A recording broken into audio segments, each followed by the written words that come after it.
Billie Bradley and Her Inheritance, or The Queer Homestead at Cherry Corners ****, produced by Juliet Sutherland, Mary Meehan and the online distributed proofreading team. Billie Bradley and Her Inheritance or The Queer Homestead at Cherry Corners by Janet D. Wheeler 1920. Billie Bradley and Her Inheritance. Contents: Chapter I, An Accident.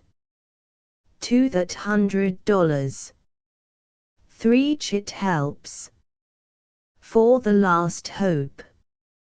V Worse and Worse. 6 Debbie Deserts. 7 A Strange Burglar. 8 Startling Developments.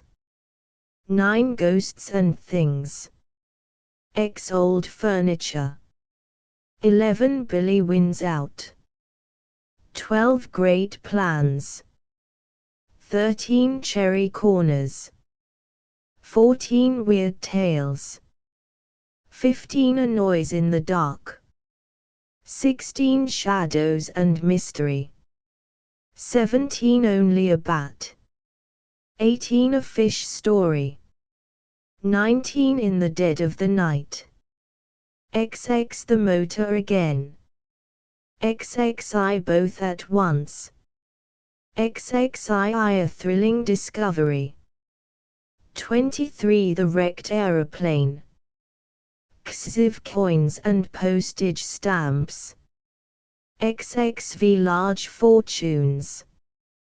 Billie Bradley and Her Inheritance. Chapter I, An Accident. Aren't you glad that we are only going back to school for a little while?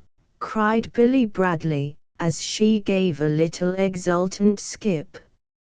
Suppose it were fall and we were beginning high, Billie. Stop it, commanded Laura Jordan, turning a pair of very blue and very indignant eyes upon her chum. I thought we were going to forget school for a little while. Well, we're not going back for anything I forgot, Billie was asserting when Violet Farrington, the third of the trio, interposed. If you two are going to quarrel on a day like this, I'm going home. Who said we were quarreling? Cried Billie, adding with a chuckle, we're just having what Miss Beggs being their English teacher, would call an amiable discussion. Listen to the bright child, cried Laura mockingly. I don't see how you ever get that way, Billie. Neither do I, replied Billie, adding with a chuckle as they turned to stare at her, just natural talent, I guess. The three chums, and 3 brighter, prettier girls it would be hard to find, were on their way to the grammar school which had just closed the week before. Laura had forgotten a book which she prized highly and was in hope that the janitor, a good-natured old fellow, would let her in long enough to get it. At the last minute she had asked the other girls to go with her.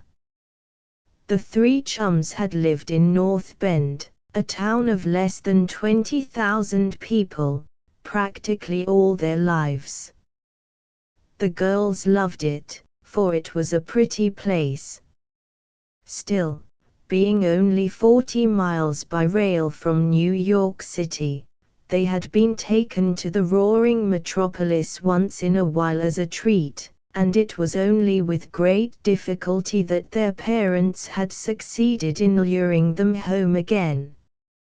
Among other things, North Bend boasted a jewelry factory, of which Raymond Jordan, Laura's father, was the owner. Billie's father was the prominent Martin Bradley, well known among real estate and insurance men, and it was from him that Billie, whose real name was Beatrice, had taken her brown eyes and brown hair, and even that merry, irrepressible imp of mischief that made Billie Bradley the most popular, best-loved girl in all North Bend. Her mother, Agnes Bradley, quiet, sincere and beautiful to look upon, kept just the check on her gay young daughter that the young girl needed. Billie had a brother, Chitwood Bradley, commonly known as Chit, a boy as different from his sister as night is from day, yet, in his own more quiet way, extremely attractive. Laura's brother, Theodore, known to his intimates as Teddy, was a handsome boy, as full of wild spirits as Billie herself. Teddy had entertained a lively admiration for Billie Bradley since he was 7 and she was 6. Teddy was tall for his 15 years, and had already made a name for himself in the field of athletics. The third of the chums was Violet Farrington, a daughter of Richard Farrington, a well-known lawyer of North Bend, and Grace Farrington, a sweet, motherly woman. Nearly everybody loved Violet, who was tall and dark and sweet-tempered. She also acted as a sort of perpetual peacemaker between brown-eyed Billie and blue-eyed Laura. So now she was acting again on this glorious day in July when the roses were out and the birds were singing and the sun was shining its brightest. "What shall we do if we can't get in?" suggested Billie, waving her hand to Nellie Bain, another girl in her class, who passed on the opposite side of the street. "I suppose we'd have to go home again," answered Laura, adding with a little worried frown, "Oh, I do hope I can get the book. I wouldn't lose it for anything." "There goes Amanda Peabody," cried Violet suddenly, clutching Billie's arm. "That makes no difference in my young life," Billie slangily assured her. "As long as she goes, it's all right," added Laura, glancing after the lanky figure of Amanda Peabody as the girl swung off in the other direction. Amanda Peabody was not popular with the girls. Nor was she with anybody, for that matter. As far as the girls knew, she had not one friend in the whole school. Amanda was red-haired and freckled, and while these attributes alone could not have accounted for her unpopularity, she added to them a tendency to spy upon the other girls and then run and tell what she had seen or heard. It was this last characteristic that no fair-minded girl would tolerate, and so Amanda had lived in practical ostracism ever since she had come to North Bend 2 years before. "I don't think we ought to be too hard on her," said Violet, as they turned the corner that brought the school into view. "She can't help her mean disposition, I suppose. And anyway, Miss Beggs says there's always some good to be found in everybody." "Maybe," said Billie skeptically, "but hers is so small you would need a microscope to see it. There's the janitor now, just going out. If we run we can catch him." And run they did, presenting themselves a minute later, rather red in the face and out of breath, before a very much amused janitor. "Hello," he cried, his twinkling eyes under their shaggy brows lighting with pleasure as he looked at the girls. "Are you young ladies trying to catch a train, or what?" "Oh, no, no," cried Violet eagerly. "We were just trying to catch you, Mr. Hegan." "Oh ho! And it's mighty flattered I am," said Mr. Hegan, his Irish brogue coming to the fore. "And what, if I might be asking you, it's a book we left here," Billie broke in quickly. "Laura wants to know if you will let us in long enough to get it." "Sure, and I will," that Mr. Hegan assured them, leading the way into the schoolyard and pulling out his bunch of keys. "It must be a very important book," he added, smiling at them as he fitted the key in the lock, "to be bringing you back to school after school's out." "It was a gift from Father," Laura explained. "And I wouldn't lose it for anything." "All right, there you go," said the good-natured janitor, swinging the door wide for them. "I'm going home, but I'll be coming back in a few minutes to lock up." "You'd best not be staying here then," he added, with a twinkling backward glance at them, "or it will be locked up for the night you'll be." "We won't be more than a minute," Violet assured him, and jubilantly the girls ran through the empty, echoing hall and stopped before a door at the farther end. "It seems so horribly quiet," said Violet, looking around at them with her hands on the doorknob. "It makes you feel like a thief." "Must be your guilty conscience," said Laura wickedly. "Come on, Six, we've got to hurry if we don't want to be locked in for the night." "Are you sure you left the book here, Laura?" asked Billie, as Violet opened the door and they crowded in. "It would be too bad if it were gone," but a cry from Laura interrupted her. "There it is," she said, running to a desk at the farther end of the room and picking up from an inner corner a prettily bound book. "Just the very place I left it, too. My, but I'm glad to get it back again." "What do you think you're doing, Billie Bradley?" inquired Laura a minute later, for Billie had seated herself at the teacher's desk and was looking as severe as she knew how. "Take your seats," she now commanded, rapping vigorously on the desk and fixing them with her best school-teacher stare. "Violet Farrington, go to the board," but she got no further, for with an indignant cry the girls had rushed on her. Dropping both her air of command and her dignity, Billie scurried wildly around the room, keeping the desks between her and her pursuers. "You can't catch me! You can't catch me!" she taunted them, as she dodged nimbly in and out among the desks. "I could keep this up all day, I could." "Oh, you could you?" cried Laura, and, making a desperate lunge, she almost had her hand on Billie's dress. "We'll see about that." "Billie, what are you doing?" For Billie had suddenly doubled on her tracks, rushed to the back of the room, put her foot upon a steam radiator pipe and was trying to clamber to the top of a bookcase. It was a tall bookcase, and on the top of it stood a marble statue. "Billie, look out!" screamed Violet as the bookcase shook and the statue seemed about to topple over by reason of Billie's wild scrambling. "You won't catch me this time!" Billie was defying them, when the awful thing happened. The marble statue toppled once more, trembled as though it were not quite sure whether to fall or stay where it was, then came tumbling to the floor with a crash. The girls cried out, and then stood dumbly looking at the pieces.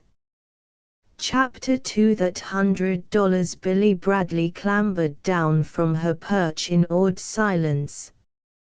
"Girls," she said, her voice very low and solemn, "that girl reading a book statue was worth $100.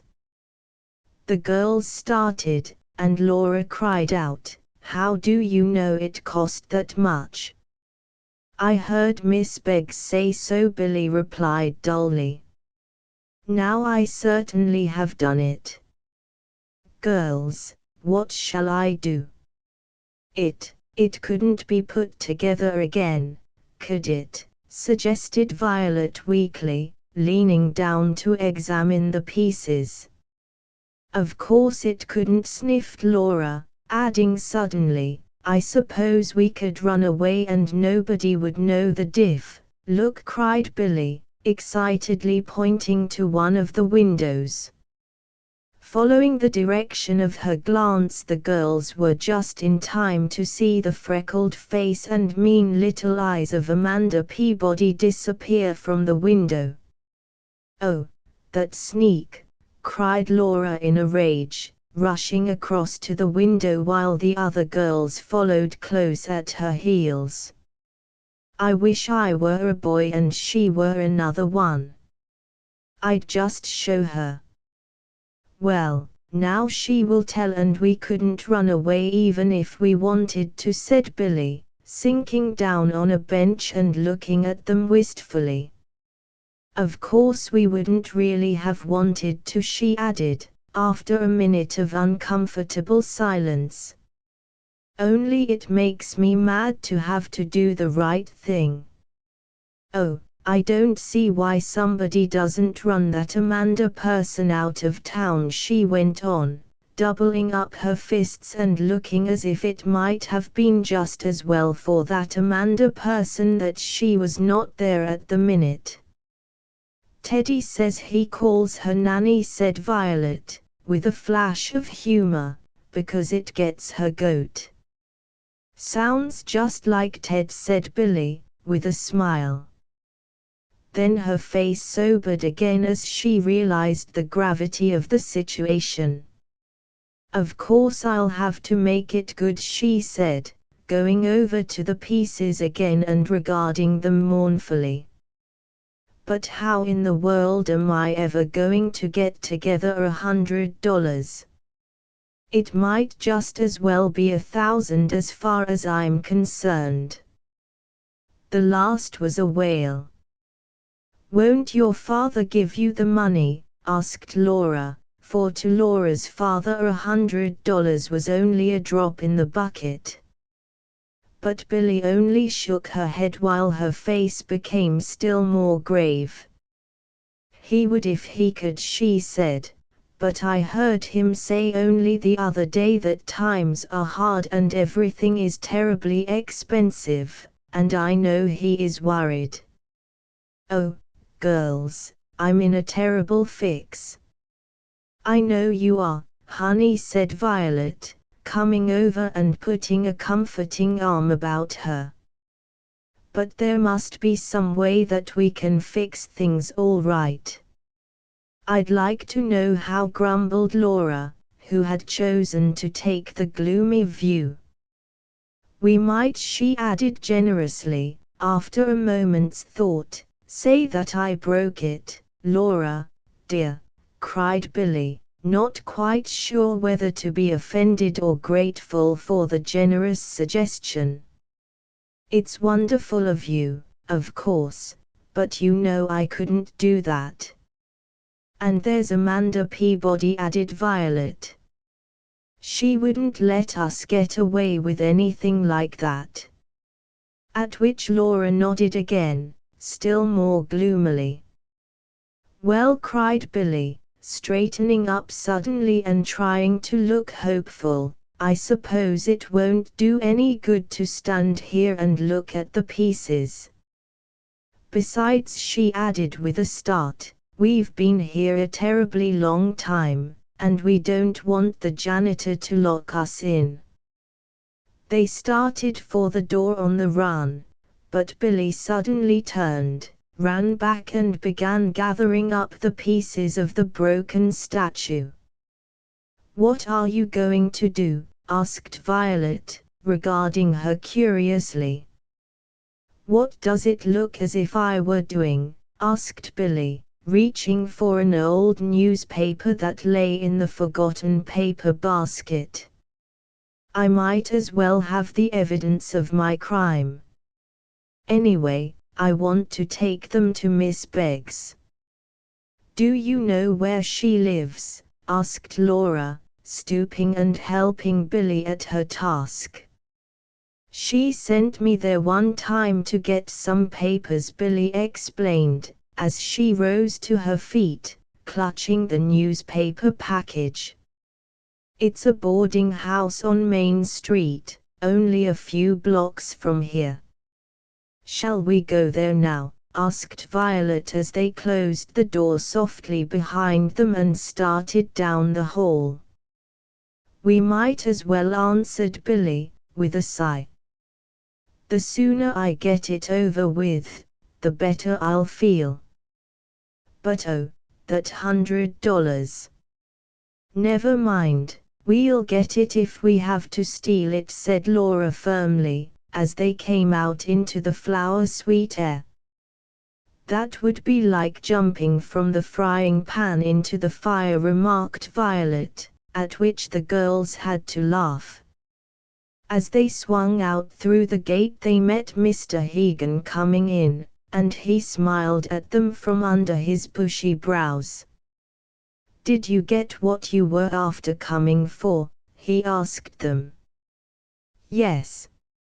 And something we didn't come for, answered Billie, while the color flooded her face and she felt like a criminal. She smiled a wry little smile and displayed the newspaper package. Meanin', Mr. Hegan began, puzzled. I broke a statue that was on the bookcase, explained Billie. We were skylarking, and many's the time I've done the same in my day, said Mr. Hegan, with a nod, looking not nearly as shocked as the girls thought he would. And sure, what are you made young for, if it wasn't that you was meant to be skylarkin' all the time? The girls looked at each other.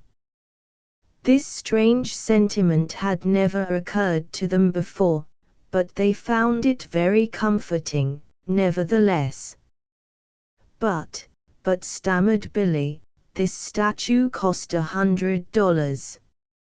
And it was given to Miss Beggs by a rich uncle.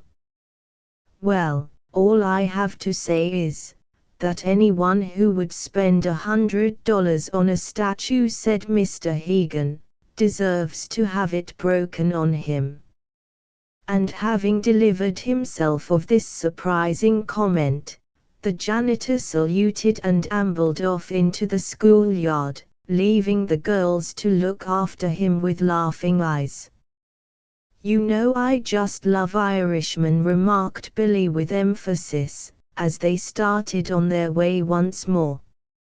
In thoughtful silence, they walked the remaining 3 blocks to the boarding house where Miss Beggs lived.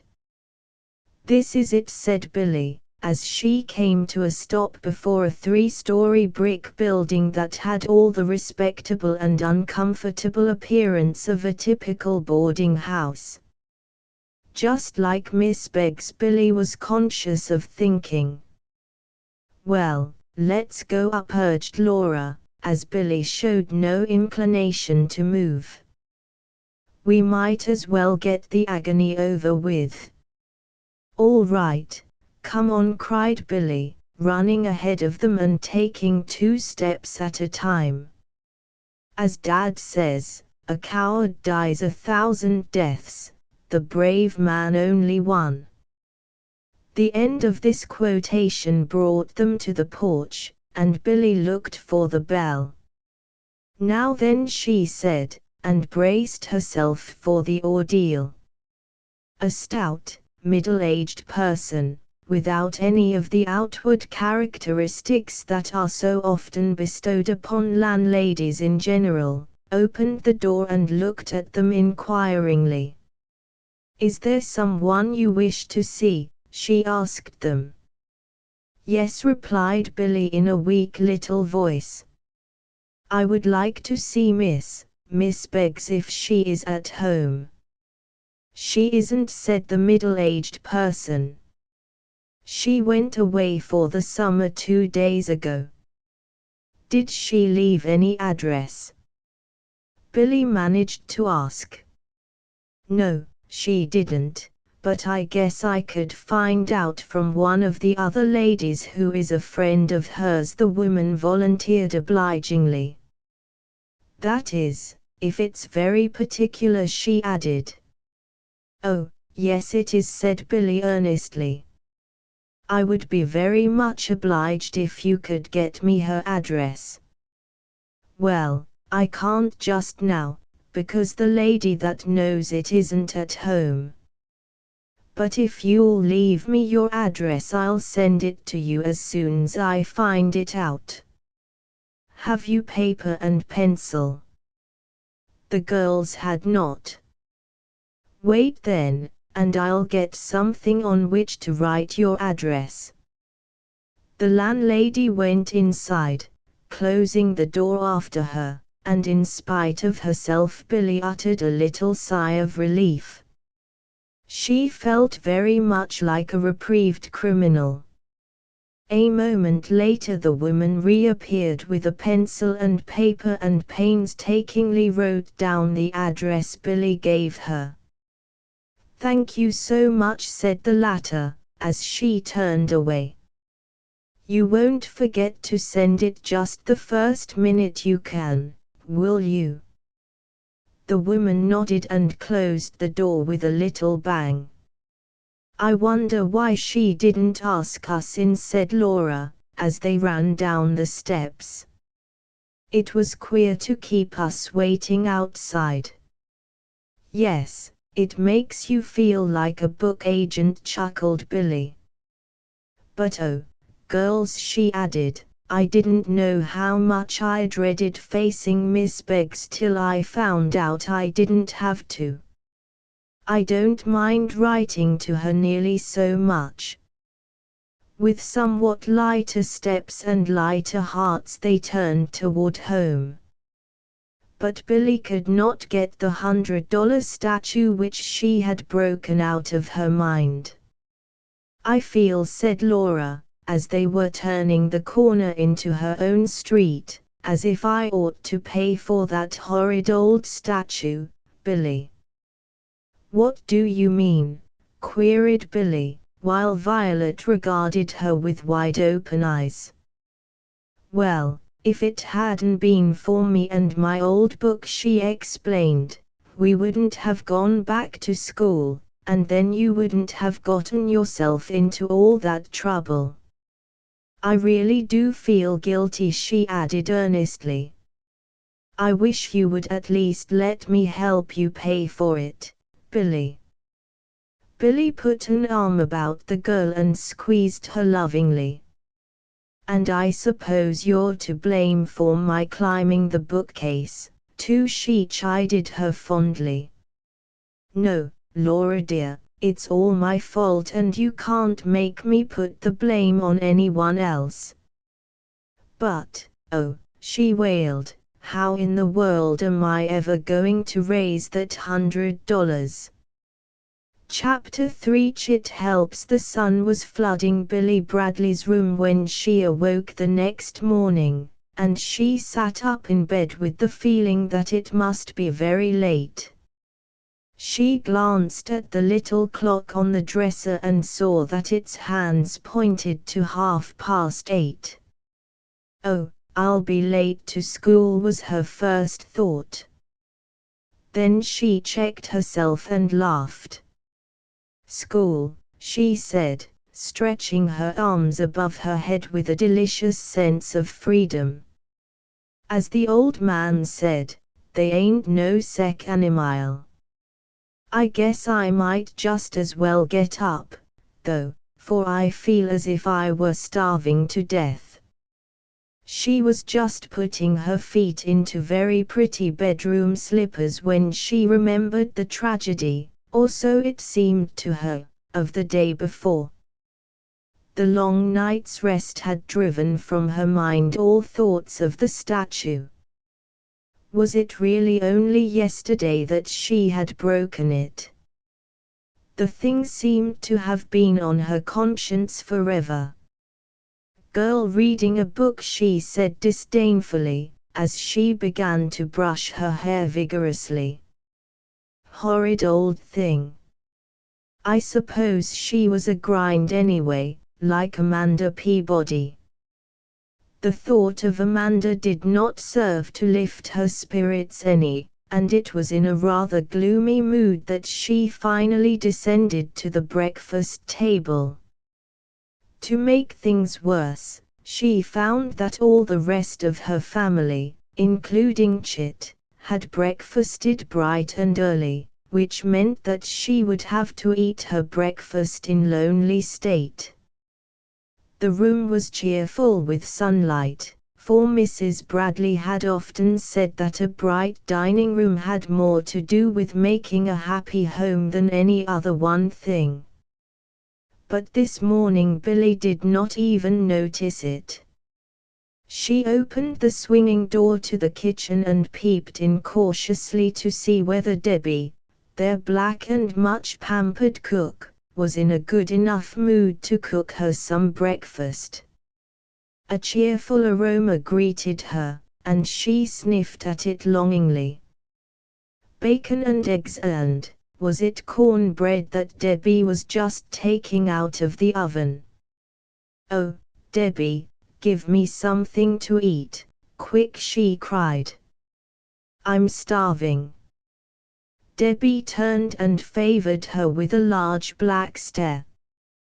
"Dem that gets up at 9 o'clock in the morning," she declared, "done deserves to go hungry, Miss Billie, begging your pardon." Her tone matched the severity of her gaze. "Oh, but," Debbie said Billie, using the coaxing tone that even Black Deborah, tyrant of the household, could never quite resist, "remember how many mornings I have had to get up at 7 and go out in the drizzling rain and—" "All right, honey, all right," said Deborah, her heart touched by this reference to the hardships her young mistress had suffered. "You go into the room and don't bother Debbie, and she'll bring you in the prettiest breakfast you ever did see." Somewhat cheered by this promise, Billie retreated into the sun-flooded dining room, and, going over to a window under which flowers bloomed gaily in boxes, looked out at the pretty view. From where she stood she commanded a full view of the tennis court, on which she could see that a warm set of singles was in progress. One of the players was Chit, and as she watched she saw him fling his racket high in the air. "My set, Tom," he cried. "That puts us even. Play you the rubber this afternoon." So long. And with his tennis balls in his hand and his racket under his arm he sauntered over toward home. "Dear old Chit," murmured Billie fondly. Then came the thought of that $100 she must get some way or other, and suddenly there flashed into her mind a little ray of hope. Maybe Chit could help, she thought, and then laughed at herself for thinking it. Chit had just about as much chance of getting that $100 as she had herself. At that moment Debbie came in with her fruit and cereal, and she turned from the window with a sigh. "I might as well eat," she thought resignedly, "for if I starve myself to death or die of worry, there won't be anybody left to pay for that old bookworm." Then her irrepressible imp of mischief reasserted itself and she laughed. "Hello, look at the grand lady," a fresh young voice called to her from the doorway. She turned with a spoon halfway to her mouth to see her brother laughing at her. "What was that you called me?" she asked. As a matter of fact, her thoughts had been so far away that she actually had not heard what he said. "Say, what's the matter?" asked Chit, flinging his tennis racket into one chair and seating himself on the arm of another. "Are you sick?" Yes. Or if I'm not, I ought to be, replied Billie ruefully, at which peculiar remark Chit looked still more amazed. Now what particular thing is worrying you? He asked in an argumentative tone, leaning toward her. Come, fess up, Billie. What have you been doing when my back was turned? Robbing a bank. Oh, much worse than that, cried Billie unexpectedly, and her brother's good-looking face began to take on an expression of alarm. Worse? He queried. There's only about one thing worse, and that's murder. Oh, Chit, that's just what I did, she cried, her imp of mischief uppermost. I murdered a girl reading a book. Well, said Chit, taking this startling bit of information more calmly than would have been thought possible, you don't seem very much worried about it. Oh, but, Chit, I am. Once more the cloud banished the merry gleam in Billie's eyes. Wait till I show you. She left her breakfast, ran upstairs, and was back in a minute with the newspaper parcel. Here she is, she cried, displaying the contents tragically. Chit fingered one or two of the broken bits. Then he looked at her curiously. Go on, fess up, he commanded. Tell yours truly all about it. This Billie did in the fewest words possible, and then sat down to the bacon and eggs that Debbie had placed temptingly on the table. And cornbread. Debbie's cornbread was a masterpiece. When Billie had finished, Chit looked grave. Well, he said, fingering the pieces thoughtfully, it does seem as if the only square thing to do would be to replace it. Oh, I must, Chit, I must, she interrupted earnestly. But how? He asked. $100 is a lot of money. I know, agreed Billie miserably. I don't think Dad will be able to make it good just now, went on Chit, in that sober tone that made people in North Bend feel confidence in Chitwood Bradley, young as he yet was. I heard him say the other day that all his capital was tied up.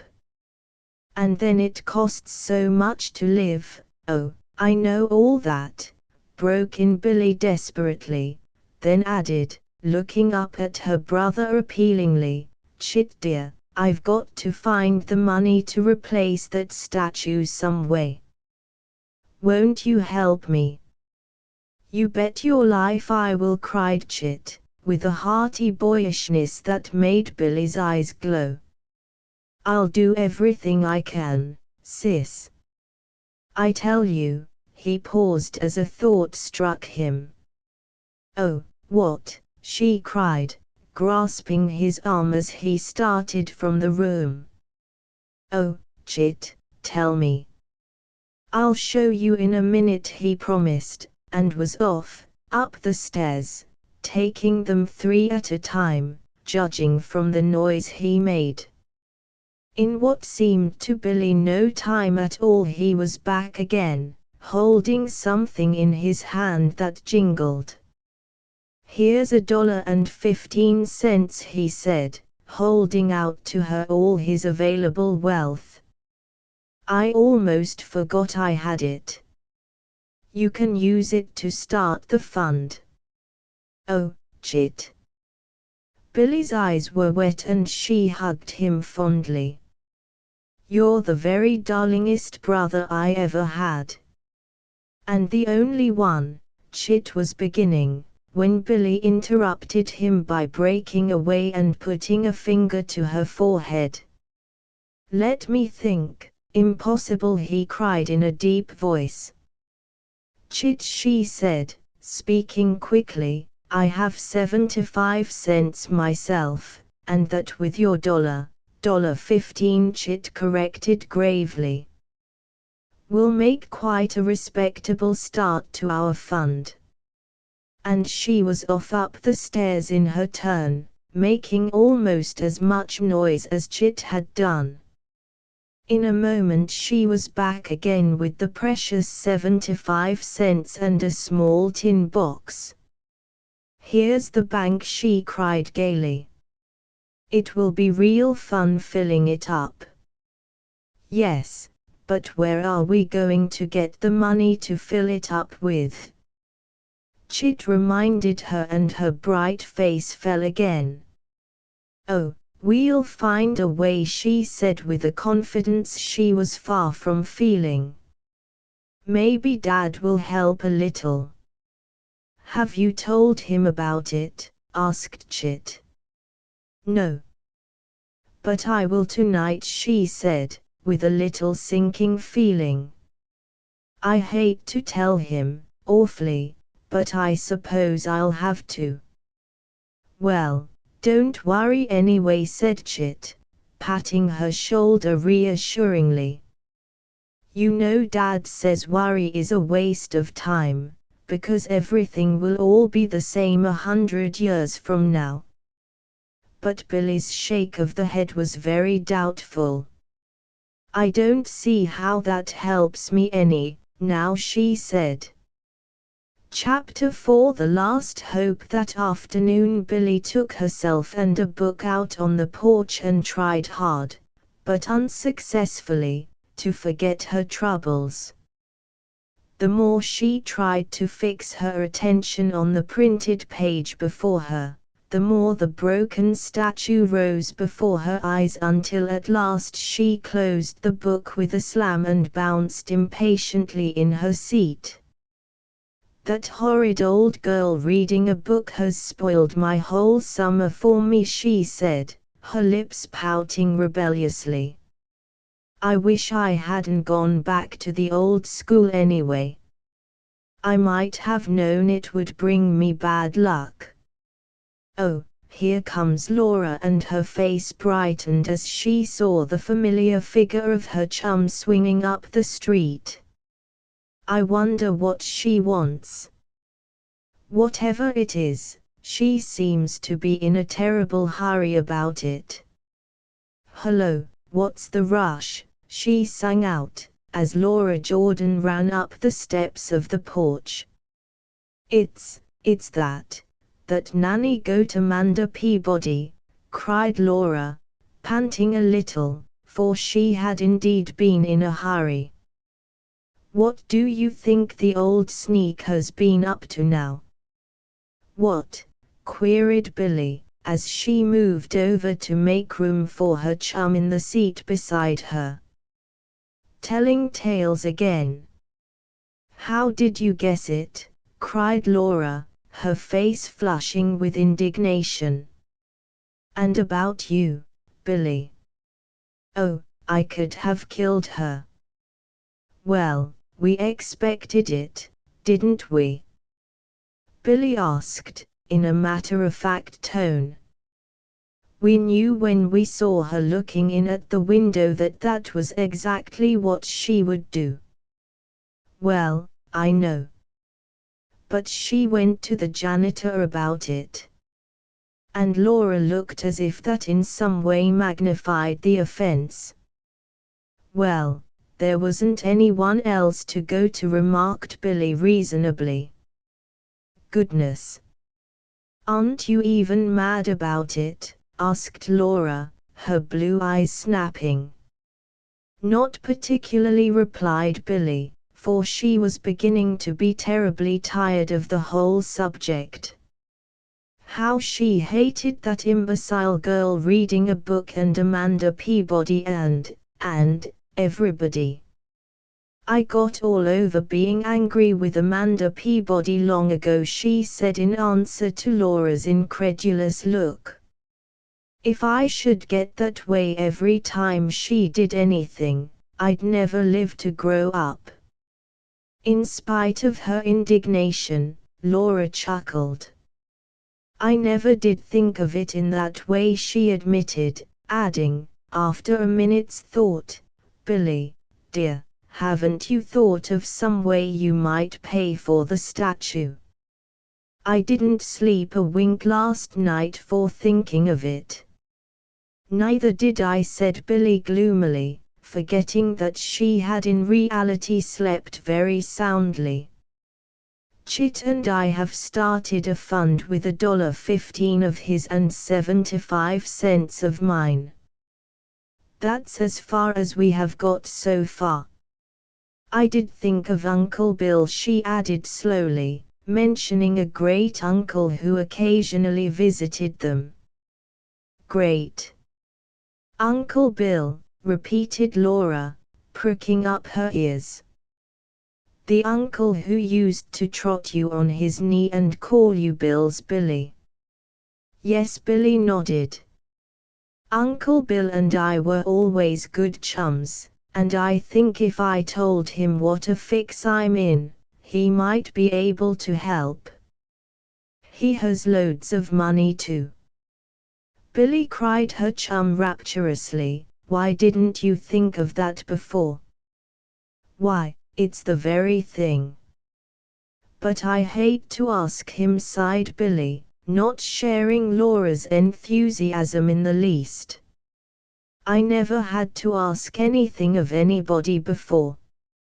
Well, everything has to have a beginning, said Laura, lightly adding, as unconcernedly as she could, I told Teddy about it last night.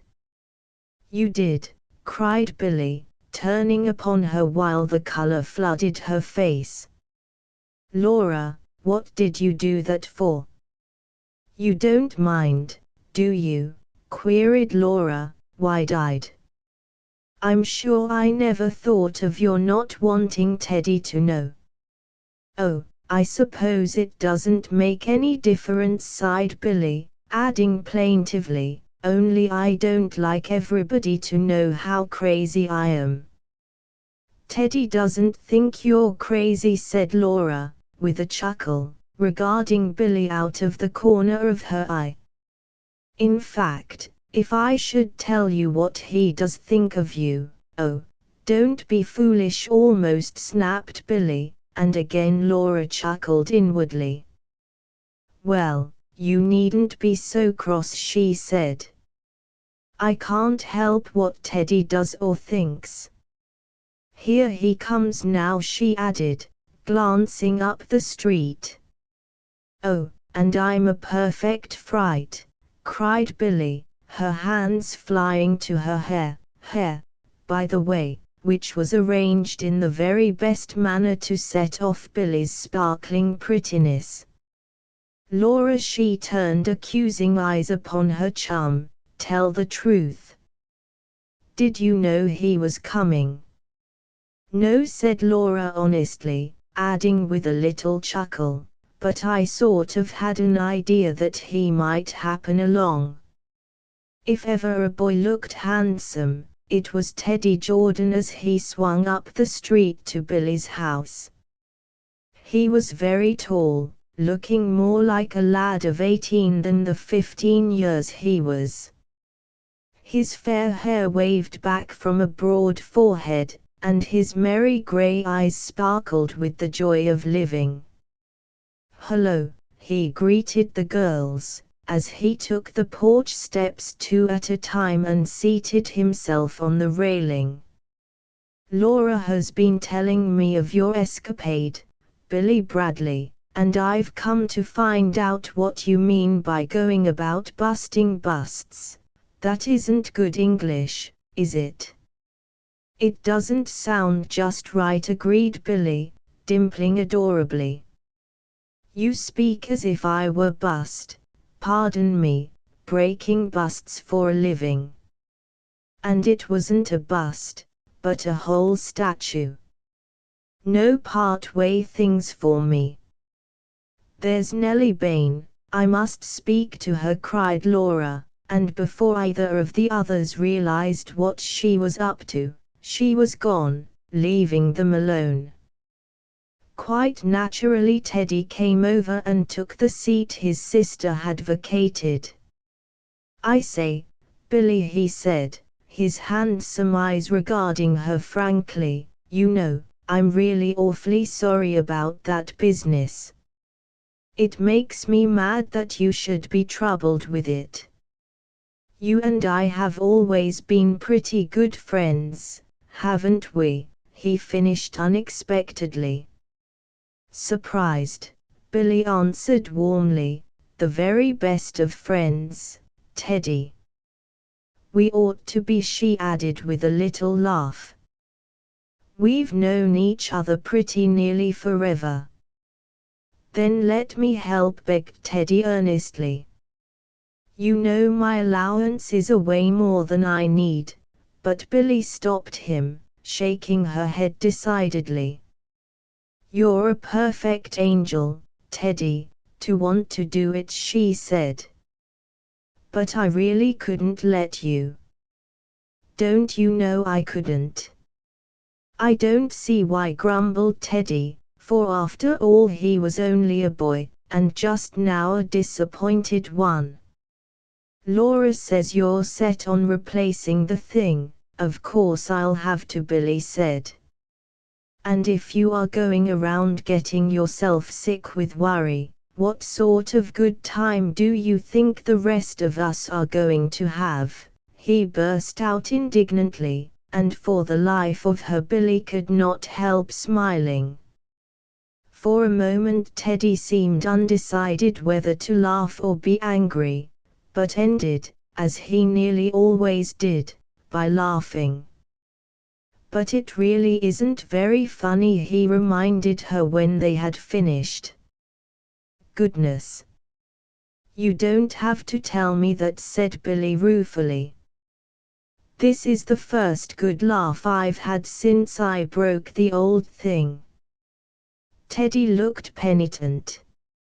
"I'm sorry," he said, adding, with a sudden smile, "I'm glad to know I'm good for something, anyway.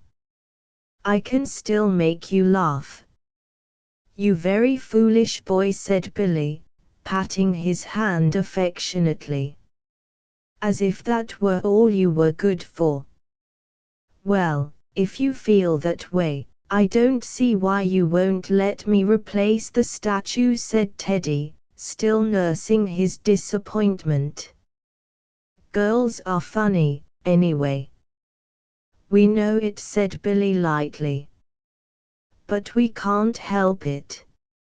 Listen, Teddy," and she leaned toward him confidentially. "I still have one hope left." Then she told him about Uncle Bill and his fondness for her, and during the recital the boy brightened noticeably.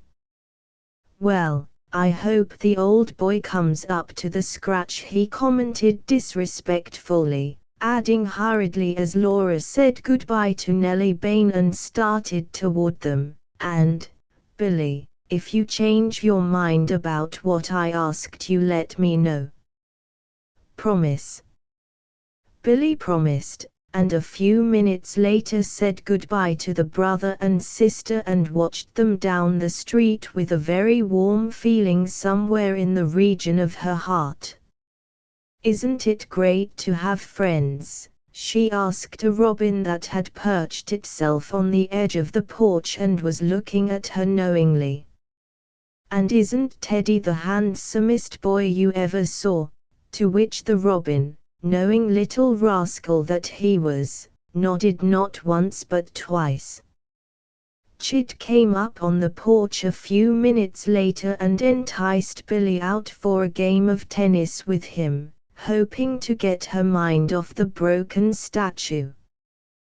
But while she was too full of life and health not to enjoy the swift, swinging game that Chit gave her, the thought of the girl reading a book stayed constantly in the back of her mind. That night after dinner Billie broke the news to her father, and her heart sank as she saw the harassed look that came into his eyes. "You say it cost $100?" he queried, breaking a silence during which Billie had felt like a criminal awaiting sentence. Now she nodded unhappily. $100, her father repeated. Well, that's a lot to pay, Beatrice, for just a few minutes' reckless fun. Of course I can pay it, but that will mean putting off some affairs of more pressing importance. But Billie could stand it no longer, and with a little cry she flew to him and pressed her soft cheek against his. "Daddy, I'm a brute to worry you like this," she cried, penitently. "Please don't worry any more, dear. I'll find some way to replace the old thing myself." Her father patted her cheek, but the worried frown still remained on his face. Billie started to leave the room but turned before she had reached the door. "Dad," she said hesitatingly, and he turned to her with a smile. "About Uncle Bill," she said. "He has always given me anything I wanted. Do you suppose he would help?" "He is out of the country, gone on a business trip that has taken him on an ocean voyage," said her father. "He will be gone for an indefinite period." "I thought you knew, Billie. Though, as he just left, I suppose it is not strange you had not heard us speak of it." And with that Mr. Bradley relapsed immediately into his brown study. Billie opened the door and closed it softly behind her. "My last hope," she sighed plaintively. "Now what shall I do?" Chapter V. Worse and worse. 2 weeks passed, and still Billie Bradley had found no solution to her problem. The broken statue seemed as far from being paid for as ever, and, as far as she was concerned, the summer vacation was completely spoiled. In this frame of mind she crushed a soft straw hat down over her brown hair one day and set out to find her chums, feeling the need of their sympathy. And how was she to know, poor Billie, that the news the girls would have to tell her would serve only to make her mood the blacker? As she neared the Farrington home, Violet herself came rushing out to meet her, looking unusually and feverishly excited. "Oh, Billie, what do you think?" she cried, encircling Billie with her arm and fairly dragging her up on the porch. "I have the most wonderful news to tell you." "What?" gasped Billie, for the unexpected onslaught had literally taken her breath away. "Goodness! You might as well kill me as scare me to death." "Oh, but, Billie, you won't mind when I tell you," cried Violet, regarding her friend with dancing eyes. "The folks have decided to send me to Three Towers Hall." Three Towers was a boarding school some distance from North Bend. "Laura is going to," Violet continued breathlessly. "And of course you will," but something in Billie's face stopped her and she drew in her breath sharply. "Oh, Billie," she cried, her face falling, "you're never going to tell me you can't go?"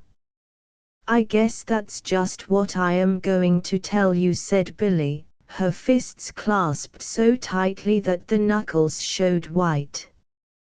"I might have stood some chance if it hadn't been for that old statue. Now I can't get enough money to pay for that, much less go to Three Towers." "Oh, that old statue," cried Violet desperately, adding, while her face grew longer and longer, "what fun will there be, I'd like to know, in going to Three Towers if you can't go with us? And oh, Billie, I was making such wonderful plans. Billie had to turn away to hide the tears that sprang to her eyes. For to go to Three Towers Hall had long been the ambition of the chums, and now it was doubly hard to see her chance snatched away by an accident that could have been so easily avoided. If only she had not been so foolish. Violet came over and put a loving arm about her friend. "Never mind, honey," she said consolingly, forgetting her own disappointment in Billie's. "We'll find some way to get to Three Towers." Billie smiled a wry little smile and made an effort to look as if there were still something to live for in the world. "Laura told me that you thought your uncle might help you," said Violet, after an interval of unhappily trying to think of some way out of their trouble. "Neither Laura nor I will stir a step without you, that's a sure thing." "Why, of course you will," said Billie, stopping the swing short and looking at her chum in amazement. "I'm sure your folks aren't going to let you stay at home from the school they've decided on just because I can't go with you. Although," and her voice broke a little, "it's just wonderful of you, Six, to feel that way. You will go, of course, and you can write me beautiful letters about the wonderful times you are having." "I won't do it," cried Violet, springing to her feet. "I'm not going to Three Towers without you, and that settles it. I don't care if I had 1,000 parents." "Who's that turning the corner?" she interrupted herself to ask. "There's something familiar about that walk." "Why, it's Ferd Stowing," said Billie, getting to her feet for a better view. "My, but he looks happy about something. I wonder what's up." The next moment Ferd Stowing, one of the best-liked boys in the town, came rushing up the steps like a whirlwind, and it did not take the girls long to find out what was up. "Hooray!" he cried, flinging his hat high in the air. "Vuxtry! All about Ferd Stowing and Ted Jordan." "For goodness sake, stop bellowing and behave," Billie commanded. "What have you and Teddy been doing now?" "Plenty. But that's nothing to what we're going to do," crowed Ferd exultantly. "He and I have at last persuaded our reluctant parents to send us to the military school. You know, the one that is only a little over a mile from Three Towers where you girls are going." Again Billie felt as if she had been treated to a shower of ice water. Teddy and Ferd were going to Boxton Military Academy, and Chit, her darling, loyal Chit, would not be able to go with them. Her own disappointment seemed nothing at all beside this new tragedy. "I was just on my way over to your house." Billie was conscious that Ferd was addressing her. "We haven't had a chance to get in touch with Chit yet. But the old boy will of course go with us, won't he? It wouldn't be any fun without Chit."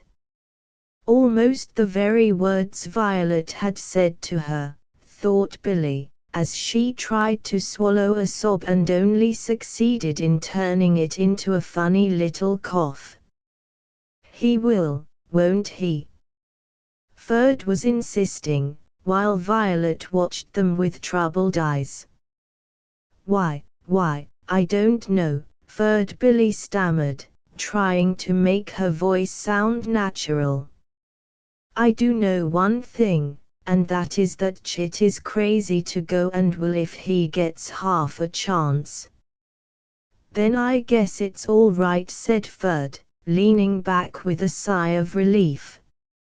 Gee, I was afraid you were going to say he couldn't go, and so spoil everything. Say, can't you see the good times we're going to have with you girls at Three Towers Hall, and we fellows such a little way off that we can see each other every once in a while? I can't make up my mind that it's real yet, and so on, rapturously, while Billie's heart sank lower and lower and Violet's own warm one ached for her friend. Then just as Ferd started to go, he spied Chit coming up the street and hailed him joyfully. Just the fellow I wanted to see, he declared fervently. Come on up here, old man, and hear the glad news. Billie groaned inwardly and seemed about to speak, but Violet stopped her with a hand on her arm. Might as well get it over with, she whispered. Chit is sure to hear of it later if he doesn't now. So Billie waited, but her heart ached as she watched Chit march up smilingly to hear the glad news. We're going to Boxton Military Academy. Ferd fairly shouted it at him. How about it, old-timer? Are you going with us, or are you going to leave us in the lurch? The glad tidings staggered Chit for a minute, but he came on quietly and perched himself upon the railing, one foot swinging idly. You said you were going to the military academy, he asked, his voice as quiet as his manner, but Billie noticed that the smile was gone. By that I suppose you mean you and Teddy. And you, added Ferd, beaming upon him. Billie said you were crazy to go. Chit looked at Billie's unhappy face and tried to smile. Crazy to go, he repeated. I'll say I am. But me no buts, Chit, my lad, broke in the impetuous Ferd. I didn't ask you anything. I merely stated a fact. I'd give almost anything I own to make it a fact, said Chit, his eyes on the ground.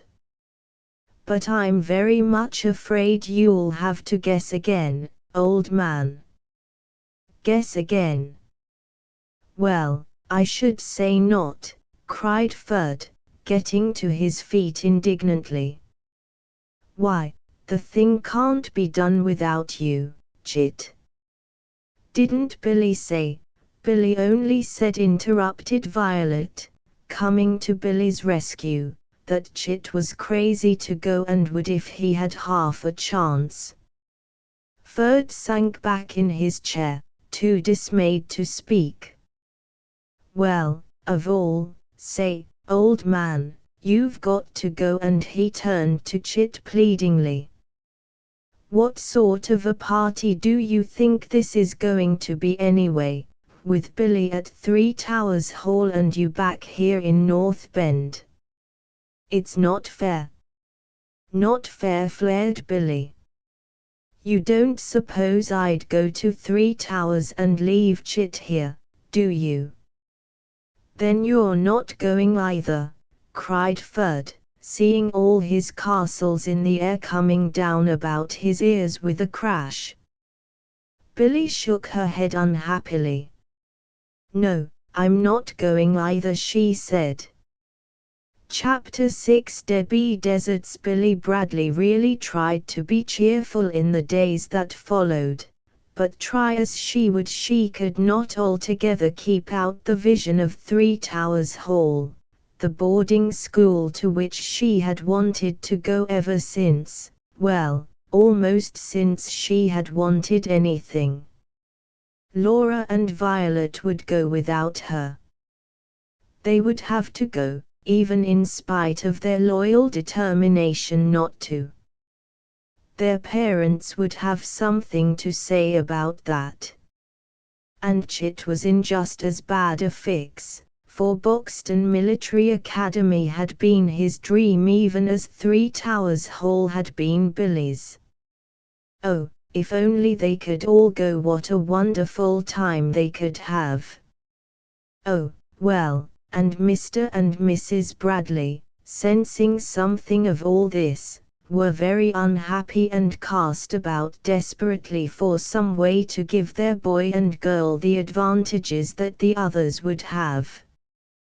But money was very tight. Mr. Bradley had all his cash tied up in several real estate transactions. So for a little while the Bradleys were not a happy family, although they tried bravely not to show it, even to each other. Then one morning came a long, businesslike envelope, with a typewritten address, that caused a stir in the family circle. Mrs. Bradley opened it with a puzzled frown between her brows, then uttered a startled exclamation. "What is it, dear?" asked Mr. Bradley, while Billie and Chit crowded closer to her chair. "Aunt Beatrice Powerson is dead," Mrs. Bradley announced with a look more of shocked surprise than of grief. "She died in Canada quite suddenly, and this is from her attorney asking us," she looked across at her husband, "to be present at the reading of the will." "Well, well," said Mr. Bradley slowly, "poor Beatrice Powerson dead at last.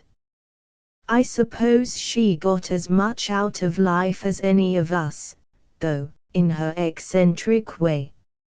"It was strange," remarked Billie slowly, "that I should have been speaking of Aunt Beatrice only the other day. Violet wanted to know if she was wealthy." "Was she, Dad?" asked Chit, with interest. "I imagine nobody knew," his father answered. "As you know, she was queer, and as tight as a clam when it came to talking about her personal affairs. The only thing we're sure of is that she had plenty of money to travel anywhere she wanted to, and that's saying something these days."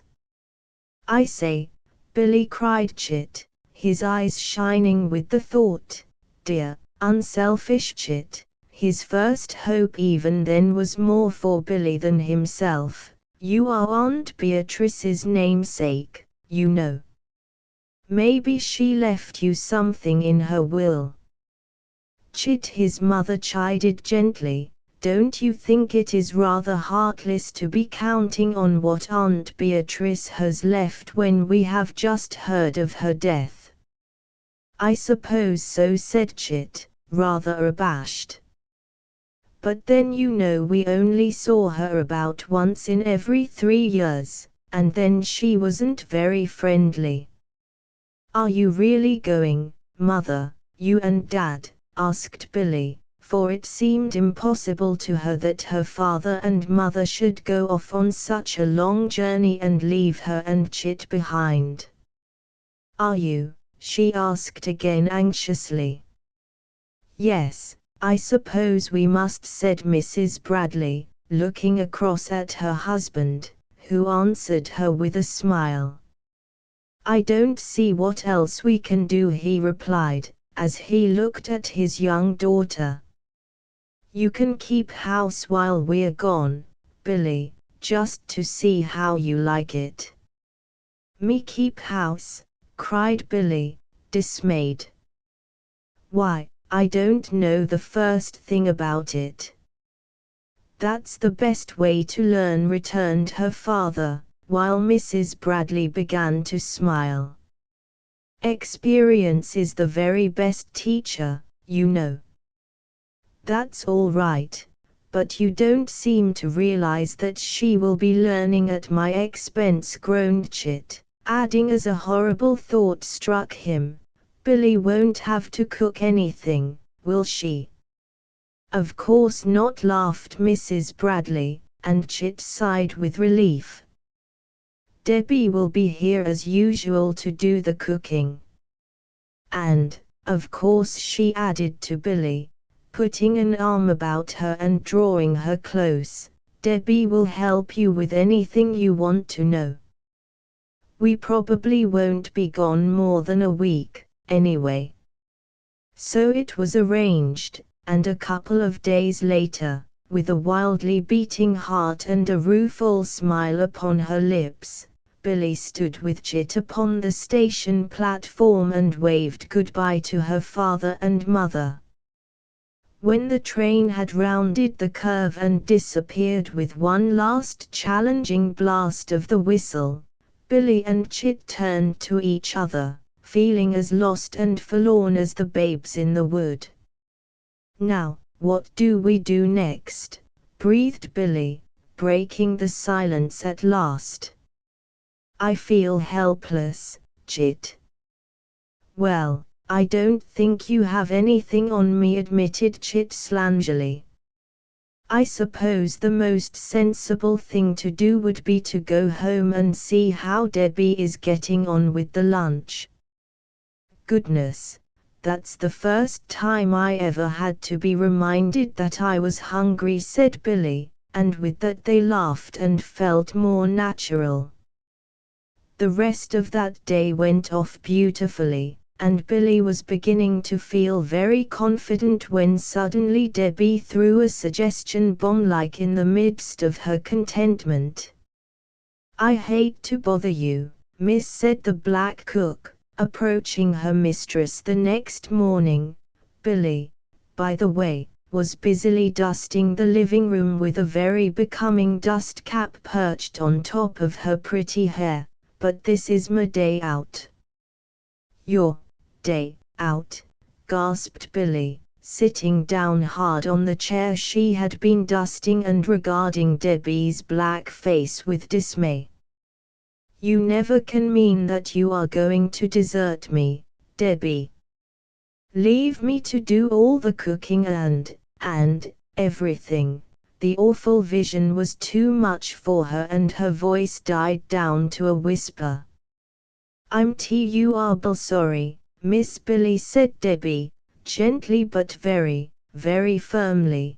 But my young man and me we has a most awful important engagement for this afternoon, and I couldn't break it, no much as I want to. She added that last in the evident hope of appeasing her young mistress, who was still regarding her with horrified eyes. But, Debbie, gasped Billie when she could find her voice, I don't know a thing in the world about cooking. Have you ordered anything? Yes, indeed, Debbie assured her, going on to explain that the meal was virtually prepared anyway. I done made a salad for you and Chit, and the butter beans in the pan. There is some stew too, which all you has to do is to warm up, Miss Billie. And I done make a big peach pie, and there's some whipped cream in the refrigerator. So I reckons you all won't starve to death, she added, with a broad smile that showed all her strong white teeth back to the last molar. As for Billie, she could have hugged the mountainous black figure in the relief she felt. Why, with the dinner all prepared like this, it would be just a lark to put it on the table, for just her and Chit alone. Debbie, you're a darling and I love you, she cried, joyfully. But you know you really shouldn't have scared me so, it wasn't fair. For answer Debbie grinned again and began to get her bulky figure up the stairs, preparatory to dressing for the engagement with her young man. Billie watched her go, and then with a little chuckle resumed her dusting. I'd like to see Debbie's young man, she mused, a smile twisting the corners of her mouth. He ought to be a giant. Anyway, I feel sorry for him if he isn't. Dear funny old Debbie, won't Chit and I have a picnic tonight? And as she had predicted, they did have the time of their lives. Chit refused to sit in the dining room in lonely state, and in masterly fashion invaded the kitchen. Say, that smells good, Billie, old girl, and he sniffed hungrily at the stew. Give me an apron and I'll help. Oh, look who wants to help, cried Billie, finding an apron nevertheless and tying it around his waist so that he looked like a butcher's assistant. You will probably only get under my feet and bother me to death, but I suppose I'll have to humor you. There, if you must do something, set the table. Now Chit did not want to set the table. It took him too far from the appetizing aromas in the kitchen. However, he obeyed grumblingly and was finally rewarded by being given a steaming dish of stew to carry in. Chit, screamed Billie, following him in and checking him just as he was in the act of putting the hot dish on the tablecloth. Put a protector under it. Don't you know, as Chit started and looked reproachfully at her, that you are apt to ruin the table? And it's almost a brand new one at that. Well, you needn't scare a fellow to death, grumbled Chit. I thought I'd stepped on the cat. But he obeyed instructions. My! But doesn't everything look good? Cried Billie, sniffing hungrily. Hurry up, Chit, take off your apron and dish up the stew while I pour the coffee. What do you know about that? I made the coffee. And doesn't it smell good? It was the jolliest of meals and finished up in royal fashion with the peach pie and whipped cream. In a very gale of merriment, Chit and Billie cleared away the dinner dishes, and then, being tired by the unusual exertion, decided to go early to bed. For the first part of the night Billie slept soundly, but just as the clock downstairs was striking 2, she awakened suddenly and lay still in bed listening. She was frightened, though she could not have told why. Rigidly she lay there, hardly daring to breathe. Chapter 7 A Strange Burglar. What was it that had awakened Billie Bradley?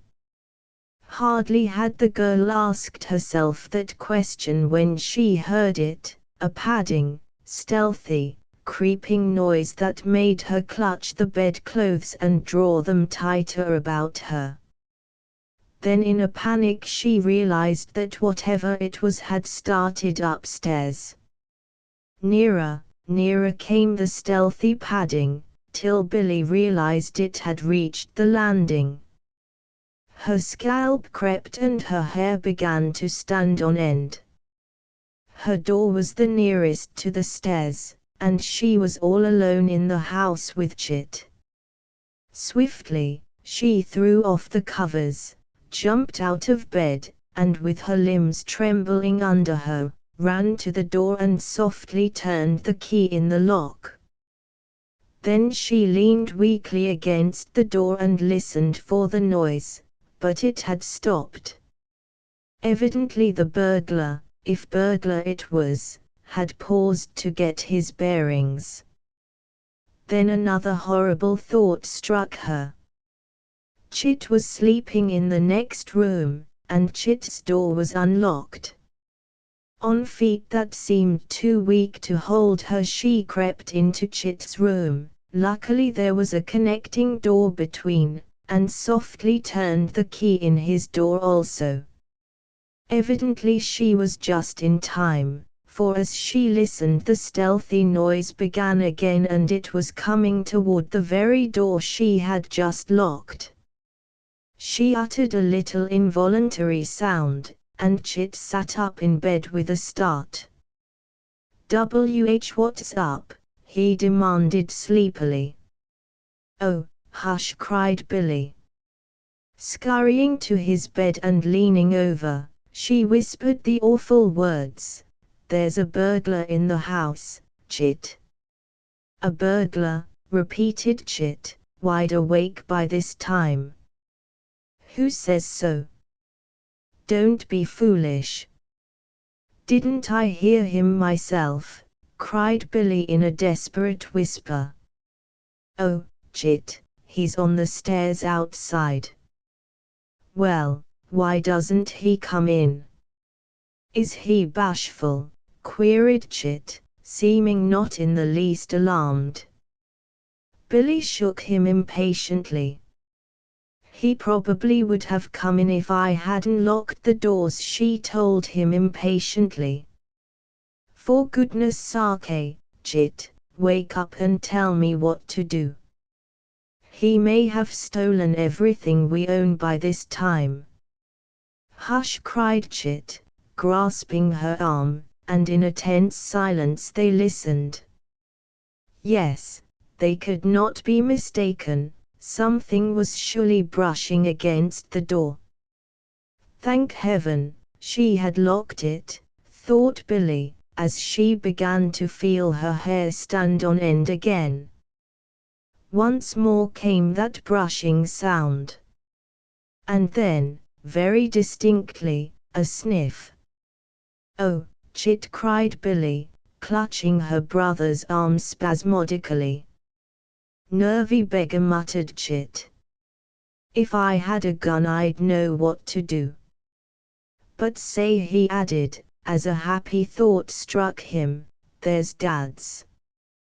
He was out of bed and across the room before Billie could do more than gasp. Fearfully she followed after.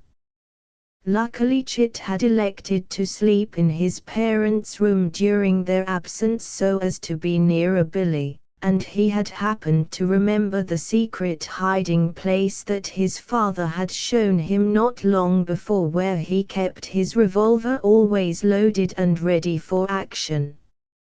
Oh, Chit, do be careful, whispered Billie, as Chit drew the ugly-looking thing out of the hidden drawer and examined it. I think I'm more afraid of that than I am of the bee burglar. Chit's only answer was a grim come on from between set young lips. Fearfully they made their way over to the door. Their burglar seemed to have gone on to some other room, for they could hear the stealthy padding at the other end of the hall. But now he had turned in their direction. Very carefully Chit turned the key in the lock, and then, while Billie pressed both hands over her heart to quiet its pounding, Chit flung open the door and stepped into the hall. Billie was right at his heels. And then the impossible thing happened. A dark shape coming slowly toward them stopped at sight of them and uttered a low bark. Yes, the sound that issued from their supposed burglar was a very distinct and friendly canine bark. For a minute Chit and Billie just stared speechlessly. Then slowly the revolver in Chit's hand dropped to his side and he began to laugh. It was a weak laugh at first, but it gradually swelled into a roar as he took in the full humor of the situation. And Billie, after a moment during which she seemed undecided whether to laugh or cry, presently joined him. A dog, gasped Chit, when he could get his breath. Come here, old man, and let's have a look at you. The dog that had caused all the disturbance came forward at Chit's command and stood looking up at them, his handsome brush waving genially. As the light of a street lamp shining through the window fell upon him, Billie uttered an exclamation. Why, it's Bruce, Nellie Baines' collie, she cried. How in the world did he ever get in? Come here, Bruce, old boy, and explain yourself. Obediently Bruce went over to her and laid a cold muzzle in her hand, his soft eyes looking lovingly into her face. For Billie had made much of Bruce on her frequent visits to Nellie Bain, and the dog, with the instinct of his kind, had developed a great liking for her, though the first in his loyal dog's heart was Nellie Bain, his mistress. You're a great one, Chit scoffed. You get a fellow all worked up to catch a burglar, and then you produce a dog. I think you did it on purpose. Yes, and I suppose I scared myself half to death on purpose too, said Billie sarcastically, as she patted the dog's great head. Where are you going? She asked, as Chit started back into his room.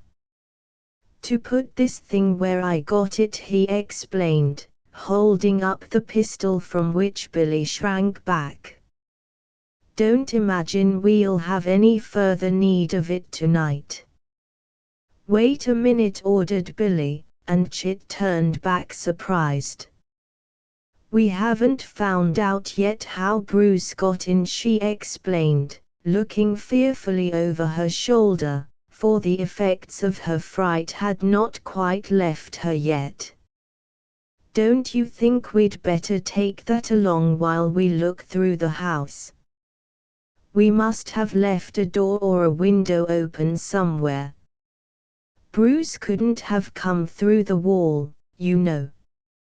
Something, I don't know what it can be, makes me agree with you, returned Chit sarcastically, but he turned to the stairs nevertheless. Come on, he said. If we have left a window open, it is high time that window was shut. Go ahead, Bruce, and show us where you got in, that's a good old boy. At the best it was rather an eerie business, searching through the empty house at that time of night, and it was especially nerve-trying for Billie after the fright she had had. And then they found it. The French window that opened from the dining room upon the porch was swinging wide open, a wonderful invitation to enter for any sneak thief who might happen to pass that way. Billie shivered again as Chit, with a final pat, put Bruce outside and closed and locked the window. There, I guess we won't have any more visitors tonight, he said, as they started through the dark living room to the stairs.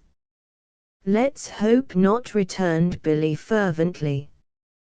When they reached their rooms upstairs they felt too excited for sleep, and sat for a long time talking over the incident.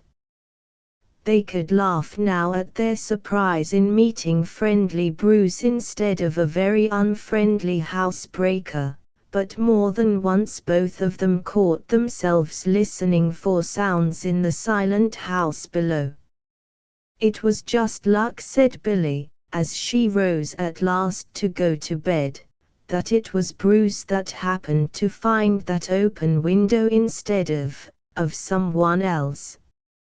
Chapter 8 Startling developments. Chit and Billie were very careful to leave neither doors nor windows unlocked, and the rest of the week passed without further mishap. Then one morning came a telegram from their parents saying that they would be home the next day. Goodness, now I have to get busy, cried Billie, jumping up from the table in such a hurry that she very nearly upset Chit's coffee cup, thereby considerably surprising that boy. Say, do you think it's catching? He asked, with a smile. What's the matter with you, Billie? Oh, of course you wouldn't understand, "You're a boy," remarked his sister condescendingly, as she put on the becoming dust cap and pulled some gloves on her hands. "Don't you see," she added, as Chit continued to stare at her, "that this house has to be immaculate before Mother gets back? I've simply got to live up to my reputation." "Never knew you had one," remarked Chit cruelly, as he turned back to his bacon and eggs with a relieved sigh. "If you need any help," he offered graciously, as Billie swept out of the room, "just call on me." "Thank you, I don't," called back Billie, making a face at him over her shoulder. And then followed such a whirlwind of sweeping and dusting and throwing about of furniture that poor Chit was dismayed and was forced to take refuge on the porch. However, when Billie, flushed and breathless and very, very pretty, took him by the arm and led him about to admire her handiwork, he told her that she was some wonder. "Now how about lunch?" he asked, and Billie, appetite sharpened by work, enthusiastically agreed. It seemed an eternity to wait until the next morning, but somehow the time came at last, finding brother and sister on tiptoe with excitement. Long before it was time to go to meet the train, they were ready and waiting. Billie was swinging back and forth in the porch swing, grasping a cushion in each hand to keep her from jumping out, while Chit walked restlessly up and down. "If you don't sit down," said Billie so suddenly that her brother jumped, "I'll just scream." "Well, go ahead, if it will make you feel any better," invited Chit amiably. However, for the sake of peace he seated himself in one of the broad-armed chairs. "Isn't it train time yet?" asked Billie, as she had asked many times during the last 15 minutes.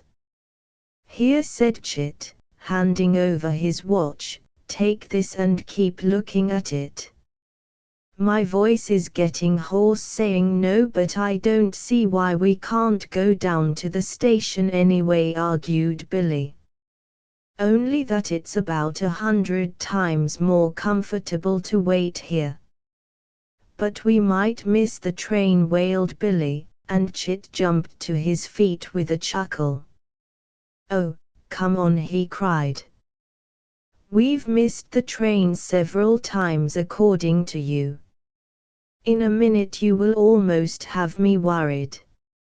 "You're a dear old bear," said Billie, snuggling her arm into his as they set off.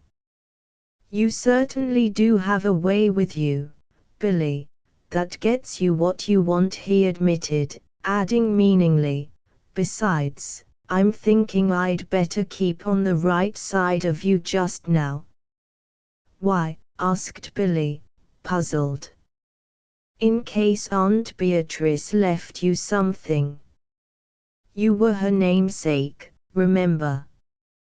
Billie glanced up at him, an eager look in her eyes. But her glance fell again and she shook his arm severely. "What's the use of raising hopes?" she said dolefully, as a vision of the broken girl reading a book rose reproachfully before her, and she thought longingly of how happy she could be if it were only possible to replace it. And there was Three Towers Hall, but she shook off the thought and had opened her mouth to speak when the sharp blast of an engine whistle made them jump. "Chit," she gasped, "it's the train. We mustn't miss it." "We can make it if we run," said Chit, as he took hold of her arm. "Come on." "No, not that way, the short cut." "That's the idea." Warm and panting they came out upon the station platform just as the train drew in. They watched the passengers eagerly, but not at first seeing those they sought, had almost decided that they were coming on a later train when away down at the end of the platform, Billie espied a familiar hat. "There they are, Mother," she cried, as they came within hailing distance. "We thought you weren't on the train. Oh, what a fright we had." After the greetings were over, Chit and Billie both noticed that their parents seemed to be in a state of suppressed excitement, and both of them wondered. However, they had too much to talk about just then to do much wondering about anything, and they walked slowly toward home, asking and answering a very flood of questions. Mrs. Bradley wanted to know how Billie had got along without her, at which both Chit and Billie tried to tell the story of Nellie Baines' collie at the same time and in the same breath. When they had finished, Mr. Bradley chuckled, but Mrs. Bradley looked grave. "It happened to be funny," she said. "But it might have been very serious. I hope you were careful after that." "Were we?" they cried, and Billie added with a laugh, "We locked and double-locked all the windows and doors, and if it hadn't been for Chit I would have piled furniture against the doors." "But we want to know what you've been doing," she cried, turning to her mother eagerly. "Tell us, please, quick. We've been waiting so long." Again Mr. Bradley laughed and pinched his impatient young daughter's cheek. "I think our news can wait till we get to the house," he said. "But I can't," protested Billie. "Anybody would think you really expected to hear something," chuckled Mr. Bradley, who seemed to be enjoying himself immensely over something. "Oh, please," begged Billie, almost beside herself with impatience by this time, and Chit, in his quiet way, was just as bad. There was something about their mother's and father's manner that told them something was in the wind. "I'm just dying by inches," went on Billie. But this time it was Mrs. Bradley who interrupted. "Here we are at home, dear," she said. "Can't you give Dad and me a chance to rest, and give us perhaps a cup of tea?" "Oh, I'm a selfish old beast," said Billie penitently. "I might have known you would be terribly tired after that long train ride." And still scolding herself, she hurried them before her into the house and flew to find Debbie. She had not far to go, however, for Debbie was just lumbering, like a good-natured elephant, through the hall to greet her master and mistress. As soon as the greetings were over, she lumbered back again to make the necessary tea. Billie and Chit controlled their impatience, answering the questions their mother had to ask them about all that had happened while they had been away, for Mrs. Bradley had been anxious. When they finally left the table and Mrs. Bradley led the way back into the library, Billie uttered a long sigh of relief. "Well," said Mrs. Bradley, and they leaned forward eagerly, "we found that what we always supposed about the amount of money Aunt Beatrice had was right. She left only a few thousand, and that, queer soul that she was, she left to a missionary society." "Oh," cried Billie, and it must be admitted that she both felt and looked horribly disappointed. She had not known just how much she had hoped, both for herself and for Chit, until this moment. And Chit, poor fellow, felt just as bad, although he showed it less. Then she didn't leave anything either to you or Dad? Chit asked. No. But she did leave something to you, and Billie, was Mrs. Bradley's startling announcement. Billie and Chit looked at one another as if to be sure that they had heard aright. You say she left us something? Cried Billie breathlessly. Yes. But don't let your hopes run away with you, Mr. Bradley warned them, for it wasn't very much. Oh, tell us, the two commanded eagerly and in unison. She left a gold watch to Chit, Mrs. Bradley told them. It is really a very beautiful watch, Chit, and worth a good deal of money. And to Billie, she paused for emphasis, and Billie wriggled impatiently. And to Billie she left her rambling old homestead at Cherry Corners. A homestead at Cherry Corners, gasped Billie, unable to believe her ears, while Chit looked interested. What sort of a house is it, Mother?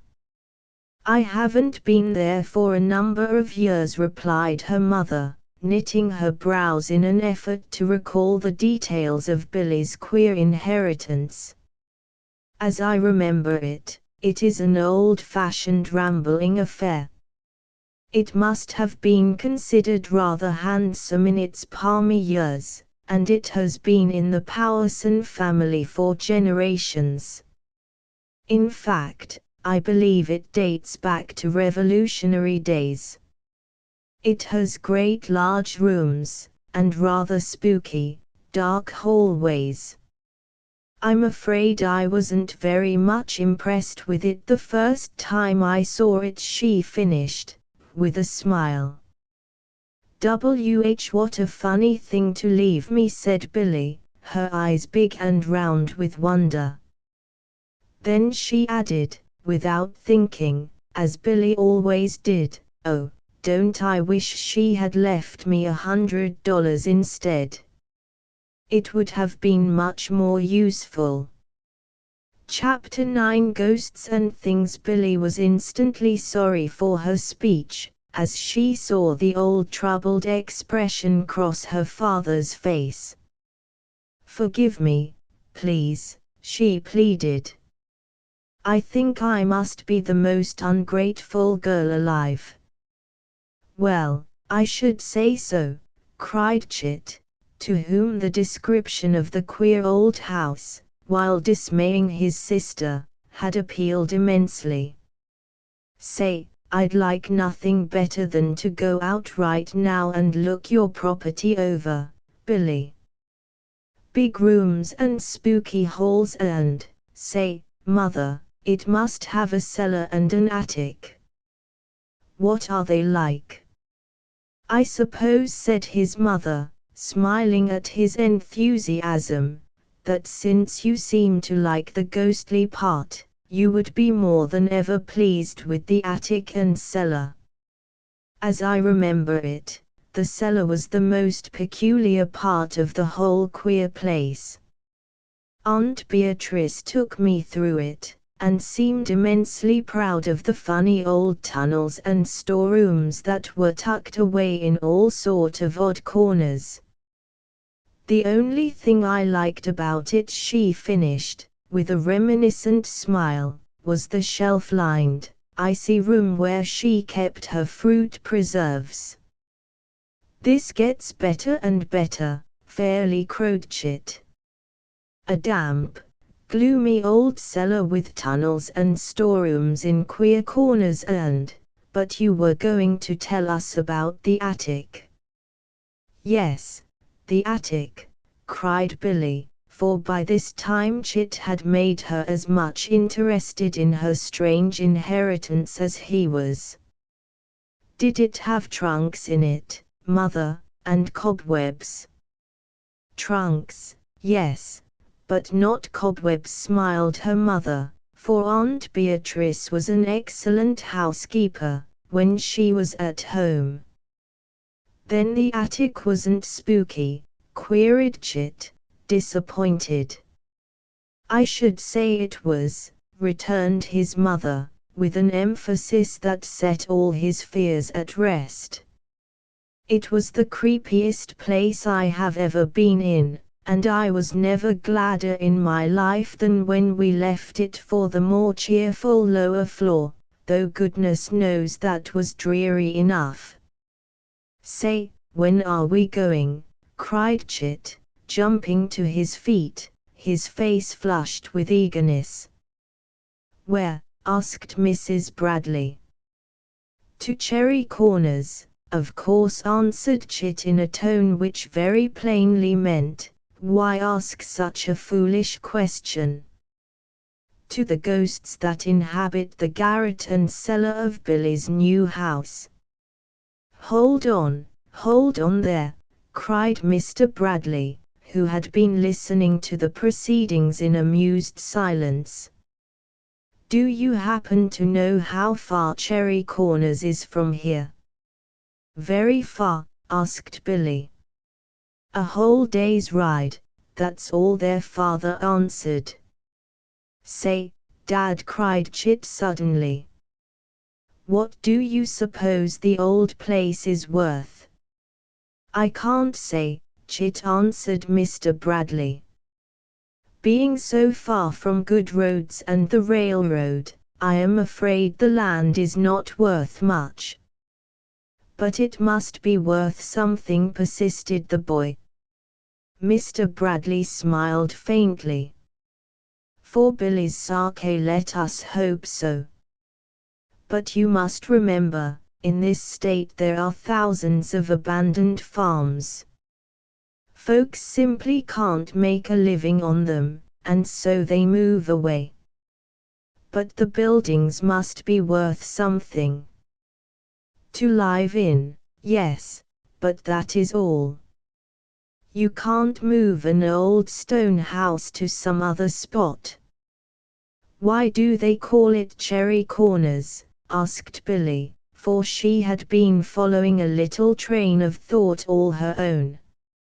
It's a very queer name. Oh, they come by it naturally enough, her mother answered. It is surrounded by a grove of cherry trees and is near a crossing of two rocky roads. So you see the reason for Cherry Corners. Goodness, that sounds as if it were away off in the wilderness, cried Billie, adding, but wouldn't it be awful to have to live in that spooky old house all alone? Are there any houses near it, Mother? Not one for more than a mile, said Mrs. Bradley. They are almost as isolated now as they used to be in the old Indian days. Indians, cried Chit, pricking up his ears again. Did you say something about Indians, Mother? Why, I've heard Aunt Beatrice say, answered Mrs. Bradley, beginning to share in her children's enthusiasm, that the Powersons who originally built the house built it especially for the purpose of resisting Indian attacks. Now that I come to think of it, she added, her eyes beginning to shine with excitement, that was the reason for the winding tunnels and secret rooms. As the last resort, the family could take refuge in them. Oh, boy, cried Chit, springing to his feet for the second time. Did you hear that, did you? Indian raids and, oh, gosh. Words failed him and he sank back in his chair with a sigh of joy. Isn't it wonderful, breathed Billie. At first I was disappointed, but now, is that all she left, Mother? Isn't that enough? Her father interjected, with a laugh. I suppose so, but I thought, why, yes, that was all, said her mother, adding the next moment, surprised that she should have forgotten the most important part of all, oh, I forgot to tell you, Aunt Beatrice left you the house with all its contents. Oh, breathed Billie again. Now I know we're going to have a wonderful time. What does the old house contain? Questioned Chit. His mind was on getting some money out of the inheritance for Billie. I am sure I do not know, answered his mother. It may be completely furnished or it may be quite bare. I imagine, though, that Aunt Beatrice left it furnished. But everything is very old, and maybe the rats and moths have played sad havoc there. They talked for a little while more about this strange thing that had happened. Then Mr. Bradley went off to pick up the loose ends of his business and Mrs. Bradley adjourned to the kitchen to discuss supper preparations with the mountainous Debbie. Left alone, Billie and Chit looked at each other wonderingly. Well, said Billie in a slightly awed tone, we expected something to happen, and it certainly did. But we didn't expect her to leave you an old stone mansion, crowed Chit. Say, Billie, he added, stopping before her in his excited pacing of the room to gaze at her eagerly, aren't you crazy to go out and see it? I'd like, said Billie fervently, to start for Cherry Corners on the very next train. But I'm not so sure I'd like to stay in that place after nightfall, she added on second thought. Why, you're not afraid of the ghosts, are you? He asked, with intense scorn. Don't you know that ghosts are all in the imagination? Of course I do. Who said I was afraid of ghosts? Retorted Billie with spirit. You know that I don't believe in them any more than you do. Well, then what are you afraid of? Insisted Chit. Oh, thieves and things. Tramps maybe, said Billie thoughtfully, then she added with spirit, as Chit smiled a superior sort of smile, I just guess you wouldn't be able to spend a night in that sort of a gloomy old house away off from everybody without feeling nervous. Goodness! I'd be expecting every minute to have the ghosts of dead and gone Indians rise up and scalp me. Thought you didn't believe in ghosts, jibed Chit. I don't, flared Billie, adding rather weakly, but I'm not going to take any chances, anyway. But oh, she added after a few minutes of thoughtful silence, I can't help it if it is ungrateful, but I do wish Aunt Beatrice had left me a few $100 instead. We've still got that old statue to worry about, and Three Towers Hall and the Military Academy. Chit was silent for a minute, then he said with sudden inspiration, there's the watch Aunt Beatrice left me, you know. Mother said it was very valuable. Billie's face lighted for a moment, then fell again. But you know Uncle Bill always said that you never could get anything like the value for old gold. And anyway, she rose and put a loving arm about him, I couldn't let you do that for me, Chit, dear.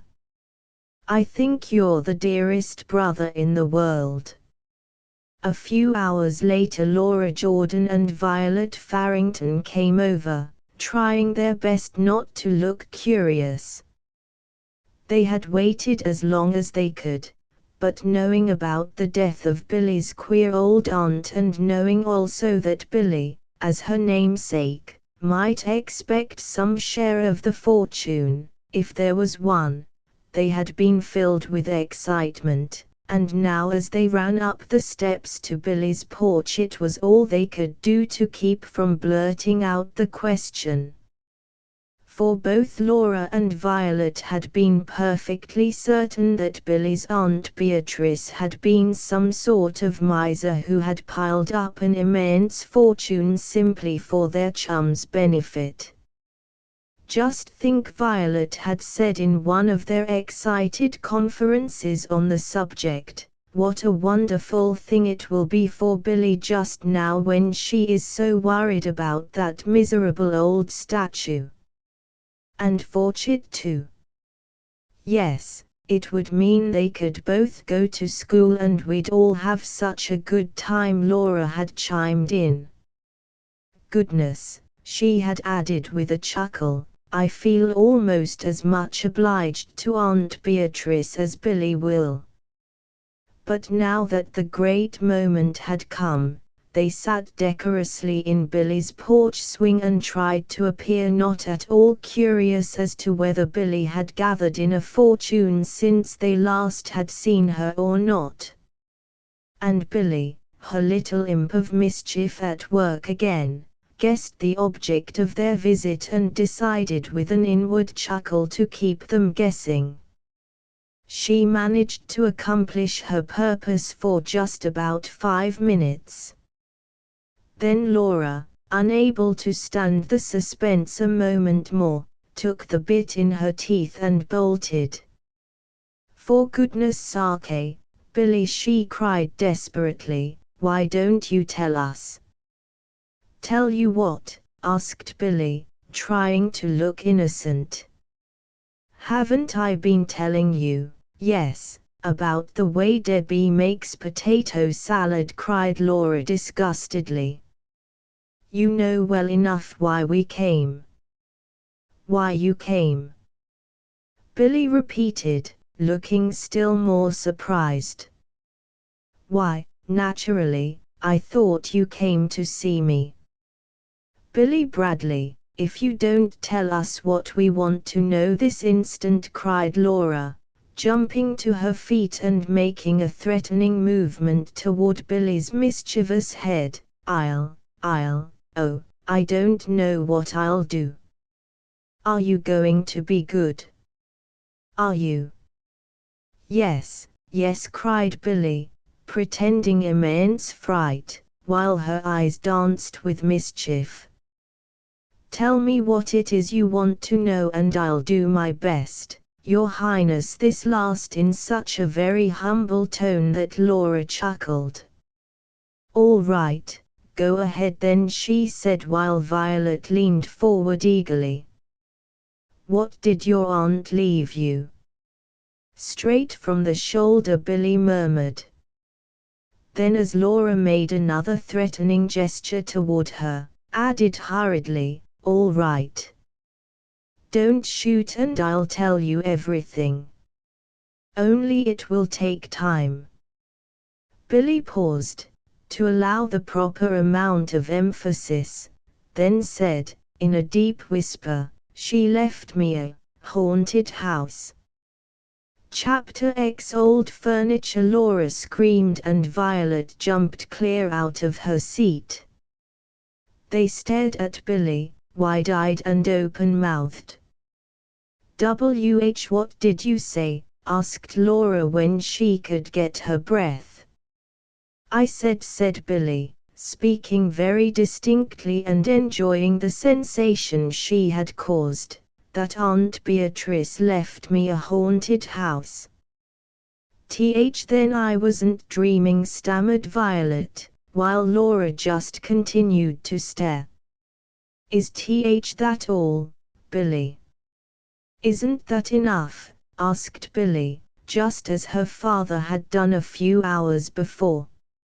It's either not enough or it is too much, replied Violet. If I had to have the ghosts, I should want some very substantial compensations to make up for such housemates as those airy and playful ladies and gentlemen are said to make. But it is a house, persisted Billie. And you know it isn't everybody who can own a haunted house.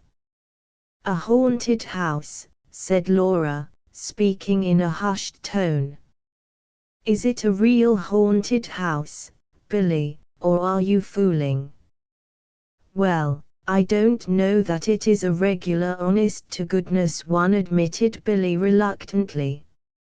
You see, it is the house Aunt Beatrice used to live in when she was at home, and she left it to me, with everything in it. How perfectly glorious, cried Laura, clapping her hands with delight. Tell us about it, Billie. What made you say it was haunted? Then did Billie tell them all that her mother had told her about her inheritance and, if the truth be told, even added a few details of her own. However that may have been, the fact remains that when she had finished the girls were as perfectly wild as Chit had been to visit the queer old place and, if need be, even confront its ghosts. Think, cried Laura, clasping her hands rapturously. Just think of being able to roam all over that romantic old place and pry into corners, and get your hands dirty, interrupted Billie dryly. Why, Billie, Laura stopped in her transports to regard her friend with wide eyes. Aren't you simply wild about the place too? Oh, I suppose so, said Billie, adding as a shadow crossed her face. The folks think I'm awful, all 'cept Chit, and I suppose I am, but I'd give the whole place, tunnels, spooky hallways, ghostly attic, and everything for just a few little $100 bills. The girls were silent for a few minutes, realizing that Billie's strange inheritance did not do a thing toward solving the old problems of the broken statue and of going to boarding school. Then Violet, who was always thinking up some happy way out of a difficulty, gave a little bounce in the swing. How do we know, she cried, as the girls looked at her half hopefully, but what you could sell some of the furniture in the old house and get enough to pay for the statue. We might, at that, said Billie, her face lighting up again. But Mother said it must all be awfully old, she added doubtfully. All the better, cried Violet, growing more and more enthusiastic. You say that the old house dates back to Revolutionary times, Billie. How do we know but what some of the old furniture would be very valuable as antiques? Violet, you're a wonder, cried Billie, hugging her so hard that she gasped for breath. I'd never have thought of that in 1,000 years. Now you speak of it, she added thoughtfully, I remember some antique furniture that Uncle Bill has in his library. He says it's worth all sorts of money, but I wouldn't give 2 cents for it. Well, as long as somebody will, what should we care? Cried Laura flippantly. Maybe you'll make a fortune for yourself after all, Billie. Oh, and think what it would mean, cried Violet, her eyes shining. It would mean that you could pay for that beastly old statue, Billie. And it would mean that you could go to 3 Towers with us. And Chit could go to the military academy with Teddy and Ferd, Laura added. For goodness sake, cried poor Billie wildly. You make me feel dizzy. What is the use of getting my hopes all raised? Probably Aunt Beatrice's furniture will be old, fallen to pieces stuff that nobody would give 2 cents for. Goodness, what a wet blanket, cried Laura reproachfully. Well, I'd rather be a wet blanket, retorted Billie desperately, than to plan for a lot of fun and then be disappointed. I've been disappointed enough, goodness knows. There was a quiver in Billie's brave little mouth, and instinctively Violet and Laura put an arm about her. "We know what you mean," said Violet, soothingly. "And if you don't want us to, we'll try not to hope too hard. Or if we do, we'll keep it to ourselves," added Laura, and Billie hugged them fondly. "I don't want you to stop hoping," she cried plaintively. "And I don't want to be a wet blanket, either. I'm just afraid, that's all." The girls swung back and forth in silence for a few minutes. Then it was Laura who spoke. "When are you going out to look over your property, Billie?" "Why, I don't know," answered Billie thoughtfully. "As soon as we can arrange it, I suppose. Dad says it's a full day's trip to get there, so we would have to make some arrangement to stay overnight." "Couldn't you spend the night in the house?" suggested Violet. "We might," Billie answered doubtfully. "Although I must say I wouldn't like to, not the first night anyway. I'd want time to become acquainted with the place first." "If you will promise on your word of honor not to laugh at me," said Violet after another short silence, "I'll tell you that I have another idea." "We won't laugh," they promised, and Billie added eagerly, "Tell us about it, Violet. Even if we do laugh at your ideas at first, we generally end by following them." "But you said you wouldn't laugh this time," Violet reminded her, adding, as the worst threat she could think of, "If you do, I won't let you follow out my idea." "All right," said Billie. "As Chit would say, shoot." "Why, I was just thinking," said Violet, looking at them intently, "that we haven't a plan in the world for spending our vacation." "Six!" cried Laura joyfully, not waiting for her to finish. "You have a good idea this time." "You were going to say, why not spend our vacation there?" "At Cherry Corners?" asked Billie, surprised, adding with a demure glance, "Nobody seems to think of asking me about it. And it's my property, you know." "Gracious, isn't she stuck up?" cried Laura flippantly. "I'll have you know you're not the only property holder in the community, Billie Bradley. Dad gave me the deed to 3 lots in some outlandish place, I don't even know where it is. Probably didn't have anything else to do with them, so wished them on you," said Billie cruelly. "Shouldn't wonder," said Laura, adding with a rueful little smile, "I've never been able to find out whether it was an April Fool's present or not." "Well, I don't see what all that has to do with my proposition," put in Violet patiently. "Now own up, don't you think it's a great idea?" "Wonderful," said Billie unenthusiastically. "I don't know when I've ever heard of anything so brilliant." "There's something wrong with Billie," said Violet, beginning to look anxious. "Don't you think we'd better send for a doctor, Laura?" "I think you are the one who needs a doctor," retorted Billie. "Whoever thought of spending a vacation out in the wilderness a million miles or so from nowhere in an old tumble-down house that makes your flesh creep and the hair rise on your head just to look at it?" "My, but that must feel funny," said Laura, the irrepressible. "That's one experience I never did have." "What?" asked Billie. "Have my hair rise on my head?" Please excuse me, Billie, as Billie in her turn looked threatening.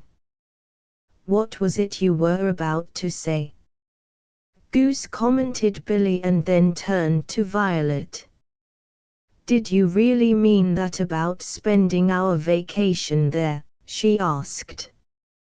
Of course I did, said Violet. And I don't see what's so very funny about it anyway. We could take a chaperone, and maybe the boys could come along too. Oh, that would be fun, cried Billie, then flushed as she met Laura's laughing eyes. I meant, she added, angry because of the blush, that the place wouldn't be quite so lonesome and horrid with the boys around. Oh, yes, we know, said Laura, with an aggravating twinkle that made Billie long to shake her. We know all about it, honey. Why, thought Billie, as she ignored the remark, pretending not to hear it, would Laura always be such a goose as to make a joke of the very real friendship between her and Teddy Jordan? She liked Teddy immensely, and she was not going to stop liking him even if Laura would persist in being foolish. Then you will admit it is a good idea? Violet asked eagerly.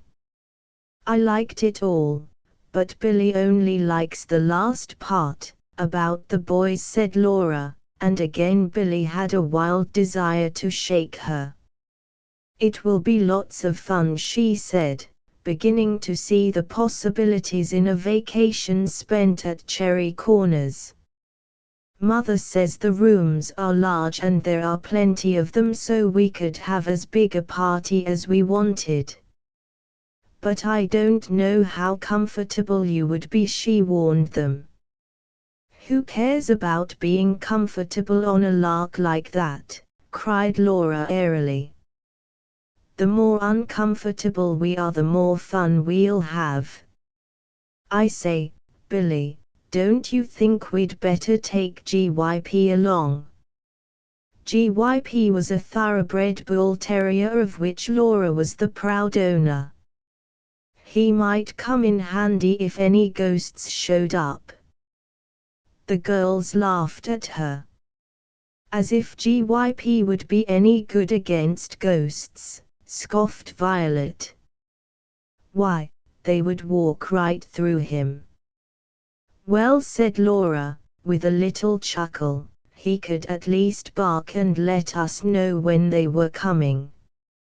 Chapter 11. Billie wins out, but whom shall we get for a chaperone? Asked Laura Jordan, after they had thoroughly discussed these new and startling plans for a vacation. We don't want to get anyone who is too old and grouchy, and yet the folks probably wouldn't let us go unless we did. Billie and Violet laughed, for they realized the truth of what she said. We do seem to be up against it, as Ted says. Laura was always using her brother for an excuse for her own slang. I can't think of a single person jolly enough to please us and dull enough to please the folks. How about one of our mothers? Violet suggested. I know my mother wouldn't do it, said Billie. The last time I asked her to chaperone us girls, she said she would as soon chaperone a trio of eels. And when I asked Mother, Laura added, she said she would have nervous prostration in a week. My, we must have a terrible reputation, sighed Violet. I never knew we were as bad as all that. Oh, I have an idea, cried Laura suddenly, clapping her hands. Well, don't let it bite you, murmured Billie. Wait till you hear and you won't be so sarcastic, retorted Laura. I'm sure I have just the very person that we want. Oh, who? Cried Violet. Maria Gilligan, our housekeeper, Laura announced, and then sat back with an air that said just as plainly as words, "There. How's that for an inspiration?" "Maria Gilligan, your housekeeper," Billie repeated. "I think it's a rather good idea," Laura said. "Violet. Isn't Mrs. Gilligan the one who is always playing jokes on her husband?" "Yes, she's the funniest thing you ever saw," Laura answered, her eyes beginning to twinkle at the memory of some of Mrs. Gilligan's escapades. "Why, one April Fool's Day she set the clock back an hour and Mr. Gilligan got up grumbling that it was awfully dark for 6 o'clock. Then when he was all ready and was starting out to work she told him about it." "What did he do?" asked Violet, interested. "I know what I'd have done if I'd been in his place," sniffed Billie. "I'd have tied her in a chair and gagged her and left her there all day." "Billie! How barbaric!" cried Violet. "What would you have done that for?" "Just so she could have thought over her sins," said Billie with a chuckle. "I never did believe in practical jokes." "And then another time," said Laura, her eyes twinkling, "she was upstairs straightening up the storeroom when she pretended to have a tumble. You know she weighs about 200 pounds, at a rough guess. I should say 300, murmured Billie, for Billie was in a very contrary mood that day. "And she came down with a thump that shook the chandeliers," Laura went on, ignoring the interruption, "and when Mr. Gilligan, you know he weighs only 150 and is about half her size." "Now I know she weighs 300, interposed Billie again. "It's just a matter of arithmetic." "There she was with her head in her hands," went on Laura, too much amused by her story to notice the interruption, sobbing as if her heart would break. "And when he got down on his knees to comfort her, she just looked at him with a grin and said, 'April Fool.'" "Well, I should say he was," said Billie, with another sniff. "And not only an April Fool, either. She would try a trick like that just about once with me." "Well, anyway," Laura concluded, "I think she would be just the one to take on our trip with us. She's jolly and full of fun, and yet she's old enough and fat enough to please our fathers and mothers. What do you say?" "Do you suppose she's fat enough to scare away the ghosts?" asked Billie, with a chuckle. "My, but I'd be sorry for any mistaken ghost that tried to have a set to with her," laughed Laura. "She'd just laugh at them and say, 'Shoo, ghost, don't bother me.'" "All right, let's ask her," decided Billie.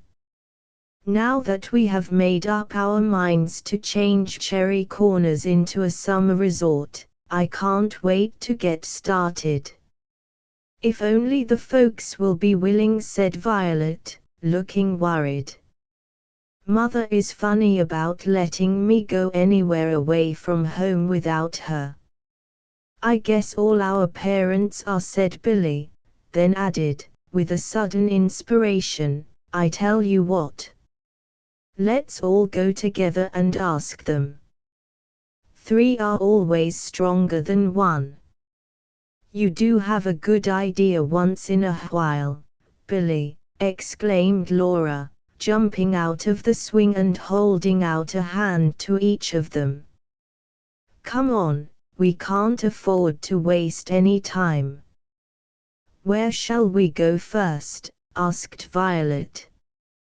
"To Laura's," Billie decided.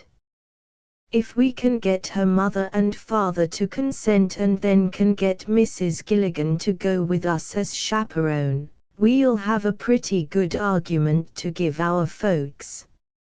Eh, what?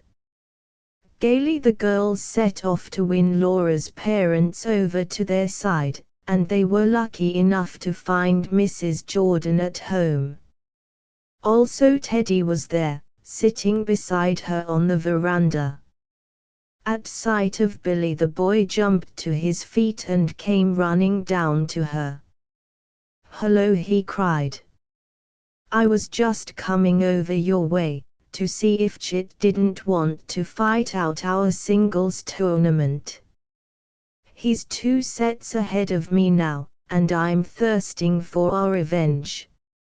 "I think he'll give it to you all right," laughed Billie, as Violet and Laura ran up the steps in front of them. "I've never seen the time yet when Chit refused a tennis game." "All right, I'm off then," he cried, and was starting away when she called him back.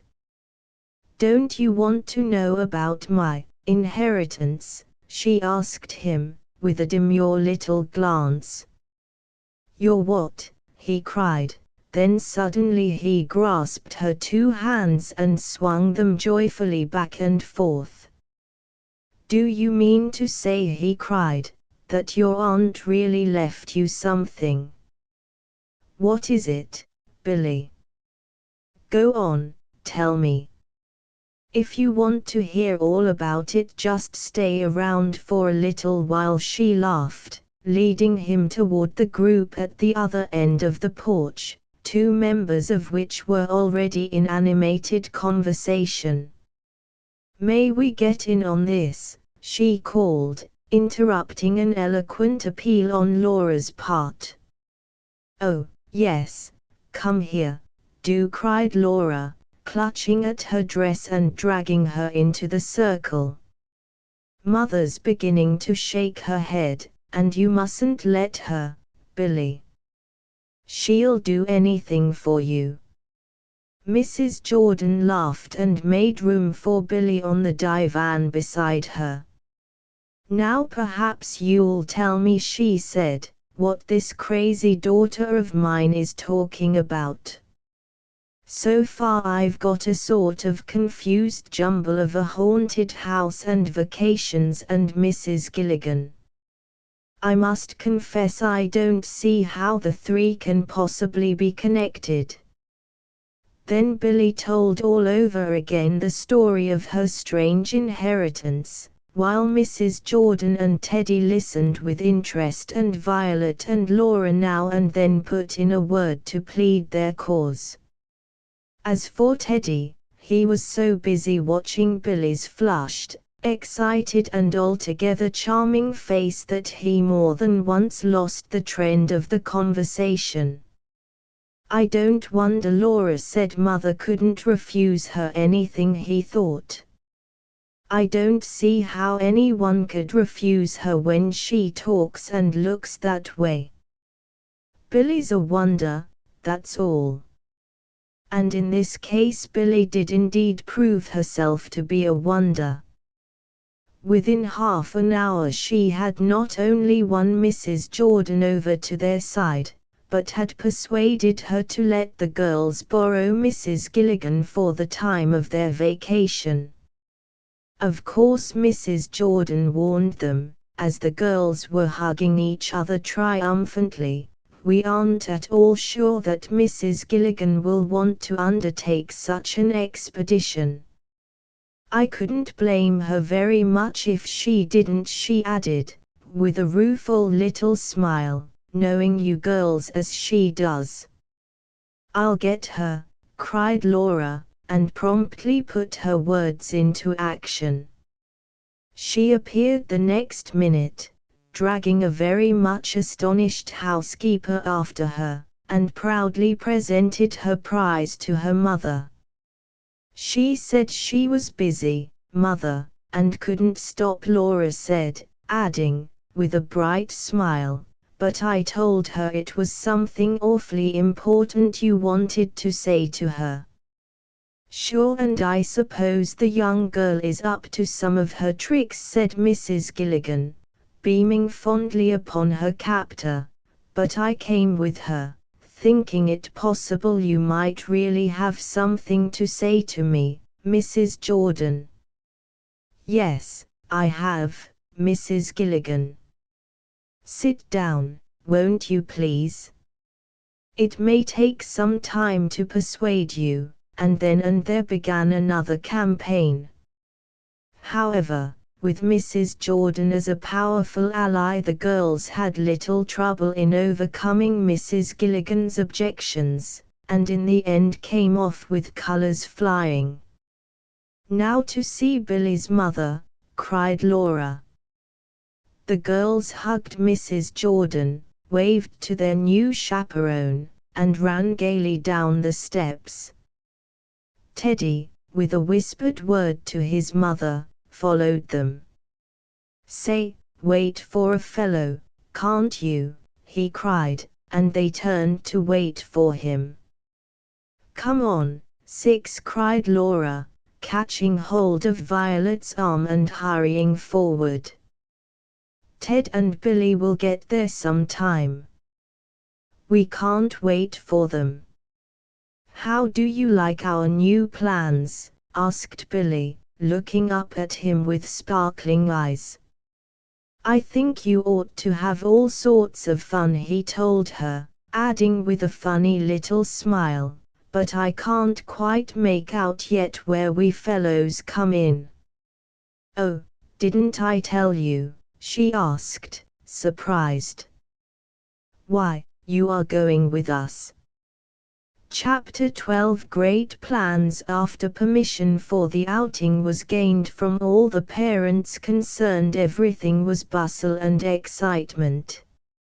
For a week the girls spent the whole of every day at each other's houses, planning their vacation, talking about the clothes they would need to take with them, and generally enjoying themselves.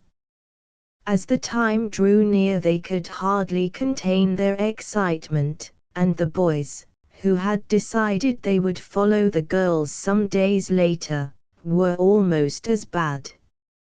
I don't see why you don't come with us, Billie pouted one night, when the entire crowd of young folks had assembled at her home. It would be lots more fun on the train if you boys were with us. But there is the tennis match we promised to play with the fellows of the South End, Chit pointed out for perhaps the 100th time. We couldn't back out of it at the last minute, you know, they'd think we were afraid. Now how do you know? Violet pointed out, but what, we will all have been eaten up by the ghosts by the time you get there. Ghosts, scoffed Ferdinand Stowing, who was to go with Chit and Teddy. I don't see where you girls get this ghost stuff. Just because a house happens to be old doesn't say it's haunted. Gosh! Listen to him, cried Chit indignantly. Someone is always taking the joy out of life. Say, you don't think it's haunted, do you? Asked Ferd, in surprise. Of course not, answered Chit, adding, with a chuckle, but I have my hopes. Well, so have I, spoke up Laura promptly. If there isn't a family ghost or two about the place, we just won't have any fun. What's the use of going off into the wilderness to a spooky house if we're not going to meet a ghost? Well, you know I didn't promise any ghosts, said Billie, looking up from a piece of fancy work she was embroidering. If you are disappointed, you needn't blame it on me, Laura, or you either, Chit. Well, I don't see why we shouldn't have a good time without ghosts, put in Violet. In fact, I don't think I'd particularly enjoy meeting somebody's great-great-ancestor in the dark. "Oh, 6, you give me the creeps," said Laura with a little shiver. "Billie, do you think half a dozen middies would do?" "We won't want to dress up very much." "No, the ghosts probably wouldn't know the difference," said Teddy wickedly. "By the way, boys," he went on, imitating Laura's tone to perfection, "that's one important thing we haven't decided yet." "What are we going to wear?" "You poor fish," cried Ferd, throwing a cushion at him. "Who let you in?" "Stop wrecking the furniture," exclaimed Billie, from her corner. "And do stop talking all at once. You make my ears ache. And besides, I want to say something." "Silence," cried Chit, in a dramatically deep voice. "The Queen is about to speak." He said something that time, whispered Teddy in her ear, and a little pink flush mounted to Billie's face, making her look prettier than ever. "It was so nice to have one's friends like you." "Why, I was just thinking about the cooking," she said. "Do any of you boys know how to cook?" "Heavens, listen at her," cried Ferd in alarm. "Is she going to set us to work already, before we get there?" "What's the idea, Billie?" "Well," replied Billie, biting off her thread calmly, "we have to eat while we're there, you know." "No," cried Chit sarcastically. "You may, sweet sister, but not us. We are too ethereal." "Say, is he insulting us?" cried Ferd indignantly. "Say that again, I dare you." "Oh, for goodness sake keep still," cried Laura, clapping her hands to her ears. "You make me deaf, dumb and blind." "Now, Billie, what were you going to say?" "Simply, that since we do have to eat, Chit or anybody else to the contrary," she looked at her brother and dimpled adorably, "we will have to decide who is going to do the cooking." "Why, I suppose we'll take our turns at it, as we've done before when we have been camping," said Laura, in surprise. "I know. But what I want to find out is, are the boys going to do any of the work?" "Good land, is she asking us to cook?" asked Ferd. "Why, Billie, we don't know a thing about it." "And don't want to learn," added Chit fervently. "Oh, you big fibbers." Billie's eyes danced as she looked at them. "I remember, oh, I have a very good memory," and she glanced sideways at Teddy, who was beginning to look uncomfortable. "I remember a certain person telling me how beautifully you boys cooked while you were at camp." "Say, Billie, that's not fair," cried Teddy, with a guilty note in his voice that made his two comrades look at him accusingly. "Aha, we see the villain," cried Ferd threateningly. "What'll we do with him, Chit?" "Nothing's bad enough for such a crime," said Chit ruefully. "What did you make such a break for, Ted?" "I thought I'd brought you up better." "Gee, Billie, do you see what you've let me in for?" said Ted miserably, but Billie only regarded him with laughing eyes while Laura and Violet seemed to be enjoying the situation immensely. "I don't see what I did," Billie replied innocently. "I thought I was paying you boys a compliment by saying that you could cook well." "But we can't," cried Ferd, seizing the opportunity eagerly. "Gee, Billie, You couldn't eat the awful messes we make. Why, you're a good cook. Billie raised a cushion threateningly in the air. None of that. None of that, she warned him. We see through you, villain. Say, she must think you're one of the Cherry Corners ghosts, broke in Teddy whimsically.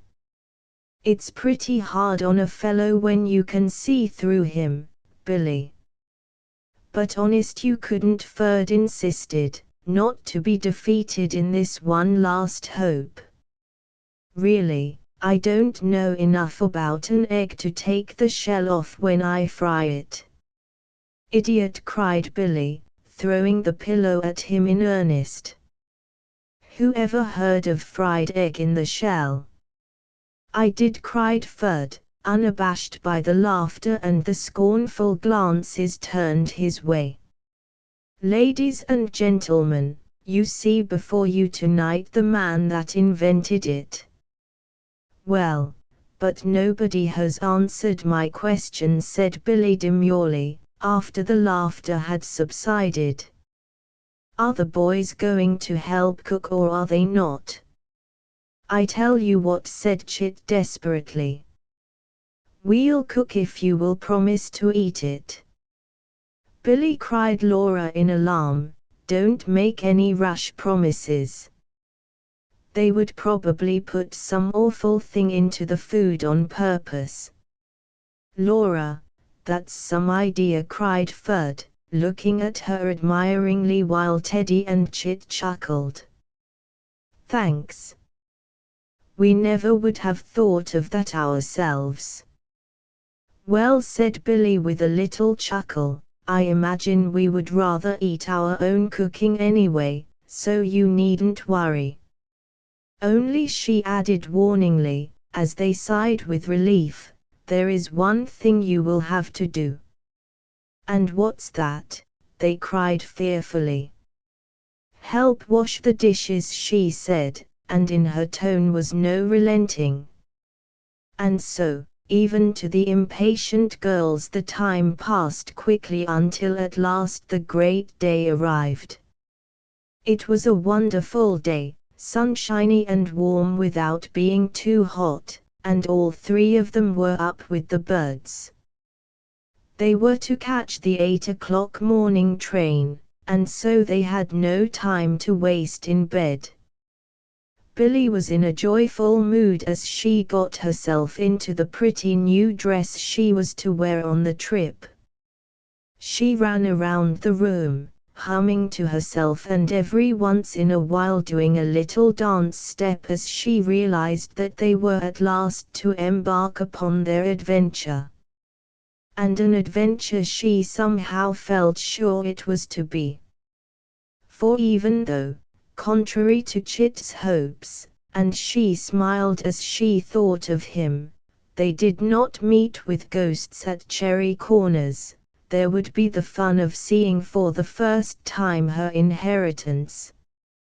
It might be a queer old house and the contents and the grounds about it might be of small value, but there was a wonderful thrill nevertheless in being the owner of it.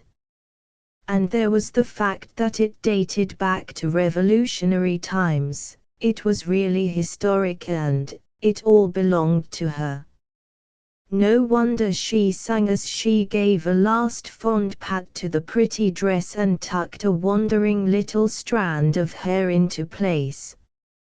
Her eyes danced and her face was flushed, but Billie never noticed how pretty she was. She was the first in the dining room that morning, but her mother soon came in, scattering advice as she came, and all through the meal Billie tried hard to listen dutifully to all the must-nots and don't-dos. But all the time her eyes were on the clock and her mind was saying over and over again, in just half an hour we'll be on the train. In just half an hour we'll be on the train. Then Chit came in and her father, and, finding that it was almost train time, postponed their breakfast to see her off. A few minutes later they started off to pick up the girls on the way to the station. They found them waiting impatiently, and wildly eager to be off. About a block from the station they heard the whistle of the train, and the girls would run for it, though they really had plenty of time. At last they were in the train with the boys and their parents waving to them. Then suddenly they realized that they were moving. They were actually on their way. "Give my regards to the ghosts," cried Chit as the train moved off, "and don't scare them all off before I get there." Chapter 13 Cherry Corners. As the train drew out of the station, Billie leaned back with a sigh of pure happiness. "You know," she said, looking at the girls with sparkling eyes, "this is the very first time that I have ever been away from North Bend without the folks. But don't forget you've got me to look after you," put in Mrs. Gilligan, with a twinkle in her eyes. "I'm going to see that you don't get into mischief." "I don't know but what we shall have to look out that you don't get into mischief," said Laura with a chuckle. "Mr. Gilligan told me once that you weren't to be trusted out alone." "Ha," retorted Mrs. Gilligan good-naturedly, "it's him that I wouldn't be trusting." "But what?" she asked, looking curiously at Billie. "Did your brother mean by saying not to scare away the ghosts before he gets there?" "Oh," laughed Billie, "he has a sort of idea that the house at Cherry Corners is inhabited by spirits, just because Mother said that the halls and rooms were spooky. He will be terribly disappointed if he doesn't see half a dozen ghosts." "Well, I wouldn't," said Violet with a shudder, for now that they were on the way to their adventure, her courage was beginning to fail. "Ghosts," repeated Mrs. Gilligan, with a fun-loving light in her eyes. "Better not any ghosts come around me or I'll give them a taste of the rolling pin." The girls laughed. The picture of Mrs. Maria Gilligan assaulting a ghost with a rolling pin was indeed a funny one. "Well," said Billie a little later, as she started to unpin her hat, "I don't know about you girls, but I'm going to be comfortable. We have a long ride before us. I suppose we might as well take off our hats and stay a while," agreed Laura, following suit. "Say, girls," she added, as she stuck her hat up in the rack above her head, "I just thought of something last night." "Was it anything important?" asked Billie, with a wicked little look. "I don't know whether you would think so," Laura retorted calmly. "I was wondering why we didn't take the night train that reaches Roland, the nearest station to Cherry Corners, in the morning." "That would have been a good idea, wouldn't it?" said Billie. "Now we will reach the house after dark. When all the spooks are roaming," added Laura, in a ghostly voice. "Goodness!" cried Violet, turning uncomfortably in her seat, "if you girls don't stop talking about ghosts I'll just get out and go home." "Got your car fare?" asked Laura. "No. But I could always walk," returned Violet. "And I'd almost rather do it than spend the night in the company of ghosts." "Well, you'd better decide in a hurry," said Billie, with a chuckle, "because the longer you take to make up your mind, the farther you will have to walk back." "All right," said Violet, suddenly goaded into an unusual firmness. You promise me this minute that you won't say another word about ghosts until we get there, or I'll get off at the very next station and walk back. It's 10 miles, Laura warned her. I don't care if it's 20, she returned stoutly, and laughingly the girls promised. It would be a crime to wear out those perfectly good shoes, said Laura, looking at Violet's trim suede footgear. Especially with prices going up. Billie groaned. I think I'll have to try Violet's trick, she said. If anybody mentions the high cost of living to me while we're away on this vacation, I'll get out and walk home. I don't care if it's 100 miles. Going up, laughed Laura, but they promised just the same. For underneath Billie's lightness they knew that she was still puzzling her wits for some way to pay for that broken statue. Here comes a man with magazines, said Laura. We'd better get a couple to pass the time away. An all-day trip is pretty tiresome. At least I've heard Mother say so. They bought the magazines, but they might just as well not have done so, for when they reached Roland late that afternoon they had hardly peeped inside the covers. The scenery was so beautiful and wild, the whole trip was so wonderfully novel that the time flew, and before they realized it they had reached the station next to Roland. Goodness, I didn't think we were anywhere near there, yet, cried Violet, as she began to gather up her things. I never knew a day to go so quickly in my life. Billie, are these your candies? You'd better not leave them on the seat. Who said I was going to? Cried Billie, rescuing her sweets just as Laura was in the act of sitting on them. Here, there's just room for them in the corner of my grip. Mrs. Gilligan, have you got the trunk checks?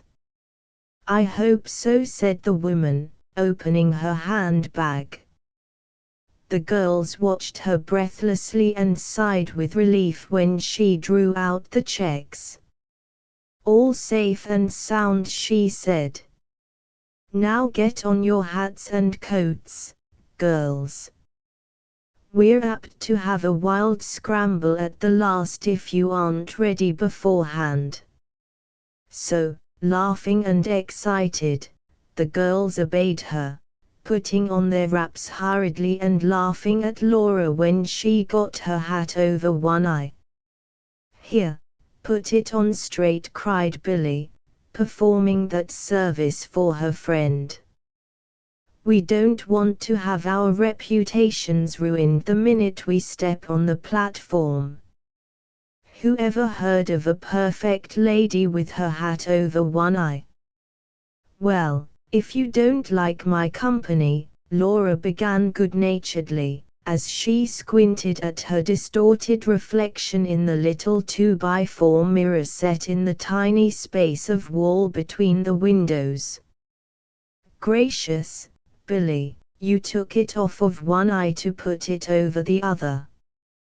Do I look more like a perfect lady with my hat over my right eye? Billie chuckled and pushed the hat over Laura's nose, at which Laura would have protested vigorously and, if must be, forcefully, if there had not been other passengers in the train besides themselves. As it was, she had to be content with an indignant stare, which Billie, with twinkling eyes, calmly turned her back upon. Roland! Roland! Called the conductor in stentorian tones, and with little squeals of excitement the girls found their hand baggage, gave one last little pat to their hats, and started toward the door. You go first, Mrs. Gilligan, cried Violet, pushing that woman before her. I wonder if Six expects the ghosts to meet us at the station, chuckled Laura in Billie's ear. She reminds me of a relative of ours who always pushes her escort in front of her when she meets a strange dog. Billie giggled, caught her grip on the arm of one of the seats, rescued it again, and finally made her way with the others to the platform. It was a rather old and broken down platform, just as Roland proved to be a rather old and broken down place, and the girls stood on it ruefully as they watched the train rumble off in the distance. "Now we're in for it," said Billie, her eyes taking in a disconsolate-looking store or two and a drooping post office. "I wonder if this is what they call the village." "Well, we're not going to live here," said Mrs. Gilligan briskly. "And you can't expect to find a thriving town away off 100 miles from nowhere. Come on, let's see if we can find some sort of a wagon to take us and our belongings to Cherry Corners.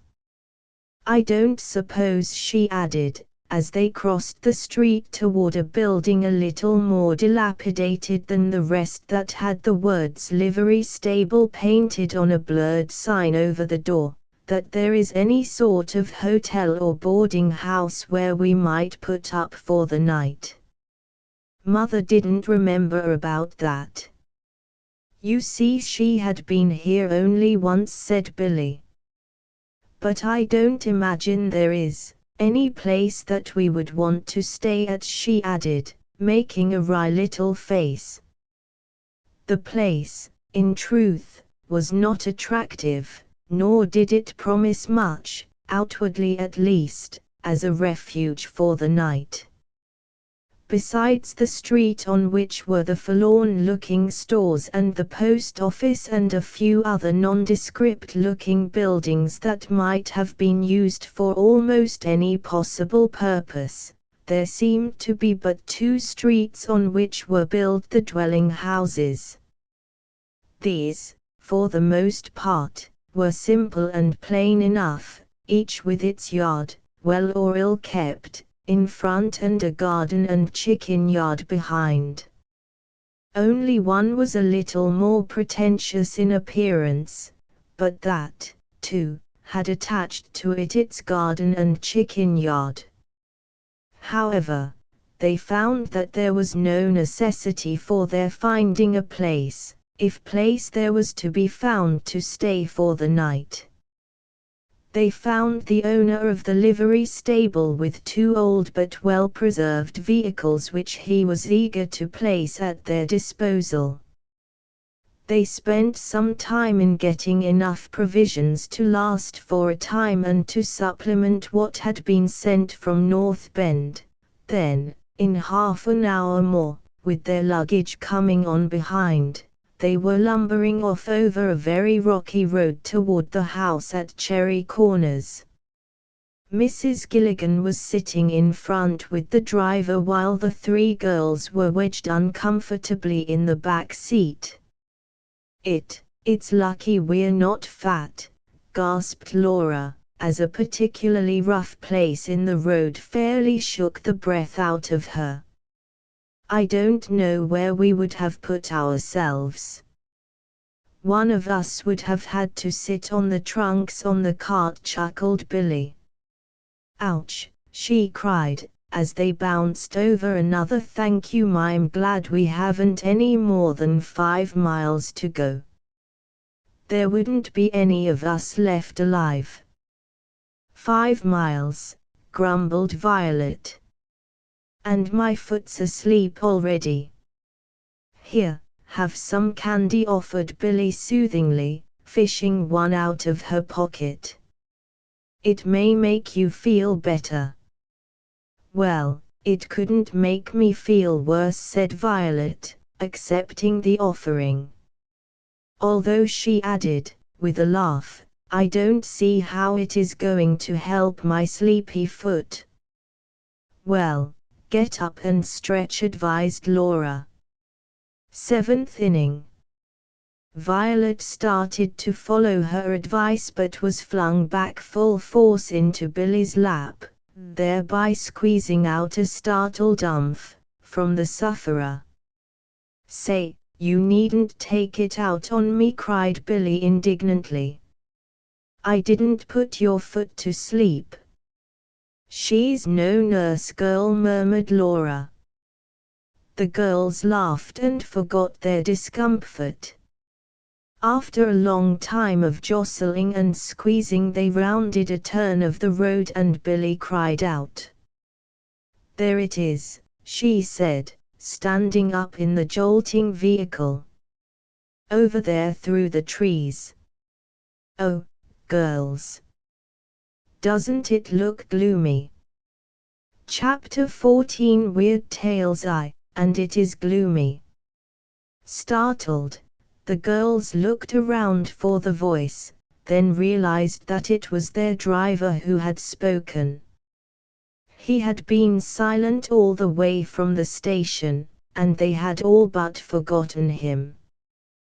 "What made you say that?" asked Billie, rather wonderingly. For although the man had only repeated her own words, the tone in which he said them made them appear twice as ominous. "It's a gloomy place," he said once more, with a shake of his head. "Aye, and there be some folks around here as says it is haunted."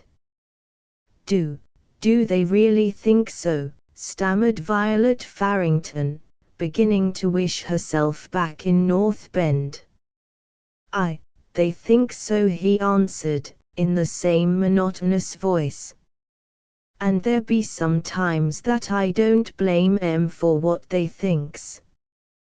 "Do you think it's haunted?" asked Billie, with the hint of a laugh in her voice. "Even here, in this forsaken place, with dusk coming on and the prospect of spending a night in a house people called haunted," Billie's sense of humor did not altogether leave her. "Do you?" she repeated, the laughter still more marked in her voice. The driver twisted around in his seat to see her before he answered. "It's all very well for you to laugh now," he answered. "But maybe you won't feel so much like laughing in the morning." In spite of herself, Billie shivered a little, and the other girls looked frightened. "If I was you," the driver went on with his unasked advice, "I'd turn right back and spend the night in Roland." "There's a boarding house." "Nonsense, we're not going to turn back," spoke up Mrs. Gilligan, a trifle sharply, for she could see that the driver's evil prophecies were getting on the girls' nerves. "If there are any ghosts in that house, which of course there ain't, they'd just better show their faces around me, that's all. I'll give 'em such a taste of my rolling pin that they'll get discouraged for good and all." She nodded her head vigorously, and the girls laughed. All right," grumbled the driver, disgruntled at having his ideas treated in this high-handed manner. "You can laugh all you're wanting to.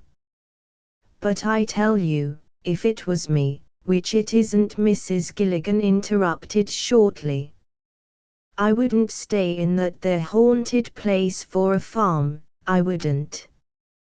"What makes you think it's haunted?"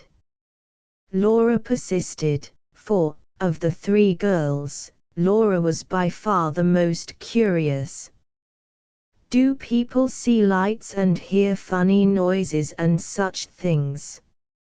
"Laura," began Violet in protest.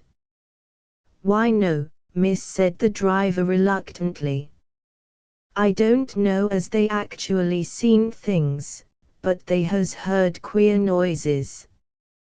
There was some boys once," he went on, warming to his task of storyteller, as thought they'd have some fun. You know the old lady what owned the place was nearly a loss away and just left it to a caretaker that didn't take over much care of it. He stopped to chuckle, and the girls leaned forward eagerly. What about them? Asked Billie impatiently. Well, they thought as they'd play burglar and break into the place and make a regular lark of it. Weren't they afraid they'd get caught? Asked Laura. Not with Sheriff Higgins on the job, chuckled the driver, in high good humor now that he was getting off his favorite yarn. They were nearing the house and the girls hurried him on impatiently. Well, they heard such funny humming noises and jingling like the rattling of chains and things, said the driver, that they got most scared to death and ran back home like the old Nick was after them. Ever since then folks has said the place was haunted.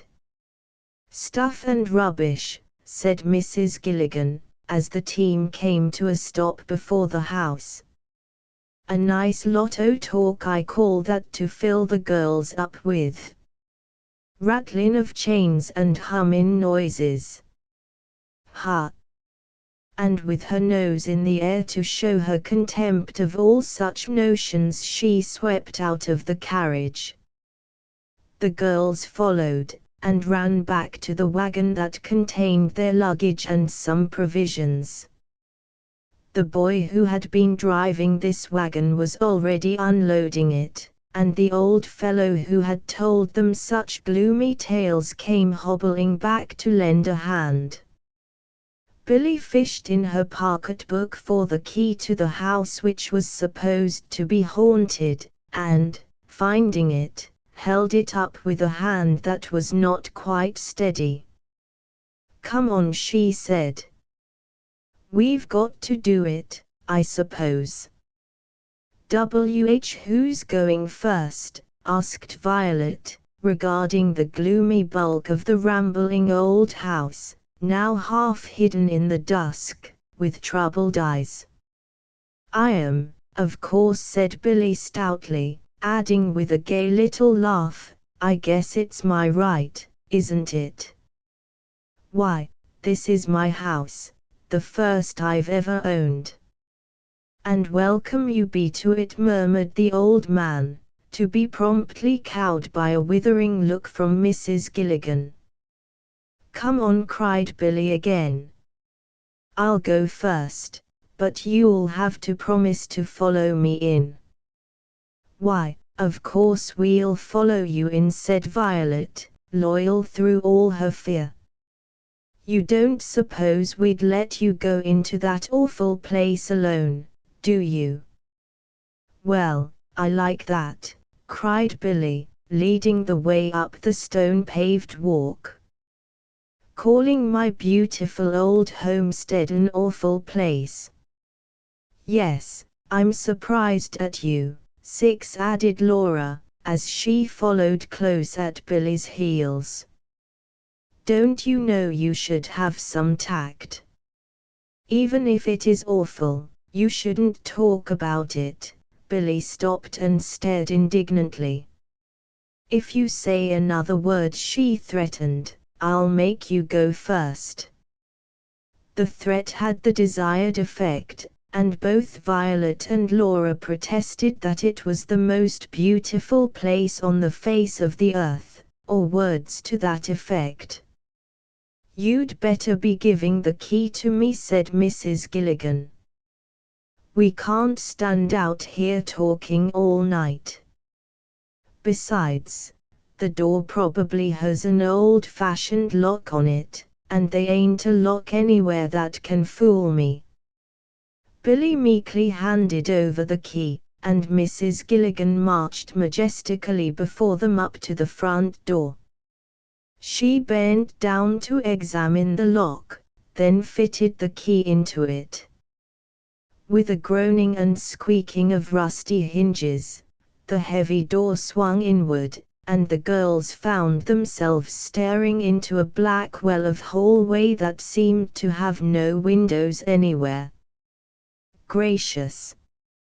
Did anybody think to bring matches? Asked Laura in an awed whisper. Sure, and I did. Mrs. Gilligan's matter-of-fact voice reassured her. 5 whole boxes I brought. But I've got something even better than that for the present occasion. She drew from the pocket of her coat a small electric torch and flashed it into the interior of the house. The bright light showed them glimpses of queer chairs standing about in odd corners and finally lighted up a broad stairway. It's the hall, announced Mrs. Gilligan. Now forward march, and we'll soon find out where the lights are. There must be a push button somewhere, suggested Violet, and even in their present nervous state the other girls laughed at her. A push button, cried Laura. Do you expect to find electric lights out in this wilderness? We're lucky if we find a chandelier somewhere, added Billie. I hope we don't have to burn candles or lamps. They aren't just exactly what you might call cheerful. And something cheerful is what we need, added Laura ruefully. Well, if you're after acetylene gas, I guess you'll be disappointed, said Mrs. Gilligan as her torch lighted up a wonderful old-fashioned richly carved candelabrum containing a dozen candles, half burned and looking rather wilted. It's candles we'll be burning while we're here. The girls groaned. But they give such a ghostly, flickering light, protested Violet, as if it were in some way Mrs. Gilligan's fault. I know I'll never be able to stand it, and she glanced nervously over her shoulder. Well, could you stand the dark any better? Asked Mrs. Gilligan practically, as she began to light the candles one after another. There will probably be other candelabra in the house, and if you get enough of them burning, there's nothing in this world that is prettier. For myself, I just love candlelight. Yes, when you're in civilization, put in Laura. But not out here. I've found another one, cried Billie, who had been prospecting on her own account. And here's another. Why, we'll have a big illumination before we're through. That's the way to talk, said Mrs. Gilligan approvingly, as she crossed over to Billie's side of the large hall and began to light the other candles. If we just make the best of everything and make up our minds to have a good time, we'll have a good time. And if we don't, we might just as well take the driver's advice and go home again. Go home? Well, I should just say not, cried Laura. The very idea of such a thing. The boys would tease the life out of us. We'd never hear the end of it.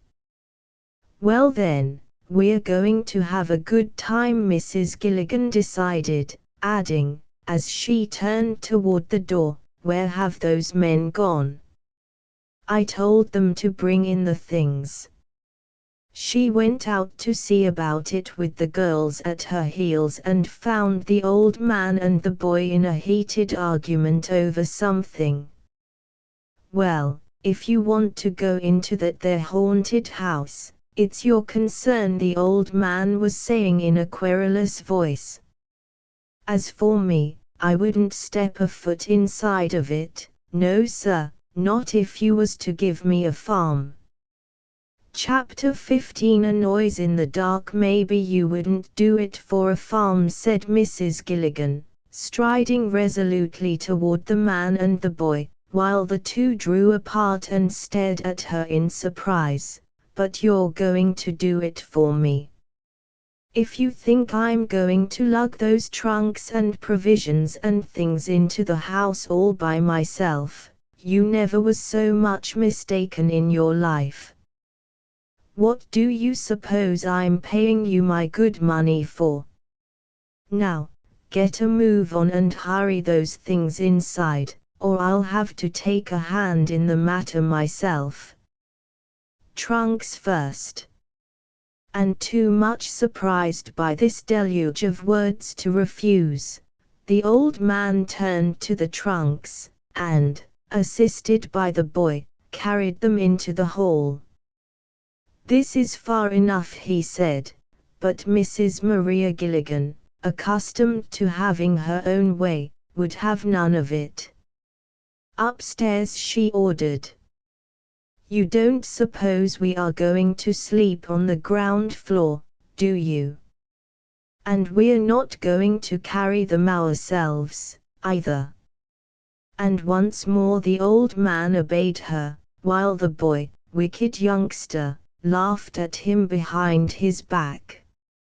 "If you meet a ghost coming downstairs, Grandpa," he taunted, "just tell him to be careful and not stumble over you.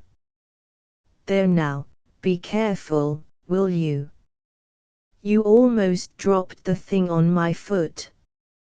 The girls watched the two go upstairs with Mrs. Gilligan bringing up the rear to make sure they did not stop halfway, and then turned to each other with a queer expression, half of amusement, half of uneasiness, on their faces.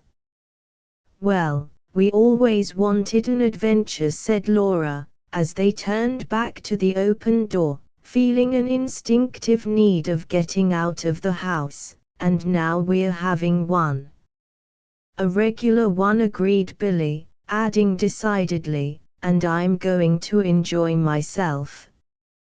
"Why, Laura," with a touch of excitement, "did you notice those funny old chairs and things? They're really very pretty, and they are surely very old." "I shouldn't wonder." "Oh," Billie cried Violet rapturously, "do you suppose you could get real money for them?" "If you could," she added with the air of a martyr that made the girls laugh, "it would be worth even braving the ghosts for." "You don't really believe that silly thing, do you?" asked Billie, turning back into the hall. "It's all in a foolish old man's imagination." "All right. And now you can bring in the provisions," they heard Mrs. Gilligan directing. "I don't know where the kitchen is, but I suppose there is one somewhere. I'll find it while you start to bring the things in." "We'll each take a candle," cried Billie, her eyes shining in the flickering candle light, "and look for the kitchen. Come on, girls, follow the leader." So, with Mrs. Gilligan at the head, they marched through what seemed to be a library, seen dimly by the light thrown by their 4 candles, into a room whose table and chairs showed it to be the dining room. "The kitchen must be just beyond," then said Laura, beginning to enjoy herself immensely. "There's a door, Mrs. Gilligan. Look out, don't bump your head." But Mrs. Gilligan had no intention of bumping her head. She swung open the door in question, and they found themselves in a butler's pantry that seemed almost as large as Billie's bedroom at home. Goodness! The person that first built the house must have expected to entertain lots of company, exclaimed Violet, looking with wonder at the rows of curtained cupboards. "I wonder if there are dishes in all of them." "We haven't time to look now," said Mrs. Gilligan, stopping her as she was about to peep inside a closet. We can do all that tomorrow when we have daylight. Ah, here's the kitchen, she added, as she stepped into a huge room, the regular type of a very old kitchen that could be used as sitting room as well.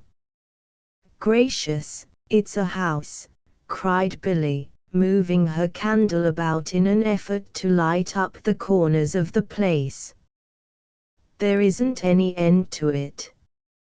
I'm glad I don't have to keep it clean as a steady job, said Mrs. Gilligan grimly. Now, girls, let's go back and find our two friends with the provisions. I don't know how you feel about it, but as for me, a little something to eat wouldn't go at all bad. We're just starved, they cried, and began a concerted rush back to the front of the house where their friends with the provisions were. However, when they arrived there, they found the provisions spread upon the driveway, but the man and boy had disappeared. Humph, grunted Mrs. Gilligan, her mouth straightening to a grim line. I had more than a notion that that old fellow would clear out, and of course the young one wouldn't stay alone. I shouldn't have trusted them out of my sight. She began picking up bags and packages, and the girls followed suit. Before very long they had gathered up all the provisions and were staggering back, arms laden, toward the house. They found their way back to the kitchen again and dropped the things thankfully on the table. Now for something to eat, cried Laura. What shall we have, Mrs. Gilligan? I suppose it will have to be a cold supper, she added, looking about for some means of cooking and discovering only an immense coal stove. I suppose it would take forever to make a fire in that, said Billie, indicating the stove and thinking longingly of hot steak and potatoes, even if they have any coal. Here's plenty of coal, said Mrs. Gilligan, who had been finding things out in her own practical and efficient way, and here is plenty of wood and old newspapers to start it going. Indeed, and we're not going to have any cold supper, she added, while in imagination the girls already were sniffing the aroma of broiling steak. Not after that long ride and cheerful conversation. With the prospect of supper, and a hot supper, so close at hand, the girls could laugh at the gloomy stories of the old driver. We'll help, cried Laura. Come on, girls, let's see if we can find enough dishes to set the table. So they went gaily to work, setting the table and peeling potatoes, which Mrs. Gilligan proceeded to fry, and enjoyed themselves immensely. Shall we eat in the kitchen? Asked Violet, pausing with a pile of plates in her hand. Or shall we be very proper and eat in the dining room? Oh, the kitchen's a lot more cheerful, said Billie, shivering a little in spite of herself as she thought of the dark, rather dreary room just the other side of the door. Besides, what we want in a hurry, said Laura, taking the dishes from Violet and setting them decidedly on the table. Tomorrow will be time enough to put on airs. Just now all I want to do is to eat. While they were waiting for the supper to cook and after they had done as much as they could toward its preparation, the girls looked about the kitchen and the gloomy dining room a bit. The latter room was dark and cheerless, and they wondered that anyone should have selected it for a dining room. The woodwork was all of black walnut, and there was much of it, the window frames and door frames being heavy and ornate and the room being wainscoted with the same dark wood, The room was large, too, and there were windows at one end only, and that toward the north. "Oh, come. Let us get out of here," finally cried Laura, grabbing each of the other girls by an arm and running with them out into the more cheerful kitchen. "Oh, that steak," cried Billie longingly, as she drifted over to the stove. "Isn't it nearly done, Mrs. Gilligan? This is cruelty to animals." Mrs. Gilligan chuckled and turned the steak on the other side. "Almost ready now," she said, adding another piece of butter to the golden browned potatoes. "Have you girls cut the cake?" "It's in one of the packages I brought in, on the end of the table." "Don't cut it all now," she warned, as there was a joyful rush for the cake. "We want some of it left for tomorrow." The girls did not cut it all, quite. But they did cut a good 2/3 of it, and ate it all, too. It was a strange sort of meal: the candle-lit kitchen, the hastily set table, the faces of the girls and Mrs. Gilligan brought out in bold relief by the flickering candle light. The meal was delicious, and the girls ate ravenously, but from time to time one of them would shift uneasily in her seat and look nervously over her shoulder into the dark corners of the room. Instead of the dinner making them more courageous, it seemed to be having the opposite effect, for when they had finished their cake and the steaming hot coffee, they found themselves talking in whispers as if they were afraid of the sound of their own voices. Billie, suddenly realizing this, spoke aloud, and Laura and Violet jumped nervously. "What's the matter with us?" Billie asked, her voice sounding strangely loud and unnatural even to herself in the hushed stillness all about. "We never used to be so awfully quiet. And I'm sure we don't have to whisper about it." I suppose," shivered Violet, "that it's because everything else is so quiet. It sort of has its effect on us. I wish," she added, with a sudden little outburst unusual in Violet, that horrid old driver hadn't told us that horrid story. I catch myself listening for noises all the time." "But that's foolish," said Mrs. Gilligan, in that everyday, matter-of-fact tone that never failed to give the girls courage. "There isn't one of us who believes anything he said, so why let it worry us?"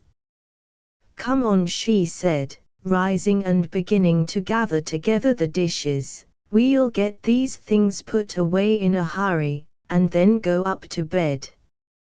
I think a good night's rest is what you need." "Oh, but I don't want to go up in the spooky upstairs part," whispered Violet to Billie, as she scraped some odds and ends off on a plate. "Oh, why didn't we travel by night, so that we could have reached here in the morning?" "Well, we didn't, so there's no use worrying about it," said Billie sharply, for the situation was beginning to get on her own nerves. She had caught herself dreading the moment when they must leave the more or less cheerful kitchen for the upper floor of the house. And then the minute came. "Take a couple of candles apiece and follow me," Mrs. Gilligan said. "I had your grips all put in the upper hall. Now then, let's find out what kind of beds we have to sleep in, if any." So, with little creepy chills chasing themselves up and down their spines, the girls obeyed, keeping close together and looking fearfully into the dark shadows. They had just started up the stairs when Violet cried out, her voice sounding sharp in the stillness, "What's that?" Right over their heads there came a creepy, slithery sound, followed by a loud thump. The girls groaned and clutched each other. "The ghost," said Violet, in a terrified whisper. Chapter 16 Shadows and Mystery. "Well, if it's a ghost," announced Mrs. Maria Gilligan in a loud voice. "I never did hear one that sounded so much like a suitcase sliding off a trunk." The girls giggled and followed Mrs. Gilligan as she strode up the stairs. The flickering candles made grotesque shadows on the walls. The house, after that noise, was as still as a tomb, and despite the comforting presence of their valiant chaperone, the girls kept close together for protection. "Do you suppose it was only a suitcase?" stammered Violet. "Don't whisper in my ear, you tickle," hissed Billie, and again they laughed hysterically. "Look out, now, go slow," Mrs. Gilligan was cautioning them. "We don't want to stumble over this luggage and get a broken leg or two." "Ouch!" she exclaimed, as she stubbed her toe against something hard. "I guess I'm the first casualty." She bent down to find what she had stumbled against, while the girls glanced nervously into the corners of the hall which the flickering candlelight only seemed to make more dark. "Goodness, if we feel like this now, I don't see how we're ever going to spend the night here," cried Laura, shivering a little. "I don't believe I'll be able to sleep a wink." "Oh, yes, you will," said Billie, trying hard to make her voice sound natural and unconcerned. "We're all so tired we couldn't help sleeping anywhere." "Just as I thought," said Mrs. Gilligan, referring to the object she had stubbed her toe against. "Your suitcase, Billie, and the creepy noise we heard was when it slid off the trunk. Come on now," she added, holding her candle high over her head again, "let's see what we can find in the way of bedrooms." "Let's go in the first door we reach," suggested Billie, and at the moment Mrs. Gilligan's candle showed a wide, high doorway leading into a black cavern of a room. "Well, here's the first one," she said. "If we have luck and find some bedding." She was already feeling her way cautiously between several chairs and tables, with the girls following close behind. "There's the bed," cried Laura. "Oh, isn't it funny? A regular old four-poster." "With a canopy over it," marveled Violet. "And it's made up with clean things," added Billie, making another discovery. "Goodness, it makes you feel like the little princess when she found all the good things in her room." "Sure enough, it has been made fresh," said Mrs. Gilligan, as she wonderingly turned down a somewhat dusty spread and disclosed snowy sheets beneath. "Somebody's been keeping house anyway," said Laura. "Here's room for two of you girls," said Mrs. Gilligan. "Oh, we all three want to sleep together," cried Violet, fearful that she might be picked to sleep alone. "There's safety in numbers." "All right, but I have to sleep somewhere," Mrs. Gilligan reminded her with a wry little smile. "Aren't you going to help me find some place? This may be the only bed that's in sleeping condition in the house." "Then we'd have to sleep four in a bed," said Billie, with a chuckle. "But come on, Let's see if some kind fairy hasn't prepared for you too, Mrs. Gilligan. Laughing, the girls pushed out into the hall and looked for the next doorway. They no longer glanced fearfully in the corners for something they were afraid to see.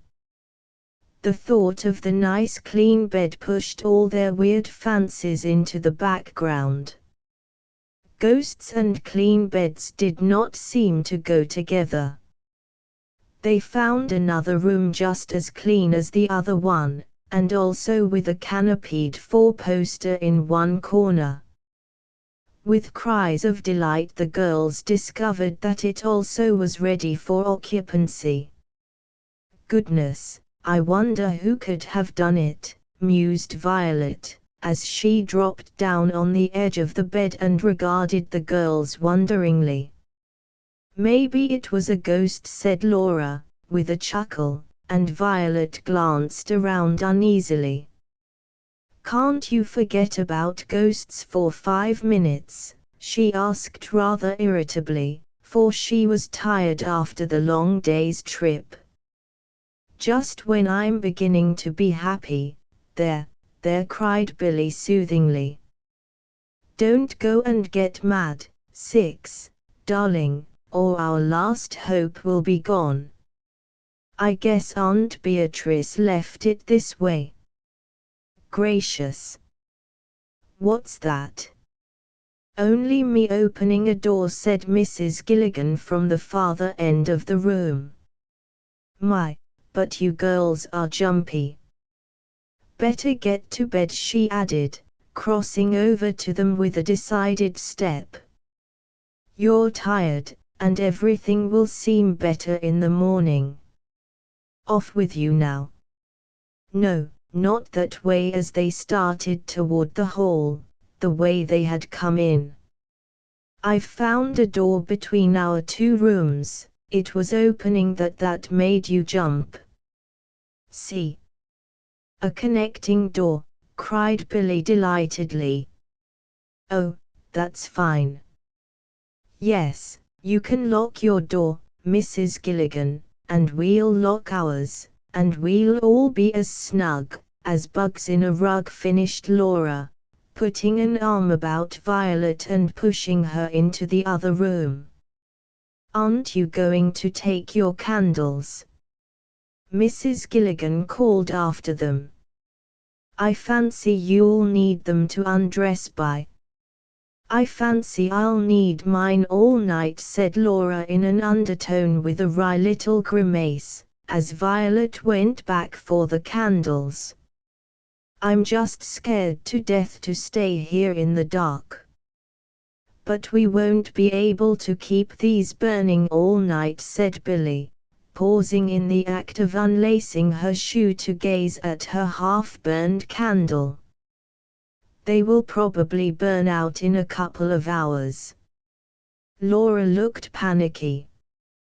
Well, someone will have to go down and get some more, she said, and gazed at Billie thoughtfully. Goodness, you needn't look at me when you say that, said the latter, going energetically to work on the other shoe. I wouldn't go down into that gloomy place again for all the money there is in the world. But we'll be left in the dark, said Laura, staring at Billie as if it were all her fault. Who said anything about being left in the dark? Asked Violet, returning with a candle in each hand, the flickering light illumining her face and making her look like some saint. I did, and we will if you don't go down and get more candles, said Laura, turning her fire against the newcomer. Go down and get candles all by myself? Asked Violet. Then she walked over to the table and set the 2 candles down with a decided thump. You're crazy, she said. Well, the best thing I can see to do, said Billie, letting down her long hair and brushing it vigorously, is to get to bed, go to sleep, and forget all about it. Yes, if we can sleep, said Laura doubtfully, as she took her nightgown out of the grip. The girls undressed as quickly as they could, said their prayers, and crawled under the sheets, pulling them up tight beneath their chins. You know, whispered Billie, after they had been quiet for some time staring up at the ceiling, I have an idea that I've got the worst of this bargain. Now what are you raving about? Asked Laura, turning a pair of unnaturally bright eyes upon her. Why, you chose the middle of the bed and Six took the end nearest the wall. That leaves me on the outside to ward off the ghosts. It isn't fair. Oh, but, Billie dear, you're ever so much braver than we are, said Violet cajolingly. Don't you remember how you've said right along that you weren't afraid of ghosts? Well, I'm not, said Billie stoutly, while her eyes searched the far corners of the room, which were beginning to get very indistinct and creepy in the flickering, uncertain light of the fast-shortening candles. And, anyway, she added, the thought seeming to comfort her, I locked the door. Well, don't you know a ghost can walk right through a door? Asked Laura, and Violet bounced in the bed and came down with a thud. Stop it, she commanded. I'm trying my hardest to get to sleep before those candles burn out. When it gets pitch dark in here I never can. And all this comes under the head of pleasure, murmured Laura with a little chuckle. All right, we'll keep still, agreed Billie. I think myself that the best thing we can do is get to sleep. Night, girls. We'll all feel better in the morning. If we're here to feel anything, added Violet gloomily. For a long time the girls lay wide-eyed and quiet, but gradually the law of nature asserted itself. Their eyelids drooped, and the deep regular breathing showed that they were asleep. It was about 3 o'clock in the morning that it happened.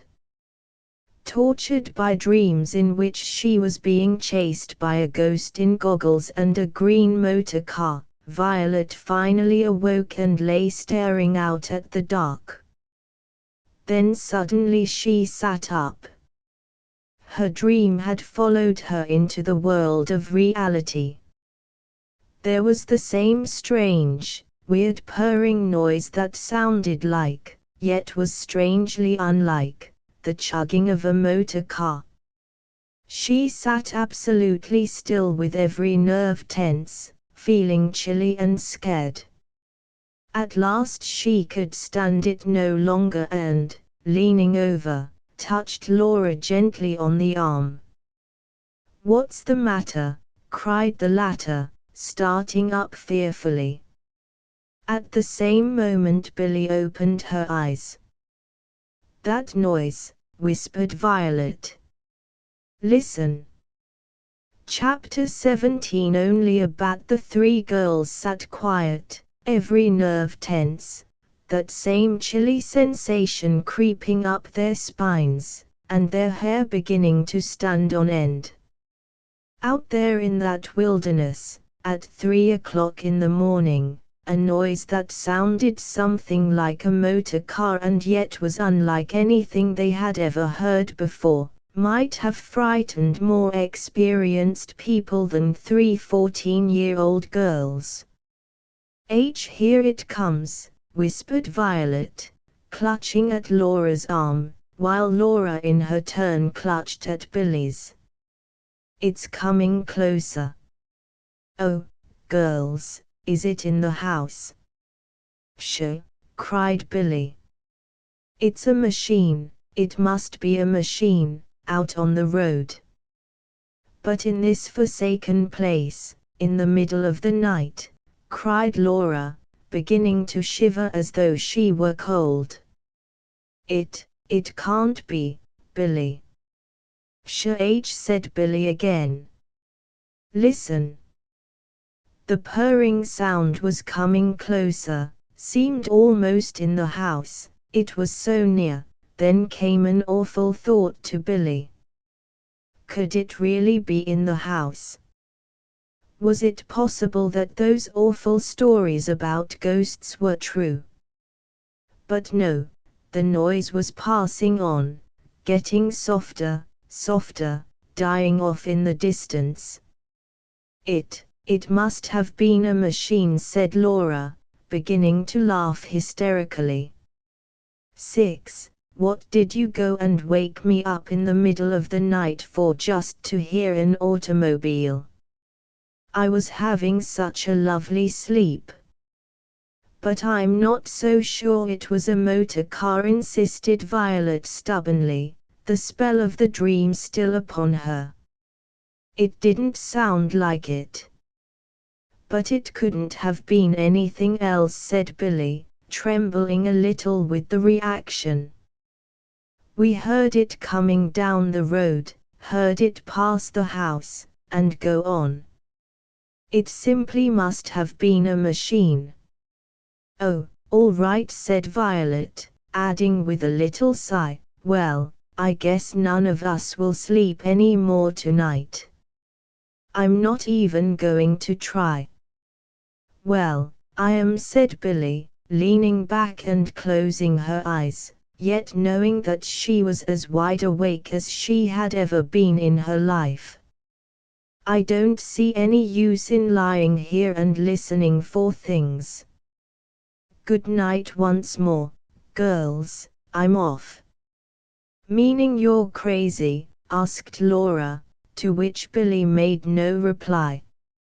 As a matter of fact, even while they were saying they could sleep no more that night, the girls did go to sleep, and, what is more, slept soundly until they were awakened by Mrs. Gilligan's voice calling to them from the connecting doorway. Do you expect to sleep all day? She was asking them, her face rosy and herself very nice and trim in a light blue house dress. This is the third time I've spoken to you, and I was beginning to get worried. What time is it? Demanded Laura sleepily. About 11, Mrs. Gilligan answered calmly, and they gasped. 11, repeated Billie, sitting up in bed and rubbing her eyes hard. For goodness sake, how did it get that way? I feel as if I hadn't had any sleep at all. Well, I've had the most awful dreams, complained Violet, turning over as if she intended to go to sleep again. I've done nothing but dream of ghosts and motor cars all night. At the mention of ghosts, Mrs. Gilligan broke into hearty laughter. Ghosts, she said, her eyes sparkling. I shouldn't think you'd be talking of ghosts anymore. Here you've spent a whole night in the house and no spirits have bothered you yet. I should think you'd be satisfied. Oh, but didn't you hear that noise in the night? Violet asked her, turning over and forgetting the nap she had been about to take. We girls were just about scared to death. Speak for yourself, said Laura, who, whether she had really been frightened or not, never liked to have anybody tell her about it. You were scared too, what's the use of denying it? Violet demanded hotly, but Mrs. Gilligan interrupted them. Never mind about that, she said, with a smile. Just tell me about this noise you thought you heard. So the girls told her about their weird experience of the night before, all talking at once and making it as hard as possible for Mrs. Gilligan to understand what it was all about. A noise that sounded like a motor car, she said, when they had finished and had paused for lack of breath. Well, I don't see what's so very queer about that. May have been some joyriders or something. But who would be joyriding in this part of the country? Laura objected. The country people hereabouts probably don't know what the word means. That particular sport does seem to belong to the idle rich, Mrs. Gilligan agreed, with a chuckle. Well, she added, getting up and starting for the door, whatever it is, or was, we needn't go without our breakfast because of it. How would you like some bacon and eggs and biscuits? The suggestion worked like a charm, and before Mrs. Gilligan had finished the girls were out of bed and feeling about for their clothes. You know, the room doesn't look half bad by daylight, remarked Violet, as she was arranging her hair before an elaborately framed old mirror. And it surely is quite clean. But it's horribly gloomy, just as Mother said. Billie was regarding the dingy woodwork, now almost black with age, and the huge four-poster with its funereal canopied top, and the large pictures of dead and gone ancestors that adorned the walls. The only really good things in the whole room are the tables and chairs.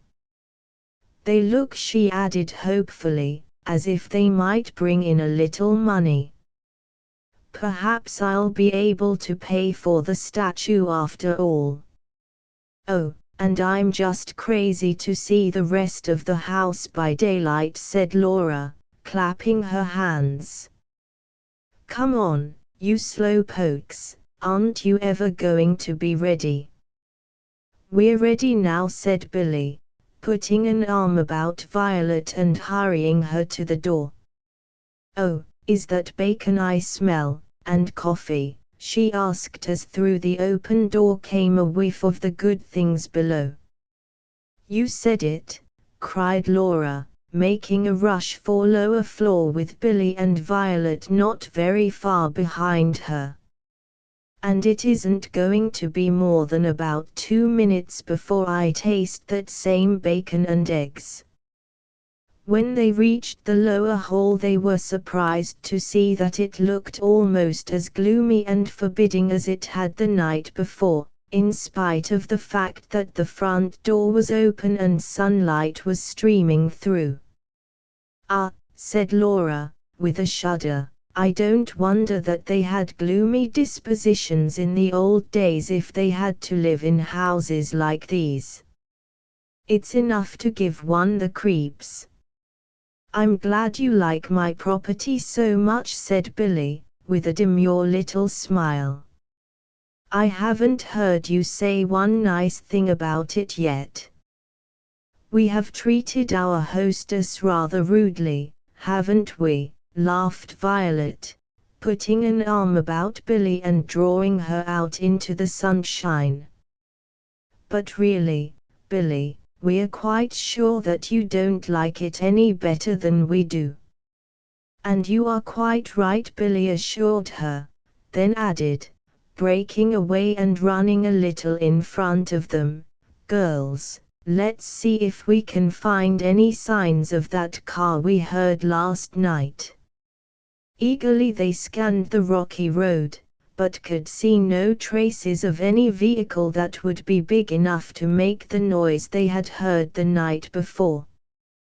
The plot thickens, said Laura, as they started back to the house to eat the bacon and eggs and biscuits. We hear a car, but see no traces of it.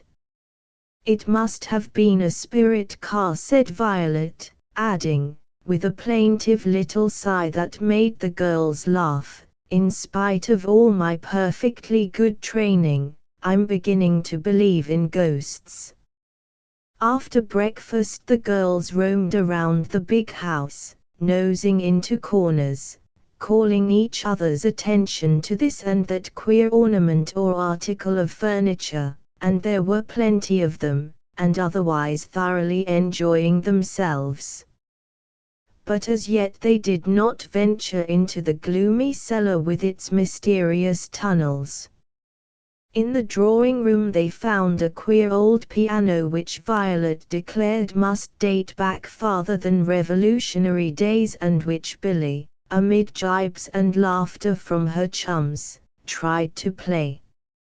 After she had tried and failed on half a dozen different compositions, she gave up the attempt, and they roamed upstairs, looking through one room after another until Billie accidentally opened the door that led to the attic.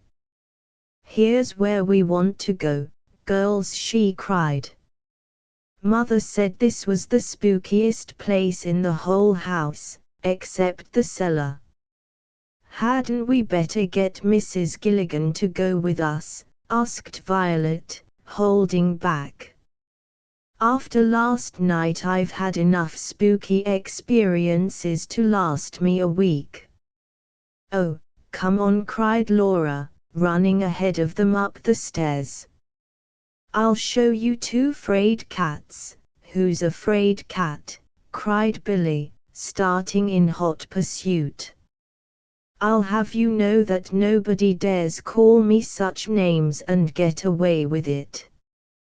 Come on, Six, let's murder her." "Just try it," Laura hissed at them dramatically from the head of the stairs. "I'd turn into another ghost and haunt you." "Oh, for goodness sake, leave her alone," Billie Violet entreated. "We've got enough ghosts around here without Laura." "What's that?" "If you're going to scare me again," began Laura, but it was Billie this time who commanded silence. "Hush, I did hear something queer," she said, and all three listened intently. It came again, a weird little noise like the brushing of wings against some hard object, and the girls scarcely dared to breathe. Then out into the hot open attic fluttered a tiny little object with webbed wings and the body of a mouse. "A bat!" cried Laura, sinking down weakly and shaking with hysterical laughter. "Oh, girls, if I have to stay here another week I'll just die of heart failure, I know I will." Chapter 18 A Fish Story. The days passed without further scares until the time finally came when the boys were to arrive. During those days the girls roamed around the farm attached to Cherry Corners. They found it for the most part a rocky place, with here and there dense patches of woods. There was a brook and in this they saw some small fish darting about. "Maybe the boys will want to go fishing when they come," suggested Billie. The cherry trees also interested the chums, there were so many of them. The late cherries were ripe, and they spent a day in picking them, donning overalls for that purpose. Mrs. Gilligan took the fruit and made several delicious pies and also a number of tarts. The place was certainly a lonesome one. Only once did they see two men tramp by. The men eyed the girls curiously, but tramped on without speaking. "Certainly not very sociable," was Violet's comment. At last came the time when the boys were to arrive. The girls were in a fever of excitement and anticipation, for they knew that they would have just about twice as much fun with the boys as without them. "We can go on picnics," said Laura, putting on her hat over one eye as she had a habit of doing when unusually excited, "and long tramps in the woods, and, oh, all sorts of things. I wonder if that old wagon will ever come, said Violet, looking anxiously down the road. If it doesn't hurry, we'll be too late to meet the train. The boy who daily brought them provisions from the village had been commissioned to send the antiquated carriage after the girls so that they could get down to the village in time to meet the early train. But the girls, with no confidence in the country lad's memory, had been sure he would forget all about it. If he doesn't come pretty soon, the boys will get off the train with no one to meet them, Violet went on, worrying. They won't know where to go.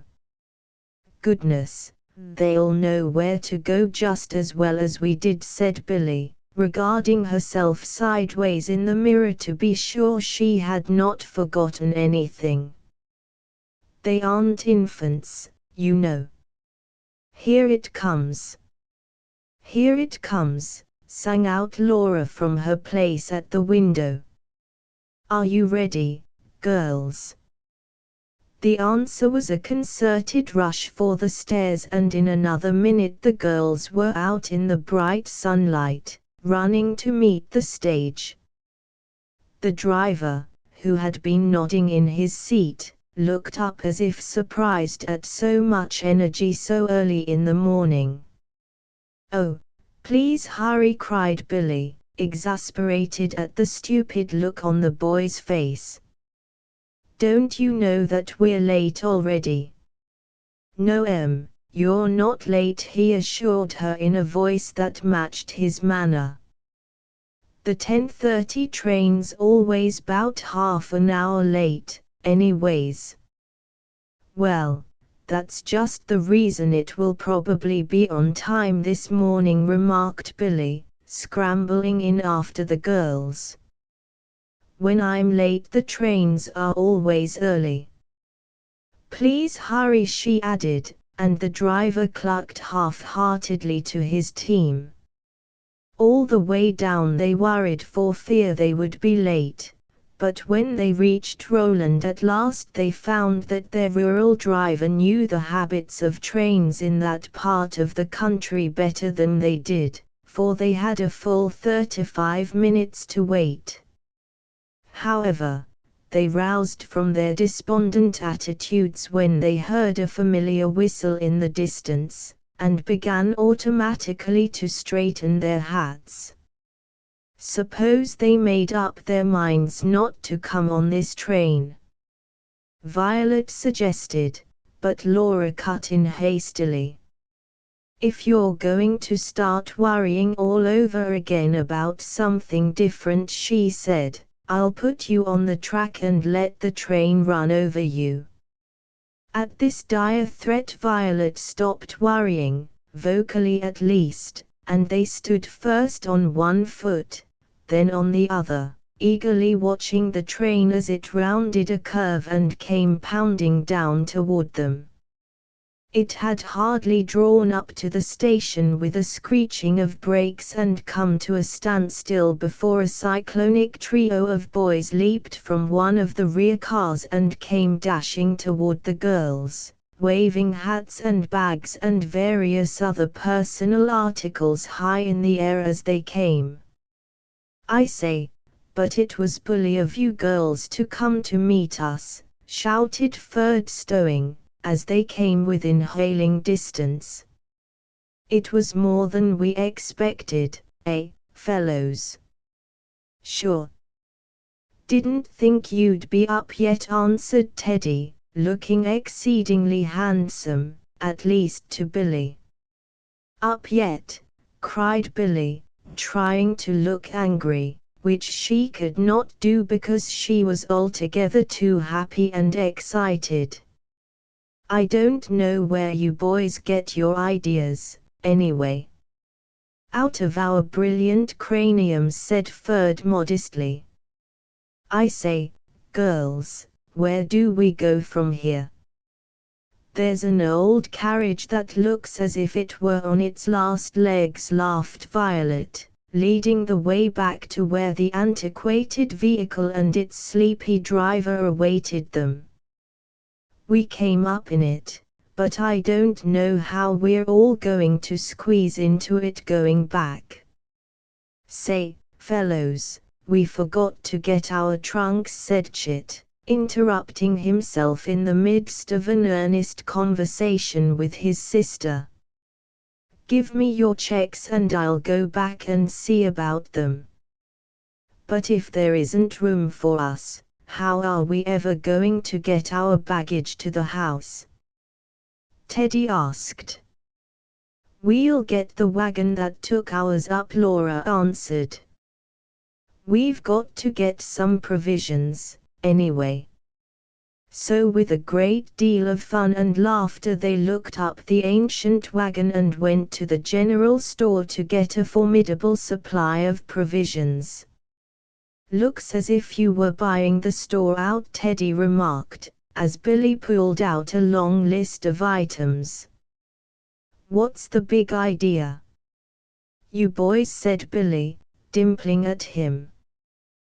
We knew what kind of appetites you would bring along with you, so we decided on safety first.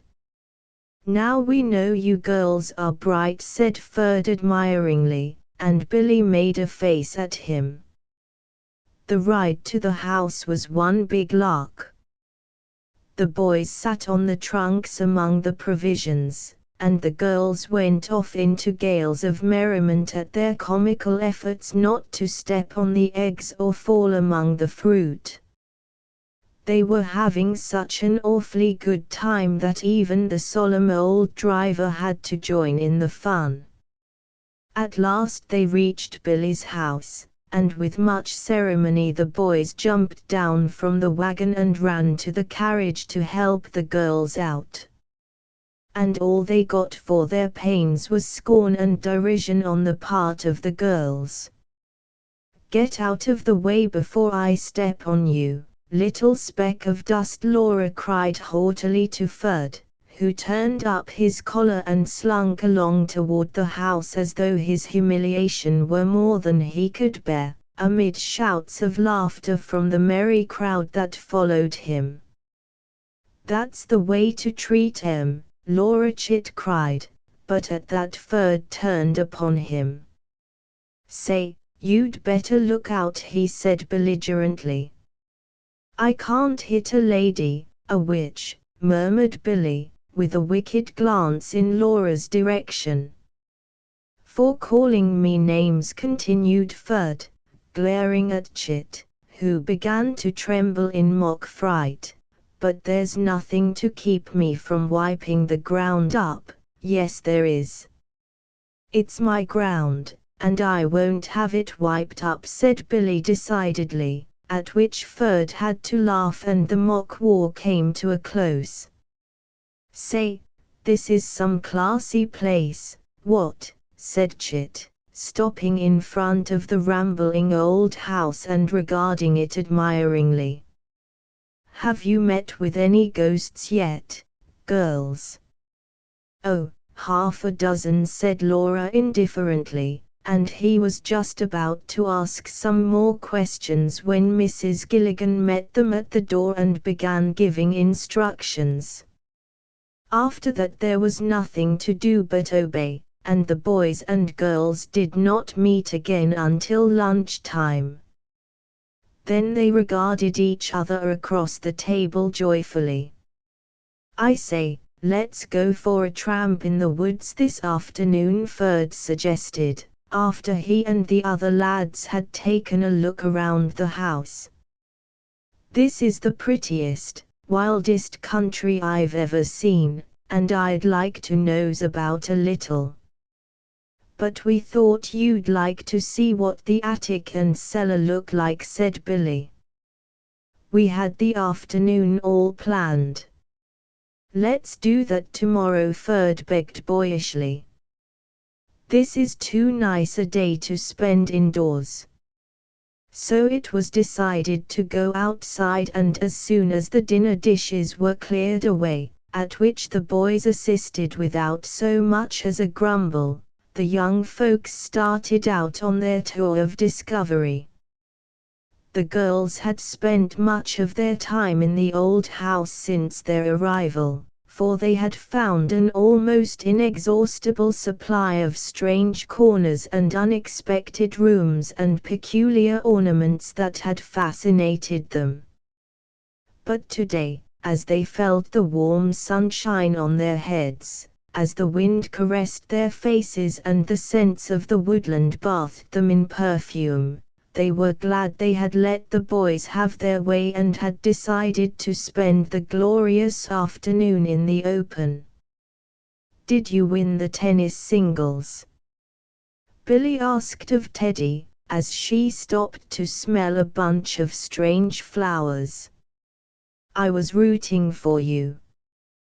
"Were you?" asked Teddy eagerly. "For you, and Chit," she added demurely, and laughed to see his face fall. "But did you?" she asked. "What?" "Win the tennis singles, silly. Can't you remember a thing 2 seconds?" "Why, yes, we did," he answered absently, his grey eyes on Billie's lovely mischievous face. "In fact, we just ran rings around them. I guess." He stopped short as they came upon the other young people. A couple of bearded men had come out of the woods and confronted the crowd. Each man carried a heavy club. They were the fellows who had once passed the girls without speaking. "You can't go any further this way," one of them said in a rather gruff tone. "We're growing a new variety of corn and want to keep the seed to ourselves." "What's that?" demanded Chit in astonishment. "You heard what I said. You can't stay here, and you can't go that way." "You want to get out of here," growled the second man. "Come, move on. You can't steal any of our corn-growing secrets. Move on." And the first man shook his club suggestively. The strange men looked ugly, and the boys and girls, after a pause, turned off in another direction. "Humph," grunted Ted, with a curious glance at the place where the men had been. "They made a mistake. That wasn't a corn story. It was a fish story." "Maybe," returned Billie. "But what does it mean?"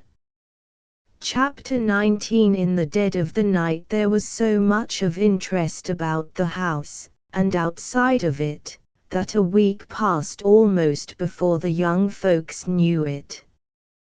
The boys were for exploring the cellar, and did so one fine day, taking the girls along. They had a flashlight, a lantern, and some candles, and all these combined gave them quite an illumination. But the girls kept close to the boys, for the cellar was certainly a creepy place, with its many nooks and corners and dark closets. They managed to find 2 tunnels, one about 50 feet long and the other close to 100. "Caved in," cried Chit in disgust. He was right.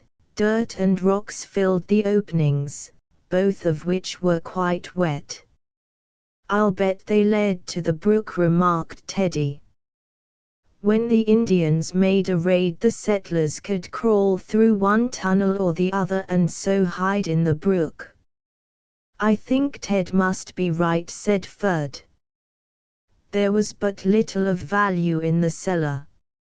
Old tools, rusted with age, and some empty bottles and jugs, and that was about all. "It's awfully musty," said Billie presently. "I'm going upstairs and out into the sunshine." And she went, and the others soon followed. Billie had received the address of Miss Beggs, the school teacher, It had been sent to her address at home and forwarded by Mrs. Bradley. Now, I guess I'll have to write that letter to the teacher and explain all about the broken statue, said Billie dismally. Oh, dear, I wish I didn't have to do it. It's too bad we haven't the money to pay for the old thing came from Chit. Can't we sell some of this stuff? It must be worth something. But who will buy it?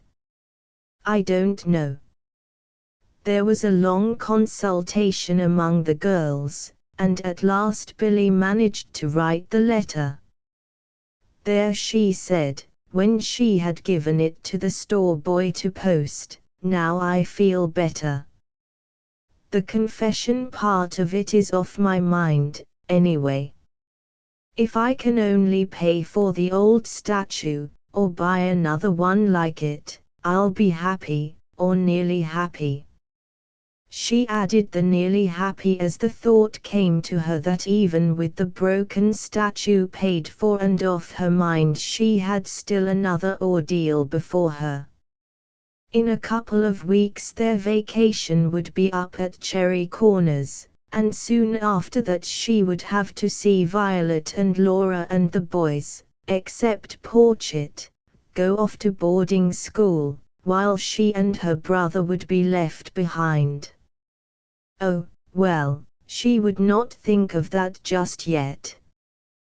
They could at least enjoy the time they were to spend at Cherry Corners. And they did enjoy it. There was never a minute of the day for which something interesting was not planned. Then one night, when they had almost forgotten that the house was supposed to be haunted, they had an experience that brought back all their old fears of the place, and then some, as Teddy said. Billie sat up in bed suddenly with the familiar chilly feeling up and down her spine and her hair showing a tendency to pull away from her prickly scalp. The piano was sounding, all the way from treble to bass. And it was the middle of the night with everybody in bed.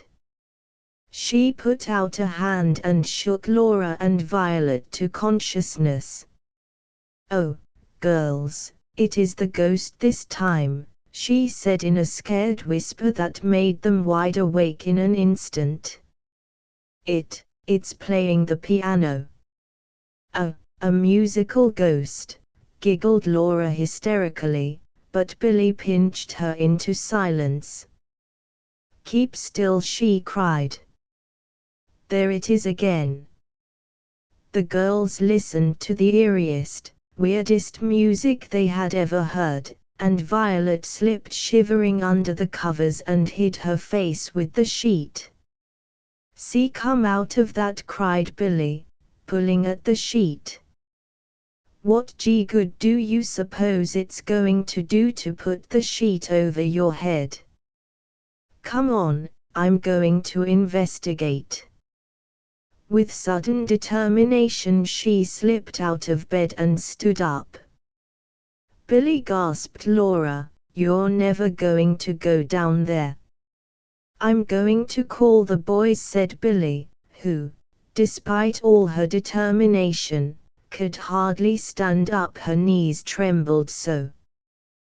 "We'll all go and rout that old ghost. He's got to," she added with a hysterical giggle that matched Laura's. "Get off my piano." Fearfully the girls watched her start into Mrs. Gilligan's room. Then Laura pushed down the covers and got to her feet. "If Billie isn't afraid," she said stoutly, "I don't see why I should be. Are you coming, Six?" "I suppose so," said poor Violet, more afraid of being left alone than of facing the ghost in company with the others. "If you're going, I've got to." So it was that Mrs. Gilligan was startled to find three ghostly, scared figures standing by her bed calling nervously to her to please wake up. "For goodness sake, what's the matter?" she said, rubbing her eyes and staring at them sleepily. "Have you heard your ghostly motor again?" "Oh, much worse," cried Violet. "We heard a ghost playing a piano," said Laura. "Listen," commanded Billie. "There it goes again."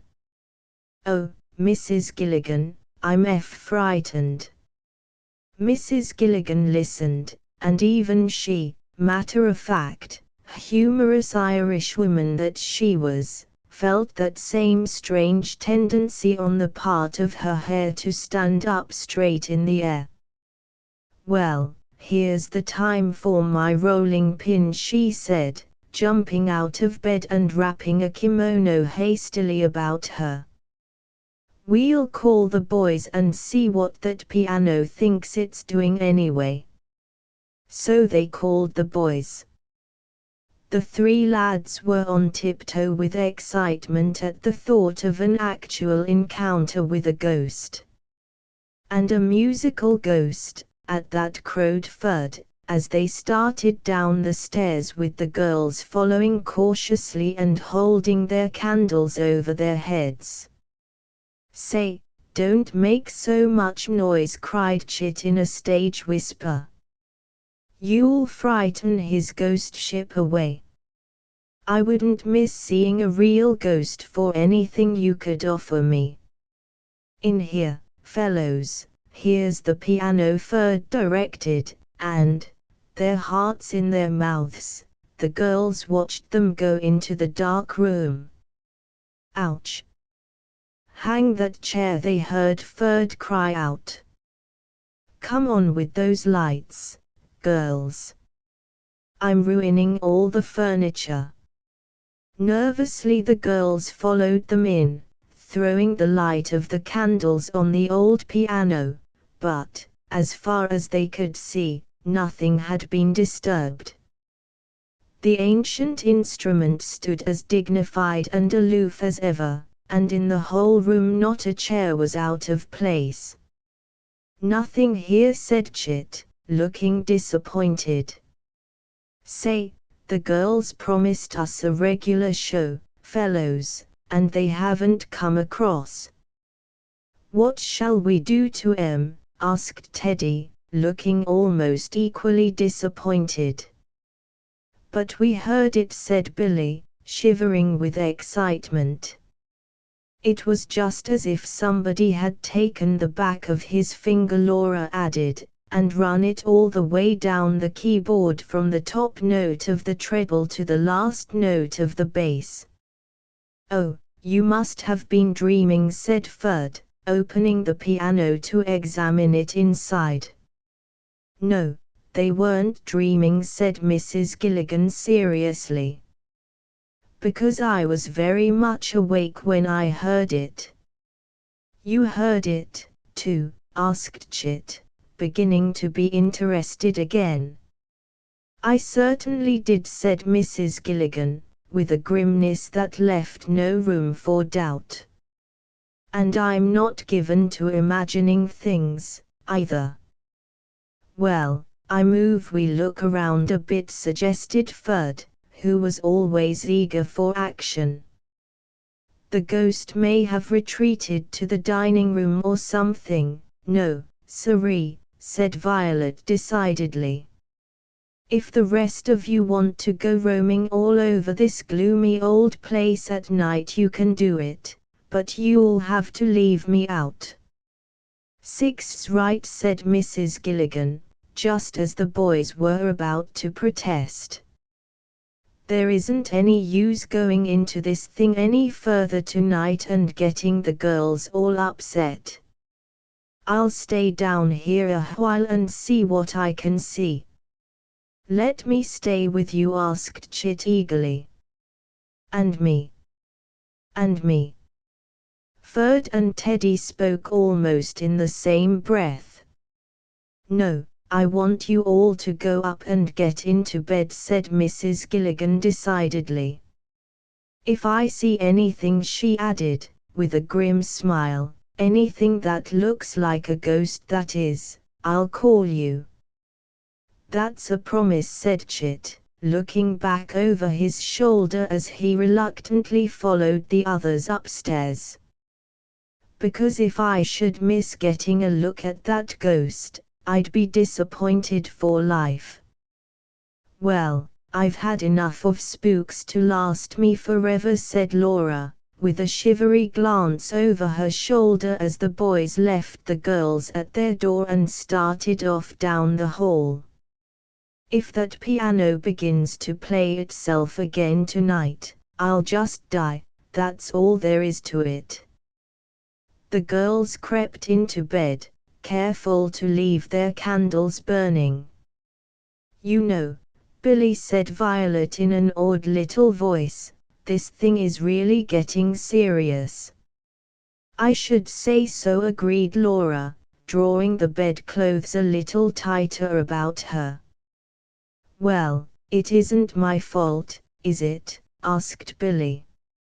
I didn't ask Aunt Beatrice to leave me a haunted house. And, anyway, she added very truthfully, it was you, Laura, who first suggested coming here. Yes, went on Violet accusingly, and it was you who said you'd be disappointed if you didn't see a ghost or two. Laura groaned.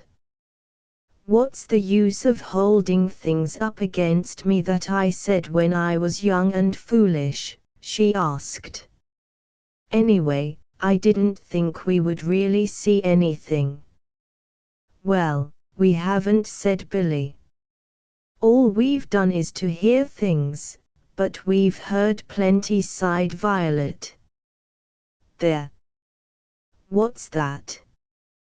The girls listened, feeling almost ready to scream, but could hear nothing but the sighing of the wind in the tree tops. Only the wind, silly, said Laura, then added with an almost comfortable feeling at the thought, Mrs. Gilligan's on guard anyway. Yes, said Violet, adding with a sigh that seemed to come from her very toes, I only hope the piano doesn't swallow her up before morning. I've come to expect almost anything. Chapter XX. The motor again. The piano did not swallow Mrs. Gilligan up, and, as a matter of fact, the good woman did not stand guard until morning. Half an hour of sitting alone in that gloomy room watching a piano that had played itself was enough to ruin even her seasoned nerves. Once back in her room, she scolded herself for being such an idiot, laughed at her fears, and, being a normal, healthy woman, fell almost instantly to sleep. In the morning the girls themselves felt somewhat inclined to laugh at the fright they had had, and yet they knew that what had happened had been no figment of their imaginations. The sound, though weird and eerie, had been real, even Mrs. Gilligan would testify to that. Well, I tell you what we ought to do, said Ferd, as he sat down to a huge plate full of breakfast. We fellows ought to take turn and turn about keeping watch. There must be some reason for the noise the girls heard, and I won't be happy until we find out what it was. I think you have the right idea, replied Chit, decidedly. The only condition I make is that I be allowed to stand the first watch. You'll do nothing of the kind, any of you, broke in Mrs. Gilligan, with that slight tightening of her upper lip that the girls and boys had come to know and respect. That's a fine way to see all sorts of things that ain't and hear all sorts of things that never happened. Sit up in the dark, waiting for something to happen. I guess not.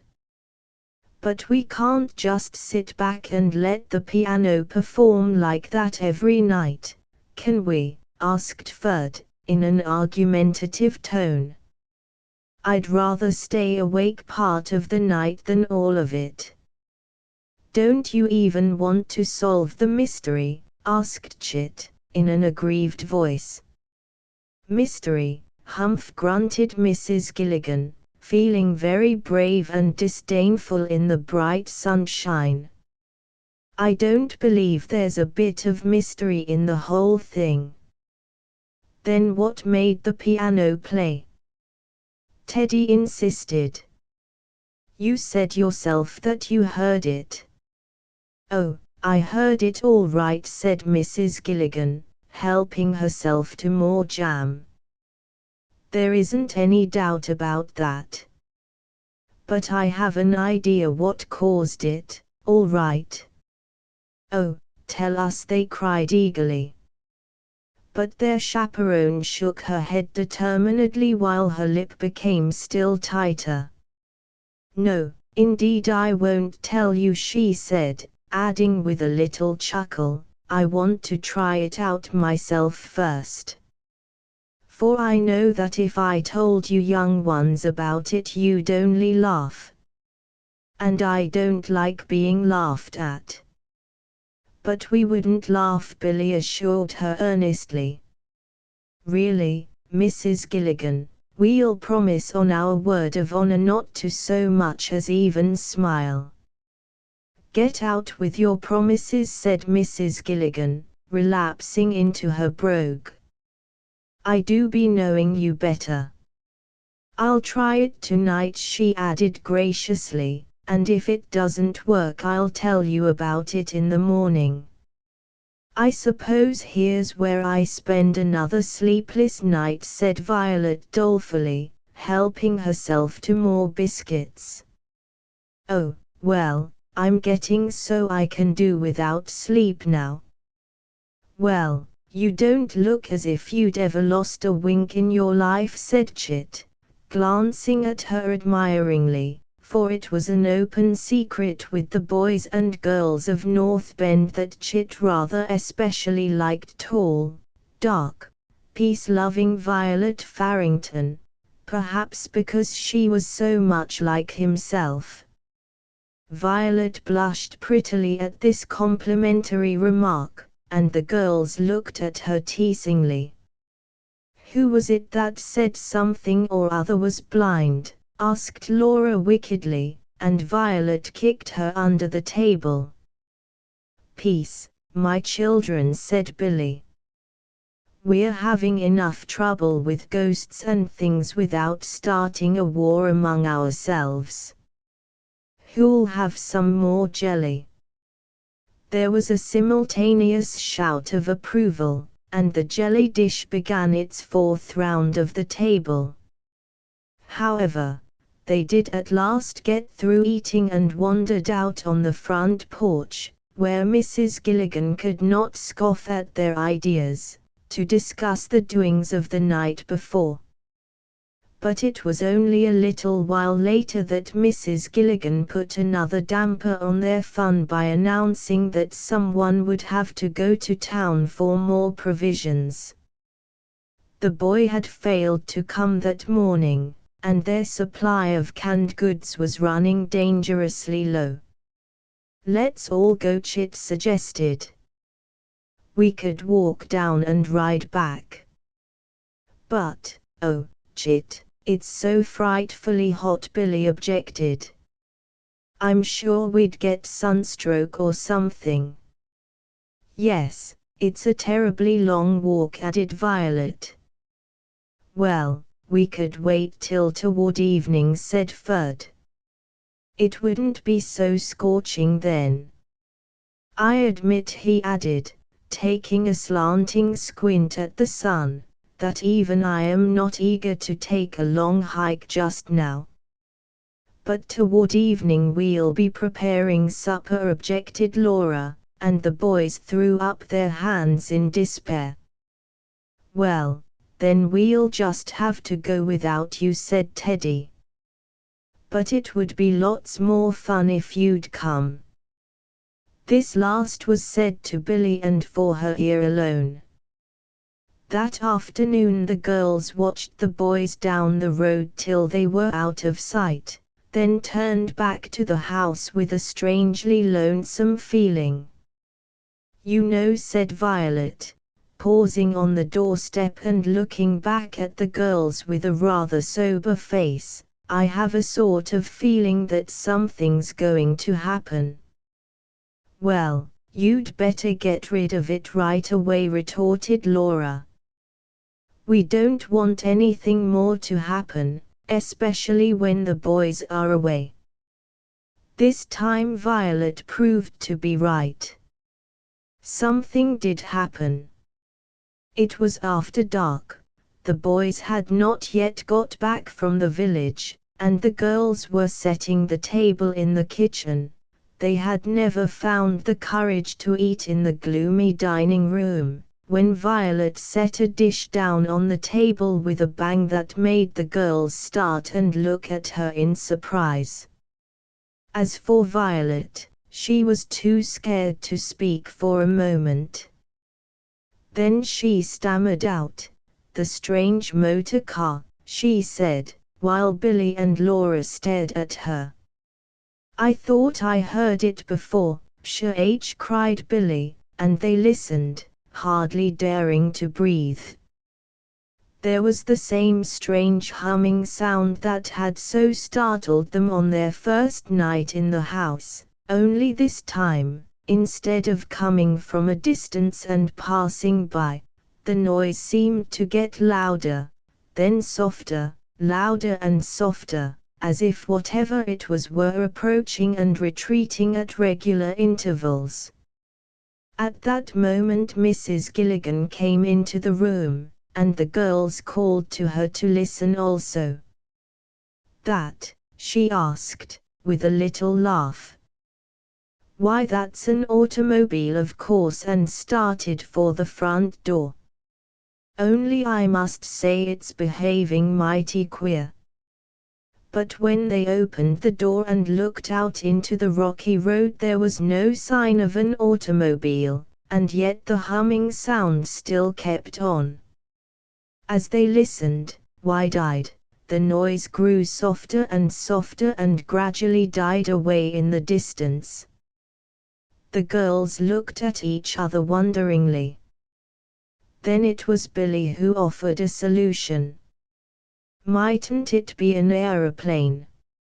"An aeroplane in this part of the country?"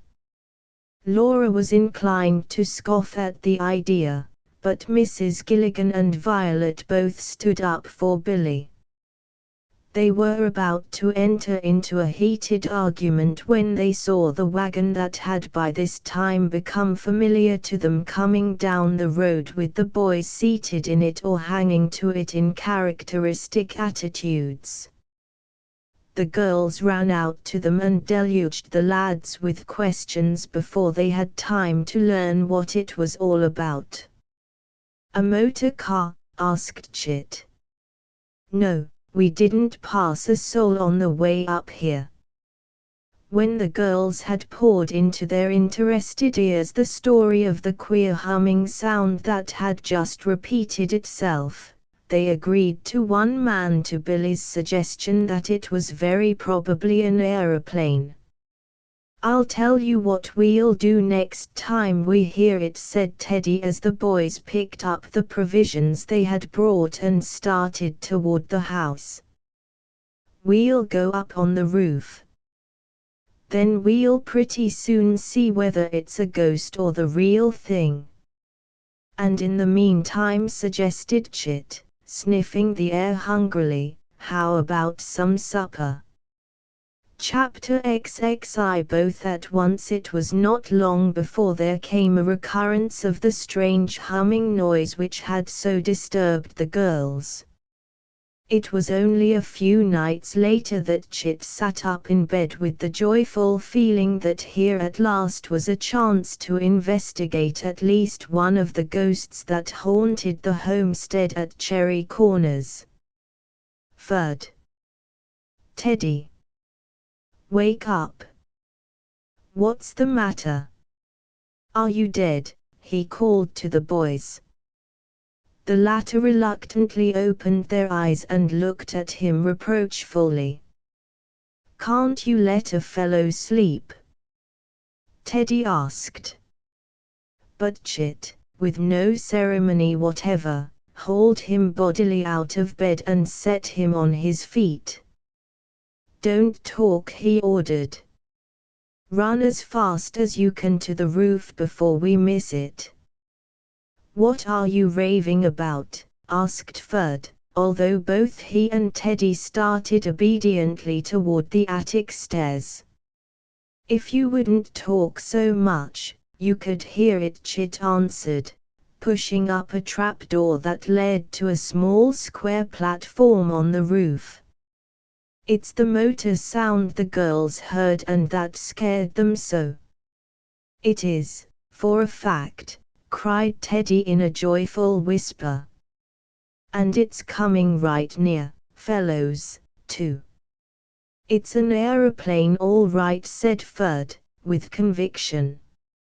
Nothing else ever made a noise like that.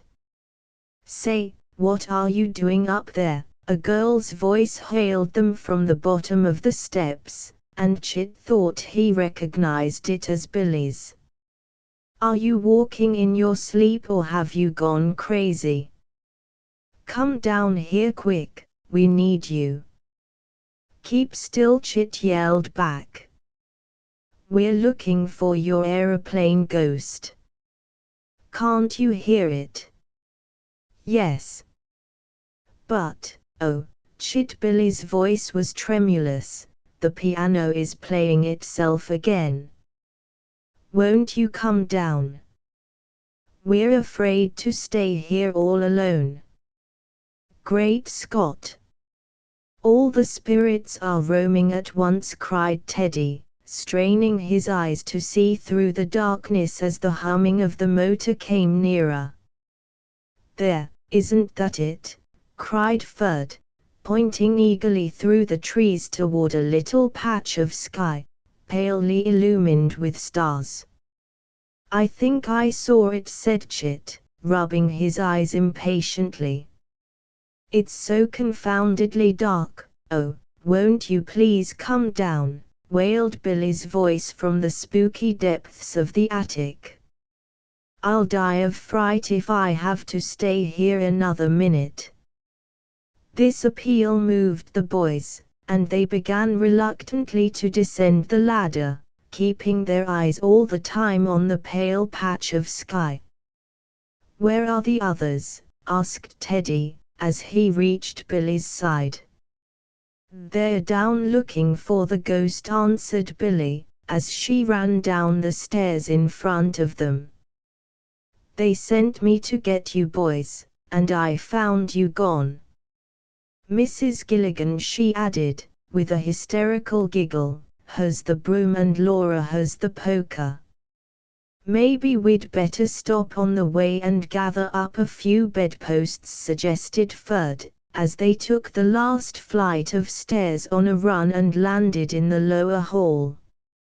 Hello, did you find anything? Sang out Chit, as the girls, looking scared but valiant, came out to meet them.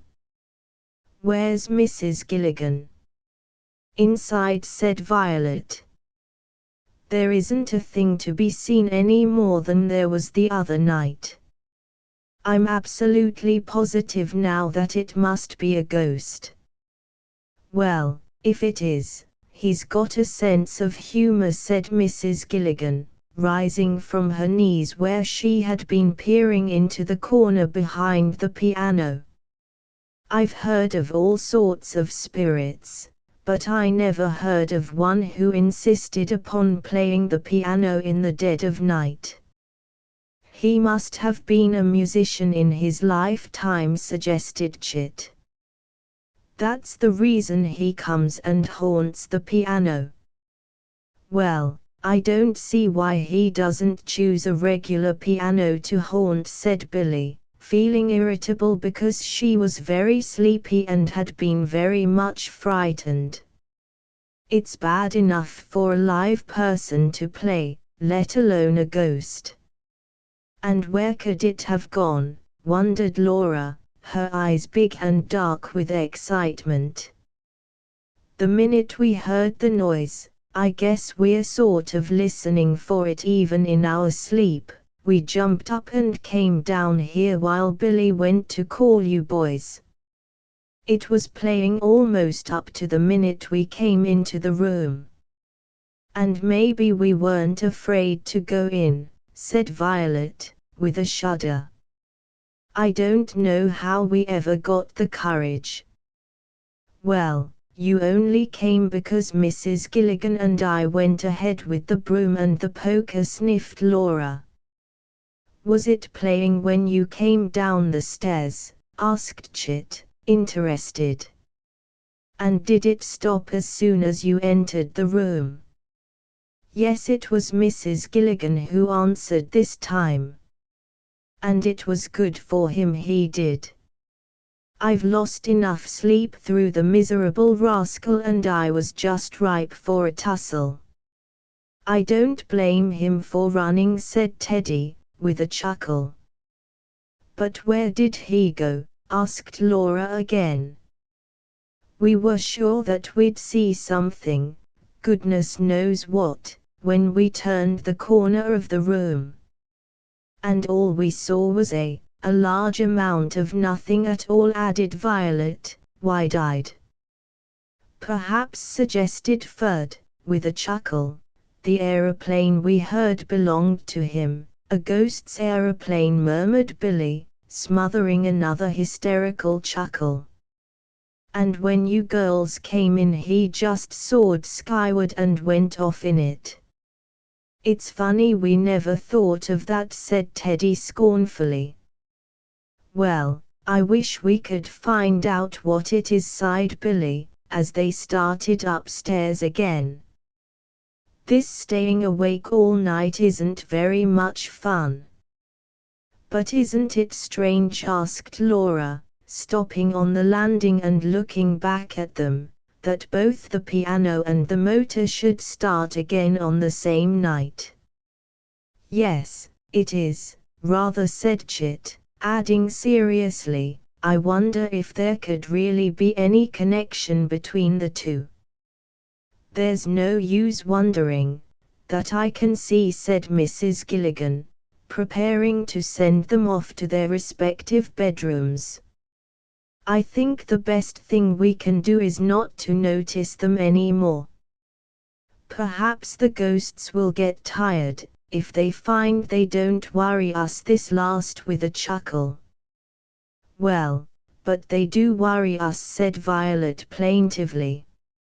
Every time I hear that piano, I just about die of fright. Listen, commanded Billie, and as they listened they heard it again. The ghost, or whatever it was surely making a joke of them that night. As soon as the boys could recover from their surprise they tumbled down the stairs, tripping over each other in their hurry, while the girls followed more slowly. But again the noise stopped abruptly, and when they entered the room there was nothing to be seen or heard. Say, this thing is making me mad, cried Ferd, glaring at the old piano as though it were the offender. I don't mind meeting an honest-to-goodness ghost, but I'll be hanged if I'll let him laugh at me. I don't see how you're going to help it, said Teddy. Come on, fellows, it's pretty nearly morning, and we can decide then what we'll do to catch Mr. Ghost. I'm so sleepy I'm apt to fall asleep on my feet. So they went upstairs again, feeling rather miserable and dragged out with excitement, and crawled into bed. If this thing keeps up much longer, I'll just be a wreck, that's all, groaned Laura, and almost immediately she fell asleep. After a little while of staring into the dark, Billie and Violet followed her example, and once more there was quiet in the old house. Nothing more disturbed them, but they woke the next morning, tired and cross and with a decidedly morning after feeling. "I don't want to get up," complained Violet, turning restlessly in bed and punching her pillow. "I can't get more than one eye open." "Shall we send for the doctor?" asked Billie, regarding her sleepily. "That sounds like a serious complaint." "Humph, I don't need a doctor," grumbled Violet. "I can prescribe for my case better than he could. What I need is a rest cure." "So say we all of us," echoed Laura sleepily. "I'm going to take another nap, girls, and if anybody dares to wake me up, I'll throw my hairbrush at them." "I'm going to get up," decided Billie. "I'll only get a headache lying here." "Well, I hope you enjoy yourself," said Laura, and settled herself in a still more comfortable position. While Billie was dressing, the two girls fell asleep again, and as she turned to look at them she almost wished that she had followed their example. "But I knew I couldn't sleep," she said, turning away, "and, besides, I'm getting very hungry." But when she started down the broad staircase she found that she was the only one stirring in the house, and a strange, lonesome feeling took possession of her. "Ah!" she cried, glancing about her distastefully, "it's the gloomiest place I ever did see. I'll be glad when we leave it. That is, I would be," she added wistfully, "if only Chit and I were going with the others to boarding school." She wandered into the room where the old piano stood and looked at it musingly for a few minutes. Then suddenly a thought struck her, and she clapped her hands gleefully. "I wonder," she said, then, remembering an old rat trap that she had come across several days ago, ran into the pantry to get it. She baited it with a fresh piece of cheese and set it carefully on the piano. "Now," she said, standing back and regarding her work with satisfaction, "we shall see what we shall see." Chapter XXII, a thrilling discovery. It was 10 o'clock before the girls finally came down, and it was still later before the boys appeared. Mrs. Gilligan and Billie had had breakfast together, and Billie had confided to the older woman her suspicions in regard to the ghostly player of the old piano. "But we won't tell the boys and girls," Billie had said, with a delightful sense of conspiracy. "We'll wait and see if it works." As the young people came in, looking famished, Mrs. Gilligan rose and put some cold muffins in the oven to heat. "You won't get very much to eat," she warned them. "Billie and I had our breakfast at a respectable hour, and now you've got to take what's left." "I don't care what you give us, as long as it's food," said Ferd, looking about him anxiously. "I'm just about starved to death." "It seems to me I've heard that remark somewhere before," said Billie, laughing at him. "Hurry up and eat, you folks," she added, as she set a dish of fried hominy before them.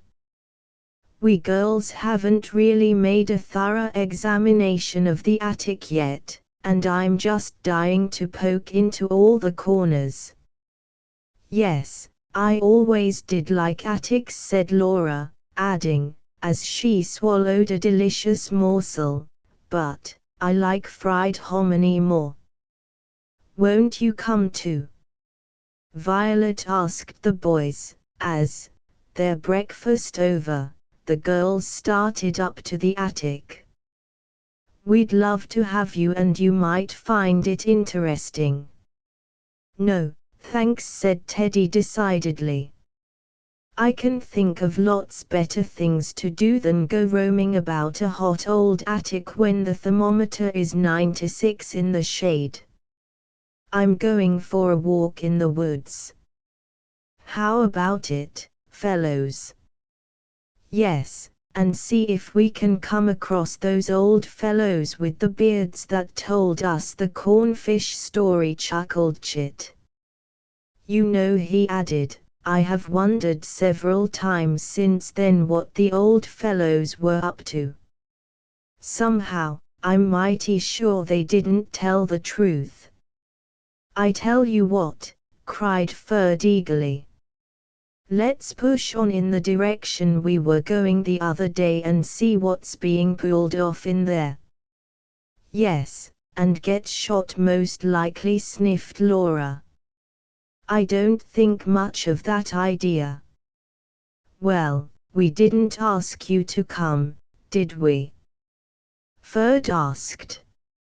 "No, and I don't think it was very nice of you, after we invited you to our party," Violet put in, trying to look aggrieved. "Oh, please won't you come with us?" asked Ferd, bowing elaborately before her. Laura gave him a little push which precipitated him in a rather abrupt manner into a chair and completely spoiled his gallantry.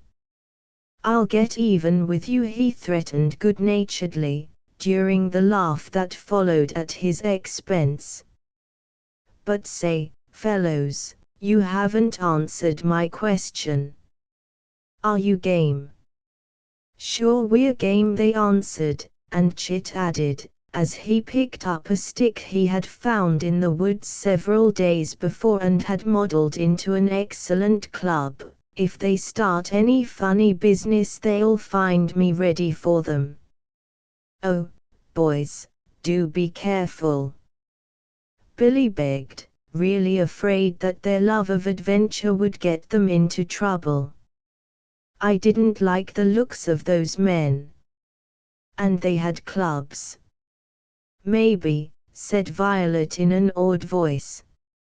"Maybe they're, what do you call them, the fellows that make whiskey, moonshiners." Teddy helped her out, and the boys shouted with laughter. "All the more reason why we should find them out," said Ferd, as they started from the room. "It's our duty." He turned in the doorway to make them a bow, to turn them over to justice. "It must be a disease," laughed Billie, as the girls ascended the old staircase together. "Well, I hope they live through it," added Laura, with a chuckle. "I found a funny old closet yesterday," said Billie, as they came out into the musty attic. "I was just going to open it and see what was inside when you girls called me for something. Here it is," indicating a small door, the top of which was only on a level with their shoulders. "I never saw so many queer things in one place in my life," said Laura, peering down as Billie opened the door. "I didn't know they grew that way." "We'll have to stoop down to get in here," said Billie, poking her head into the stuffy dark hole disclosed. "And look, girls," she exclaimed excitedly, as her eyes became accustomed to the gloom. "The closet runs away back an awfully long way, and there seems to be something bulky at the other end of it." "Well, let's go in," said Laura, giving Billie an impatient little push. "We can't find anything by standing here." "Billie, what's the matter?" For Billie had started back so suddenly that she had almost thrown Laura off her balance. It's another of those horrid old bats, she gasped, bending down as an indistinct little shape fluttered past her. I shouldn't think they could live in the closet without air or anything to eat. It probably flew in when you opened the door the other day, Violet suggested. Once more Billie bent down and felt her way into the narrow closet. Don't try to stand up, girls, she cautioned. You're apt to get an awful bump on the head. I've already had one, said Violet, rubbing the bumped spot tenderly. Goodness, it smells musty in here. Girls, it's a trunk, cried Billie, leaning down to examine the bulky object she had seen at the other end. A pretty big one, too, and oh, as she attempted to lift one end, awfully heavy. A trunk, Laura repeated excitedly. That sounds interesting. Can't you pull it out, Billie? I'll try, replied Billie, adding with a chuckle, but I shouldn't wonder if you girls would have to help by pulling me. My, but it's heavy. However, after much hauling and pulling, Billie finally succeeded in backing out of the closet, pulling the trunk after her. Then standing up and brushing the hair out of her eyes, she regarded it gleefully. Everything in the house is mine, she reminded them, as she stooped down again to examine the lock, so I have a perfect right to look in anything I find. Well, nobody's arguing about that, said Laura, sitting down on the floor, regardless of a fine coating of dust, and helping Billie in her examination. Hasn't it any key? Asked Violet eagerly. Of course not, silly, Laura answered. What would be the use of a locked trunk if you kept the key around where everybody could see it? Well, I didn't even know it was locked, Violet said, rather heatedly for her. Billie jumped to her feet and gave the trunk a sudden jerk. Girls, she cried, did you hear that? Hear what? They chorused eagerly. But, didn't you hear it rattle when we pulled it out of the closet? I thought so then. Now I'm sure. Oh, girls. What is the matter, Billie? I jerked the trunk, explained Billie, while the color tinged her face, and it jingled. Yes, it did, it actually jingled. Billie, cried Laura, looking wide-eyed and awed, do you mean it sounded like money? For answer, Billie reached down and gave the trunk another jerk. Sure enough, there was the unmistakable jingle of metal against metal, as though the trunk were filled with coins. Their hearts beating fast, hardly able to speak with excitement, the girls stood and stared down at this new discovery. I feel like Captain Kidd, gasped Billie, her cheeks crimson now. Like Captain Kidd when he found the treasure. Girls, do you really think it is money?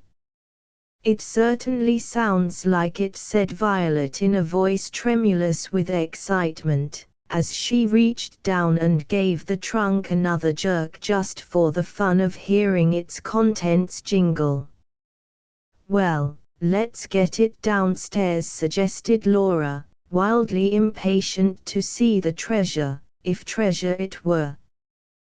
We certainly can't open it ourselves without a key. Oh, if the boys were only at home, she added with an impatient little stamp of her foot. It seems to me they are never around when you want them. Maybe we can call them back. They haven't had time to go far, said Billie, stirred to instant action by the thought. "Come on, Laura, you take one end, 6 can steady it at the side, and we'll at least get the trunk downstairs. That's the way. Now then." After a good deal of pushing and lugging, and a spasm of fright when the trunk almost fell on Laura, they finally succeeded in getting their burden down to the second floor. There the girls left it and started hastily down the stairs in pursuit of the boys. They had gone only half the way, however, when they were startled by a tremendous crash and explosion outside and stood still, their hearts in their mouths. "Oh, now what has happened?" cried Violet as they rushed down the rest of the steps and started for the front door. Halfway to the door Mrs. Gilligan met them, holding a rat trap in her hand from which hung, suspended, a dead rat. "Where did you get that?" the girls cried in chorus. "It's Mr. Rat, the piano player," said Mrs. Gilligan, adding as she pushed past them and ran to the door, "Did you hear that awful noise outside, girls?" "Did we hear it?" they cried, following her. "Oh, Mrs. Gilligan, what do you suppose it was?" asked Violet, pressing close to her. "Somebody is probably hurt," answered the woman, adding as though to herself, "terribly hurt. Hope it ain't the boys." Chapter 23 The wrecked aeroplane. The girls never remembered very clearly what happened after that. They had a vague and confused recollection of seeing the boys gathered around something in the bushes at the brook that groaned a little and made queer sputtering noises. Then the boys bent down and began extricating the groaning thing from the wreck of something. "Chit, what is it?" cried Billie, with an impression that she was living a dream. She tried to push past him, but her brother stopped her. "Stay away, sis," he ordered. "The poor fellow's hurt, we don't know how badly, and I'd rather you would go back to the house. But if he's hurt, there's all the more need for us," insisted Billie, sudden decision in her voice. "We know first aid. Let us past, boys." Not exactly knowing why they obeyed her, the boys drew aside and she ran to the side of the prostrate figure on the ground, the other girls following half reluctantly. The boys had succeeded in removing the man from the wreckage. One glance about them told the girls that the wreck had once been an aeroplane, and the man, who was elderly, lay quite still, looking up at them with sick eyes. "Oh, can't we get him up to the house?" cried Billie, clasping her hands in pity and looking appealingly at Mrs. Gilligan. "Then we can send for a doctor," but it was the hurt man himself who interrupted. I'm all in," he said, speaking with great effort. "It won't do any good to move me, but it might," cried Violet, coming down and leaning compassionately over him while her eyes filled with tears. "Do you think it would hurt too much? Come on. Let's try it, fellows," said Teddy, speaking with sudden decision. "We can't leave him here to die, perhaps," he added softly. "We can at least make an attempt to save his life." He bent down, and, putting a hand under each of the man's arms, lifted him slightly, eliciting a moan of pain. "You take his feet, Chit, and, Ferd, you support his back," he directed. "Now then, the boys started to obey, but at the first touch the man cried out in such pain that they were forced to put him down again. "It's something in here," said the old fellow, while the girls and boys stood looking helplessly at him, not knowing what to do. He put a hand over his left side. "Something's broken.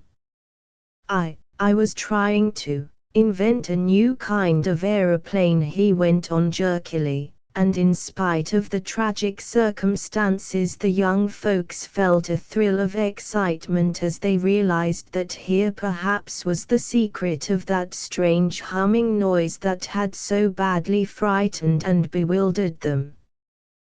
"The second ghost," murmured Teddy softly, as though to himself, but Billie, standing close beside him, heard.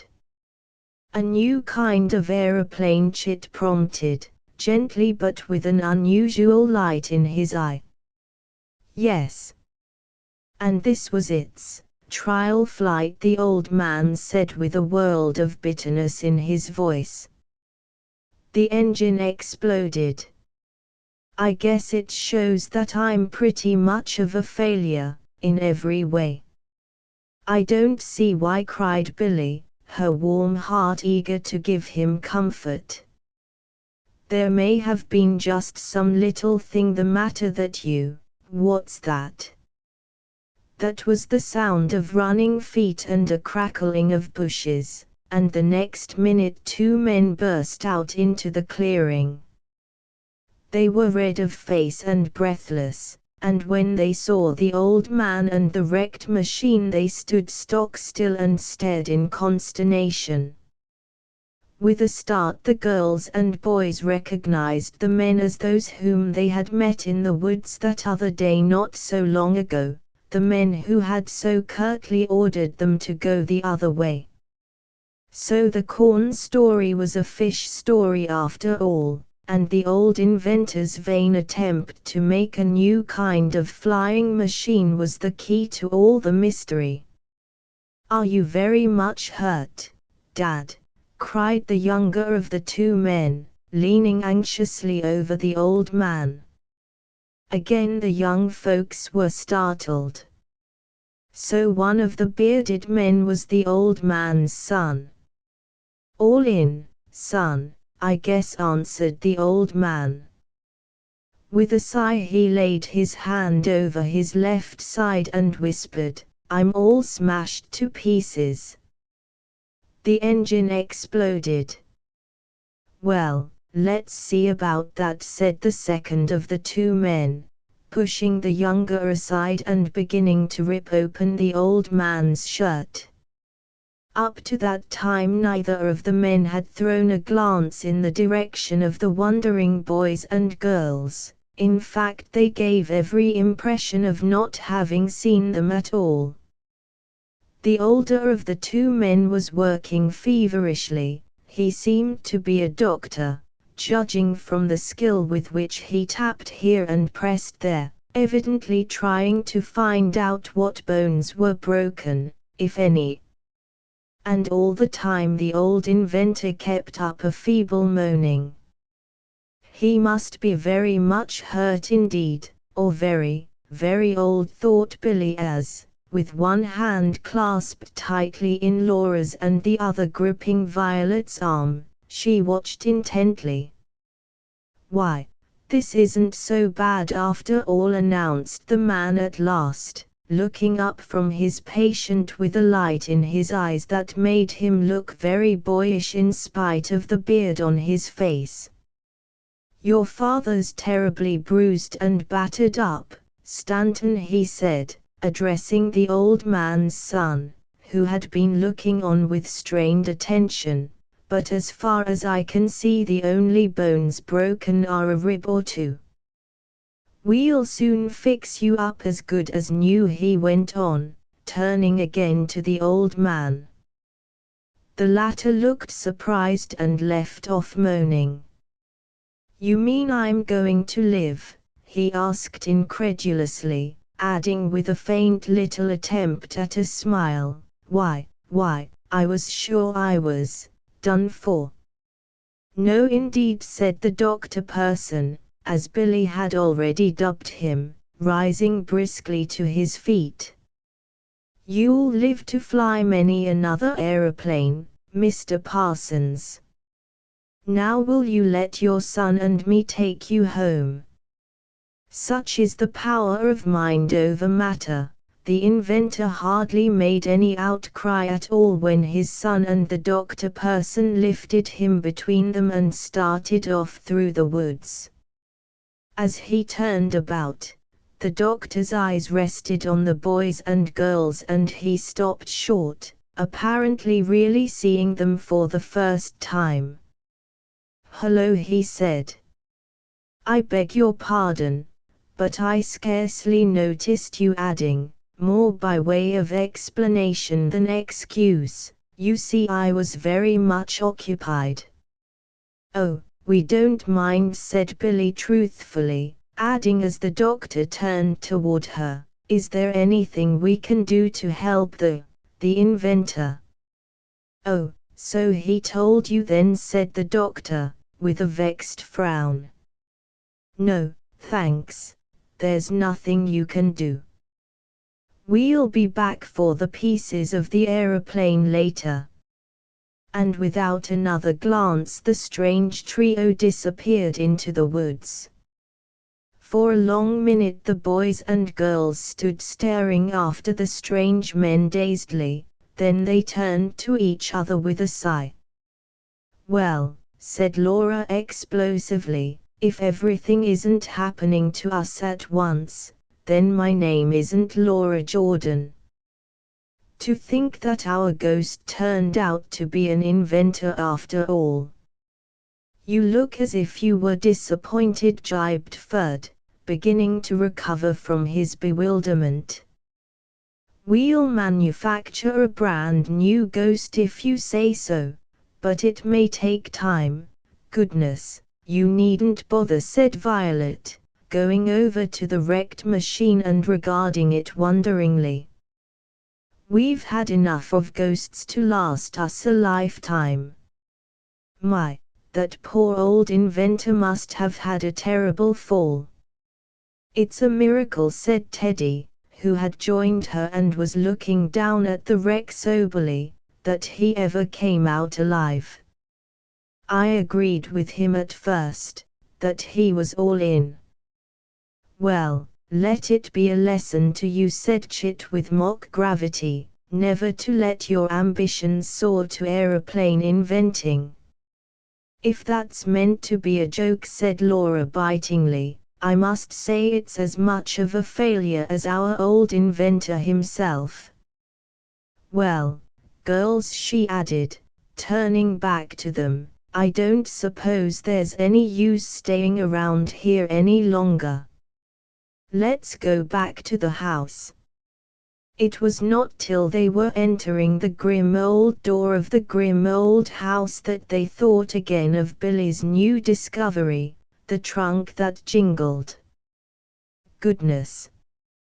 How could we ever have forgotten it?"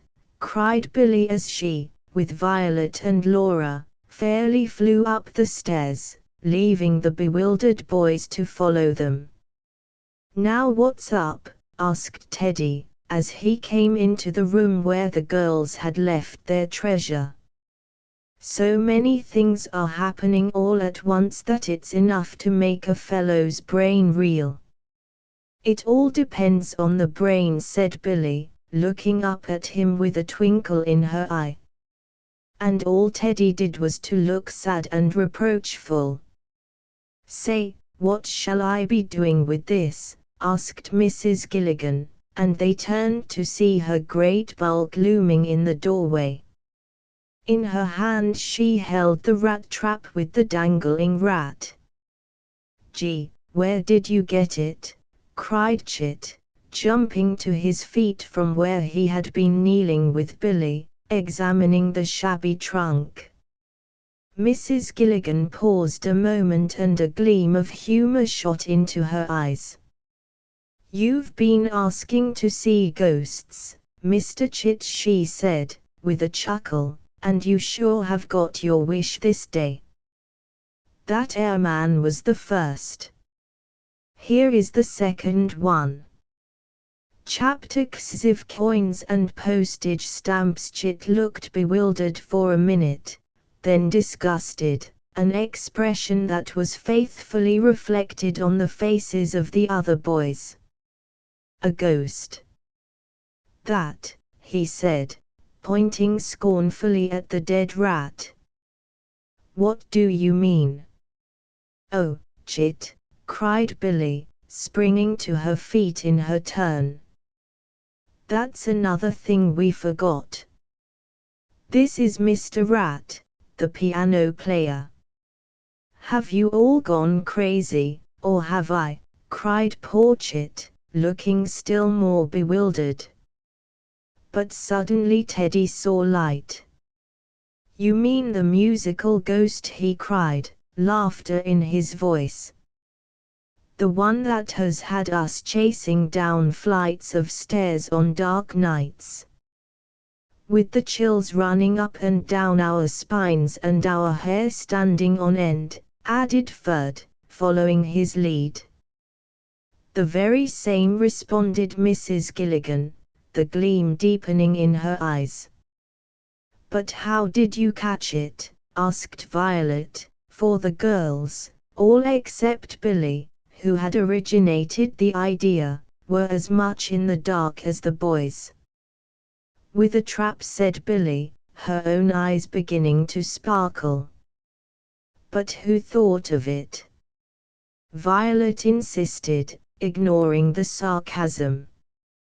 You see before you the girl who invented it, said Billie with a chuckle. Great pumpkins, another inventor, groaned Ferd, and sent them off into a spasm of laughter. Oh, tell us about it, Billie, Laura entreated. You can be the most aggravating thing. Stop calling me names or I'll never tell you, threatened Billie, at which Laura looked as meek as Laura could ever look. Thereupon Billie recounted to an interested audience the events that had led to her idea that it might be a rat that was making a joke of them all, and how she had decided to put her idea to the test. Say, think of getting excited about a mouse, cried Ferd incredulously, when she had finished. It wasn't a mouse, it was a rat, corrected Billie. But it might have been a mouse, Ferd protested, but Billie broke in again. No, it mightn't, she said decidedly. A mouse could never have made noise enough for us to hear when we were upstairs in bed. Right you are, said Ferd, taking off an imaginary cap to Billie. I have to hand it to you, Billie, you're right there. You said it that time, old man, murmured Teddy very softly, but Billie heard him and looked up at him with laughing eyes. Come help us open our trunk, she said, turning away suddenly. Whose trunk is it? Where did you get it? Looks as if it had come out of Noah's Ark. These and many more comments piled one on top of the other as the boys looked at the old trunk, which did indeed appear old enough to have satisfied the most ardent collector of antiques. Why, it's my trunk, said Billie, when she could make herself heard above the babble. We found it in the attic.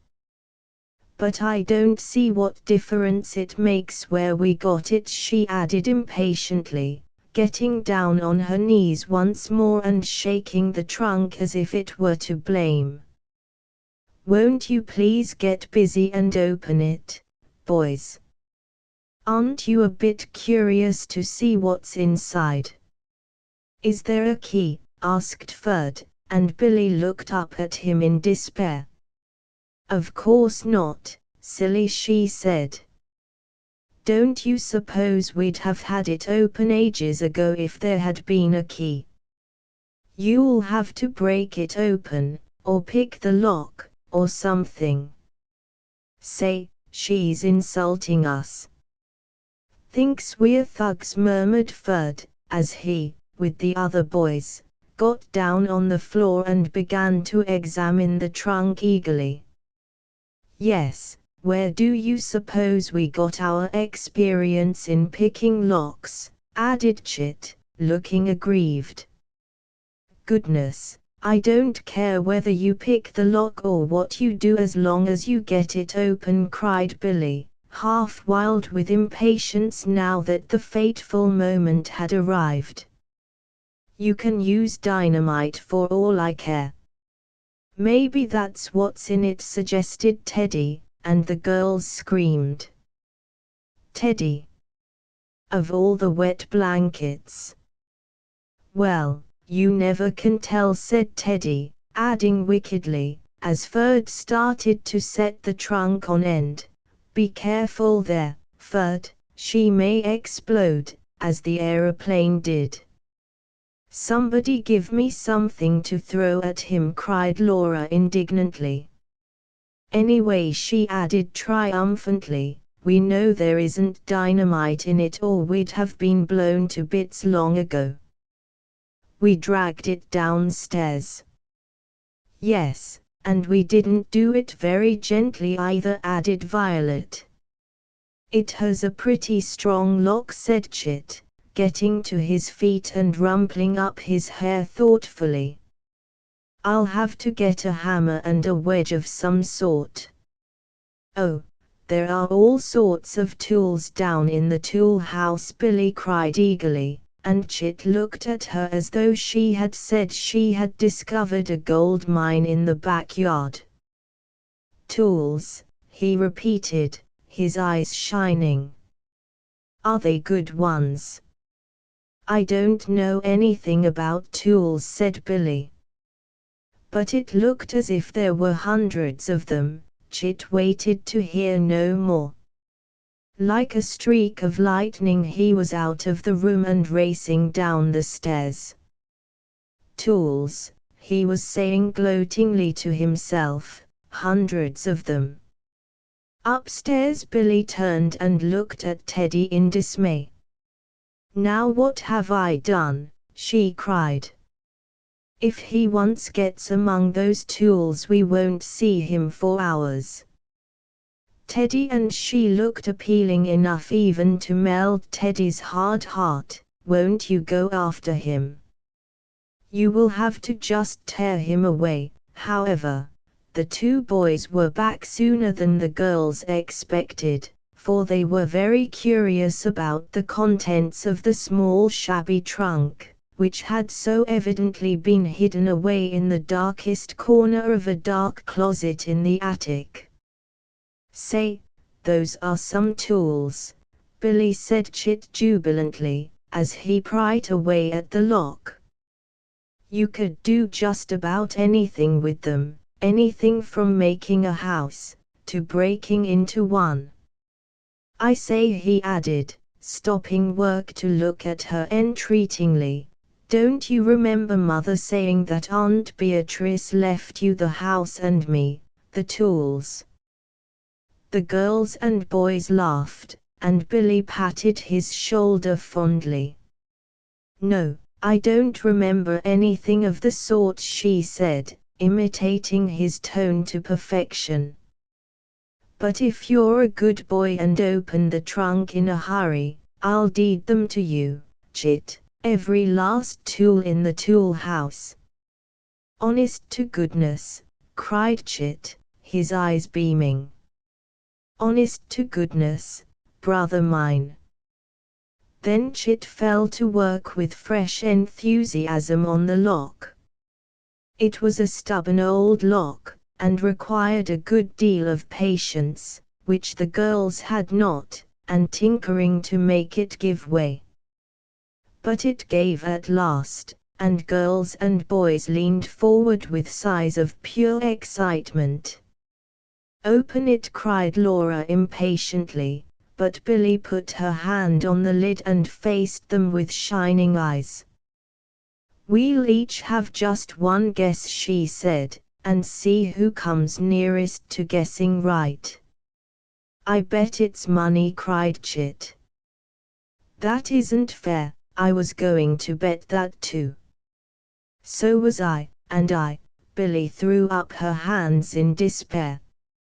Of course, if you're all going to guess the same thing, it's all ruined, she said, then added, as she bent forward and started to lift the cover, I don't know that I blame you, though, for I was going to guess the very same thing.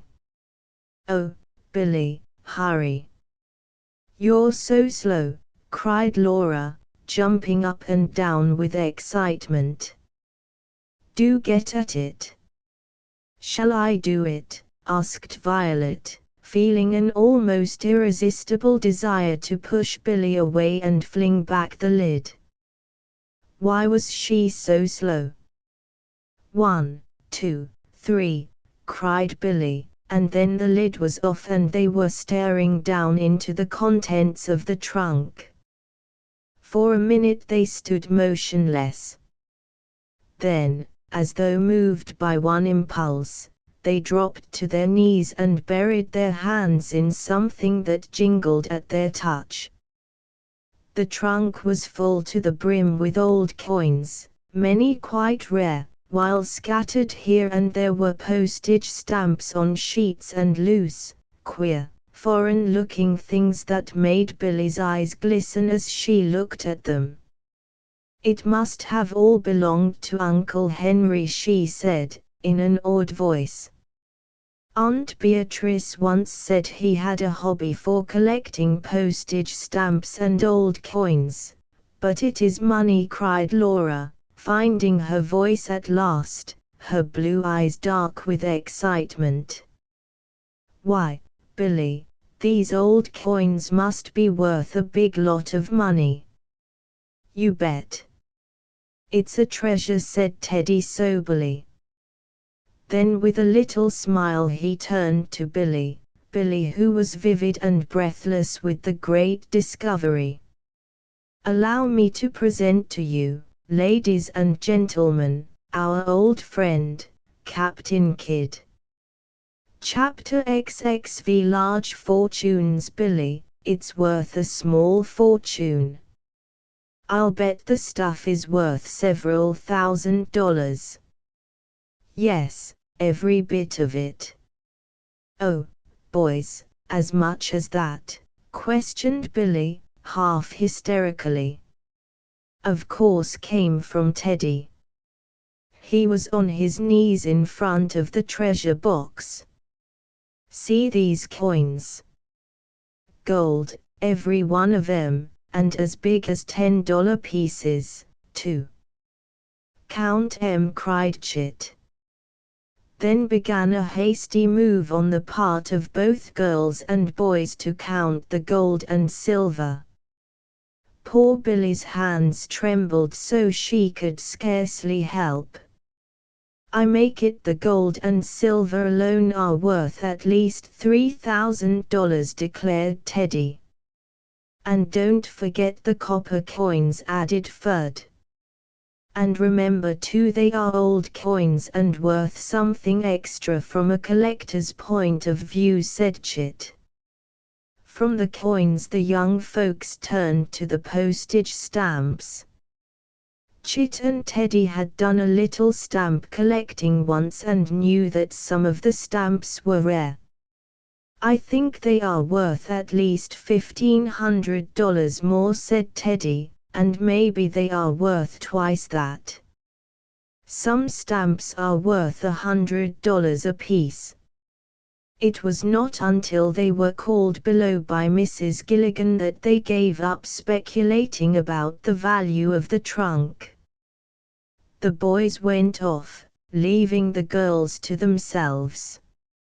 It's too good to be true, murmured Billie, over and over again. Both of the other girls put their arms about her. You deserve it, said Laura.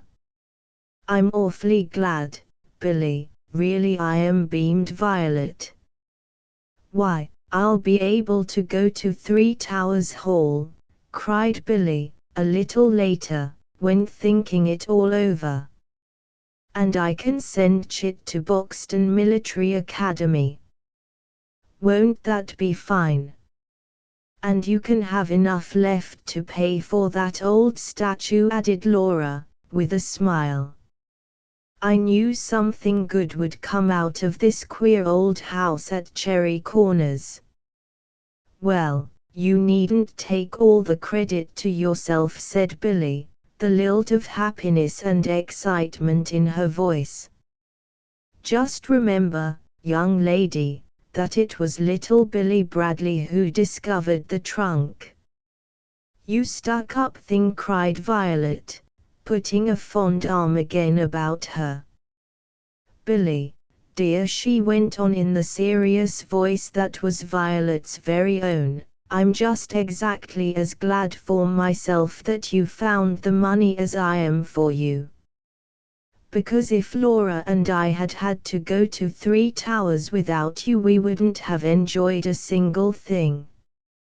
Yes, we've been worrying terribly about that, sighed Laura, and affectionately Billie patted a hand of each. There never was a girl had such wonderful friends, she said, and something in her throat tightened a little. And it makes the trunk 3 times as valuable, she added, in a lighter tone, because it makes 3 people happy instead of 1. Which reminds me, she stopped short and put her hand over her mouth in consternation. Now what's the matter? Violet surveyed her anxiously. Is there a pin sticking you, or something?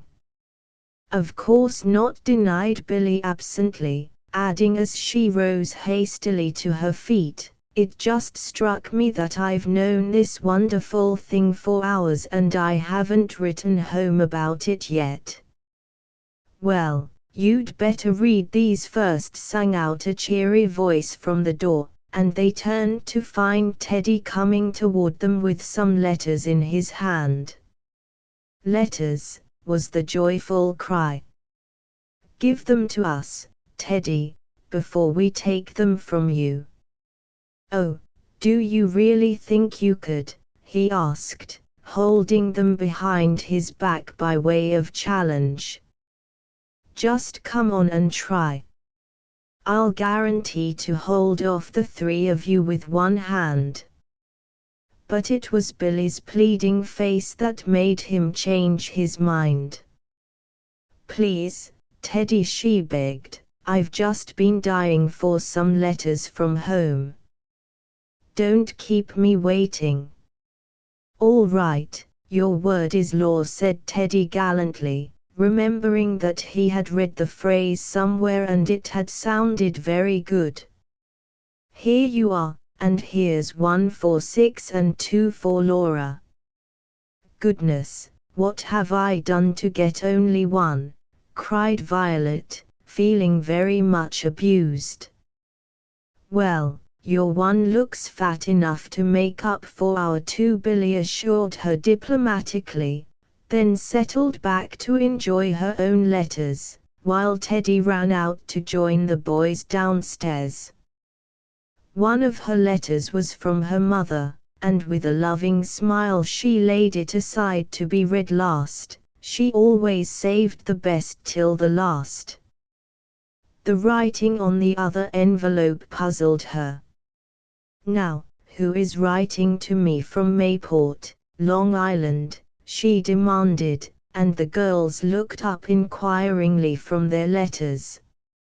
Another mystery? Asked Laura, for there were not enough mysteries in the world to satisfy Laura.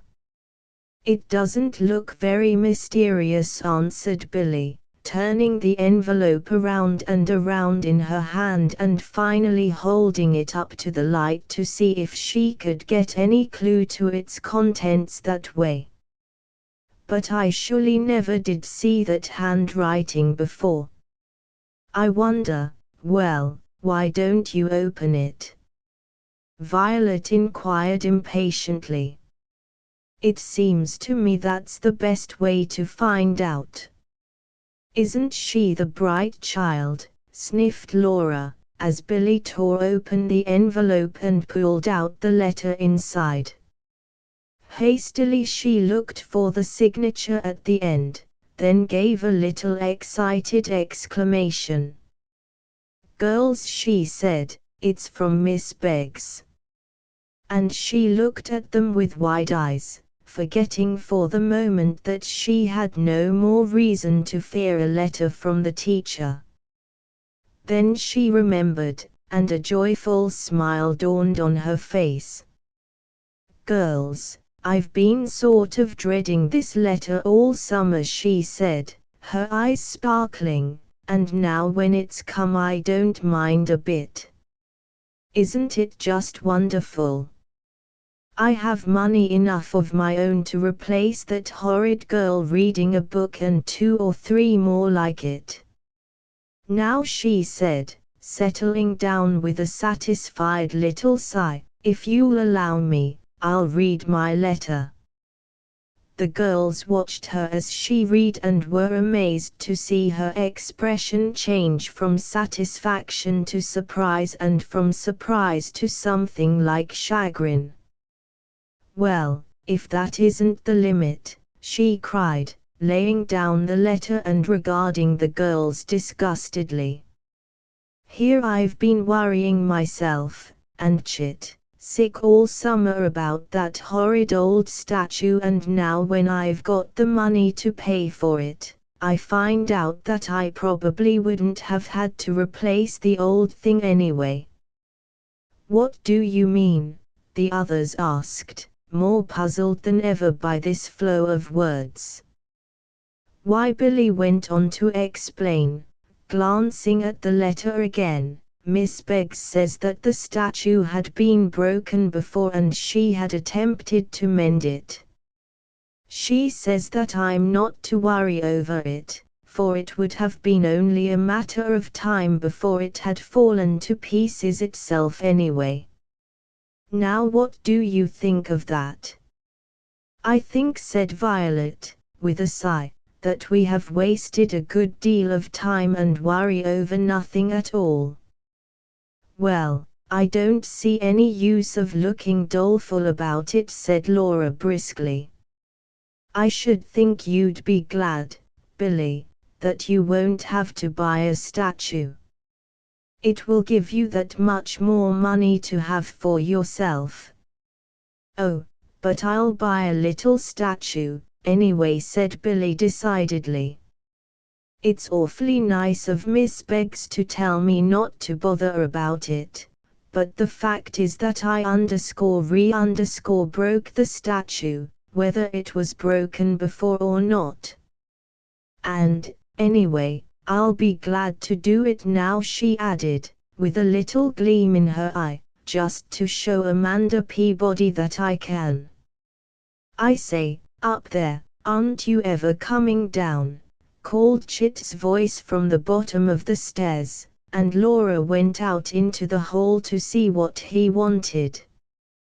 "We're making plans for the fall," Chit added, and in his voice was a little joyous thrill that made Billie's heart sing. Dear old Chit, if ever a boy deserved to get what he wanted, he did. "And if you don't come down and help us, we're going to leave you out," he added challengingly. "Better come up here," suggested Laura, adding decidedly. "We can't come down, you know." "I'd like to know why not." "We can't leave the trunk," Laura explained patiently, as if she were addressing a particularly stupid child. "It's too precious." So in the end the girls had their way, and the boys joined them in the upstairs room, which came the nearest to being cheerful of any room in the house, except the kitchen. At first the boys talked and the girls listened. But gradually the bits of fancy work were laid aside, The girls joined in the conversation, while eyes shone bright and faces glowed with anticipation of what the autumn held in store for them. And while Laura and Violet and the two boys were talking happily and all at once, Teddy took the opportunity to whisper in Billie's ear, "I suppose, being a young lady with a large fortune," he said teasingly, delighting in the color that rose to her face, "you won't find time to recognize your old friends anymore." And with a dimpling smile and mischief in her eyes, Billie answered him.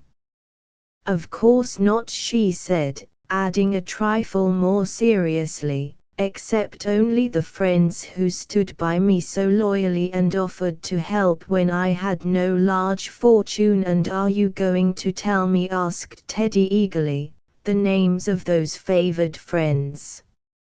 I know I didn't do anything, Billie, but am I one of them?" "Your name," said Billie, half laughing and half serious, "is at the very head of the list." "Do you really mean?"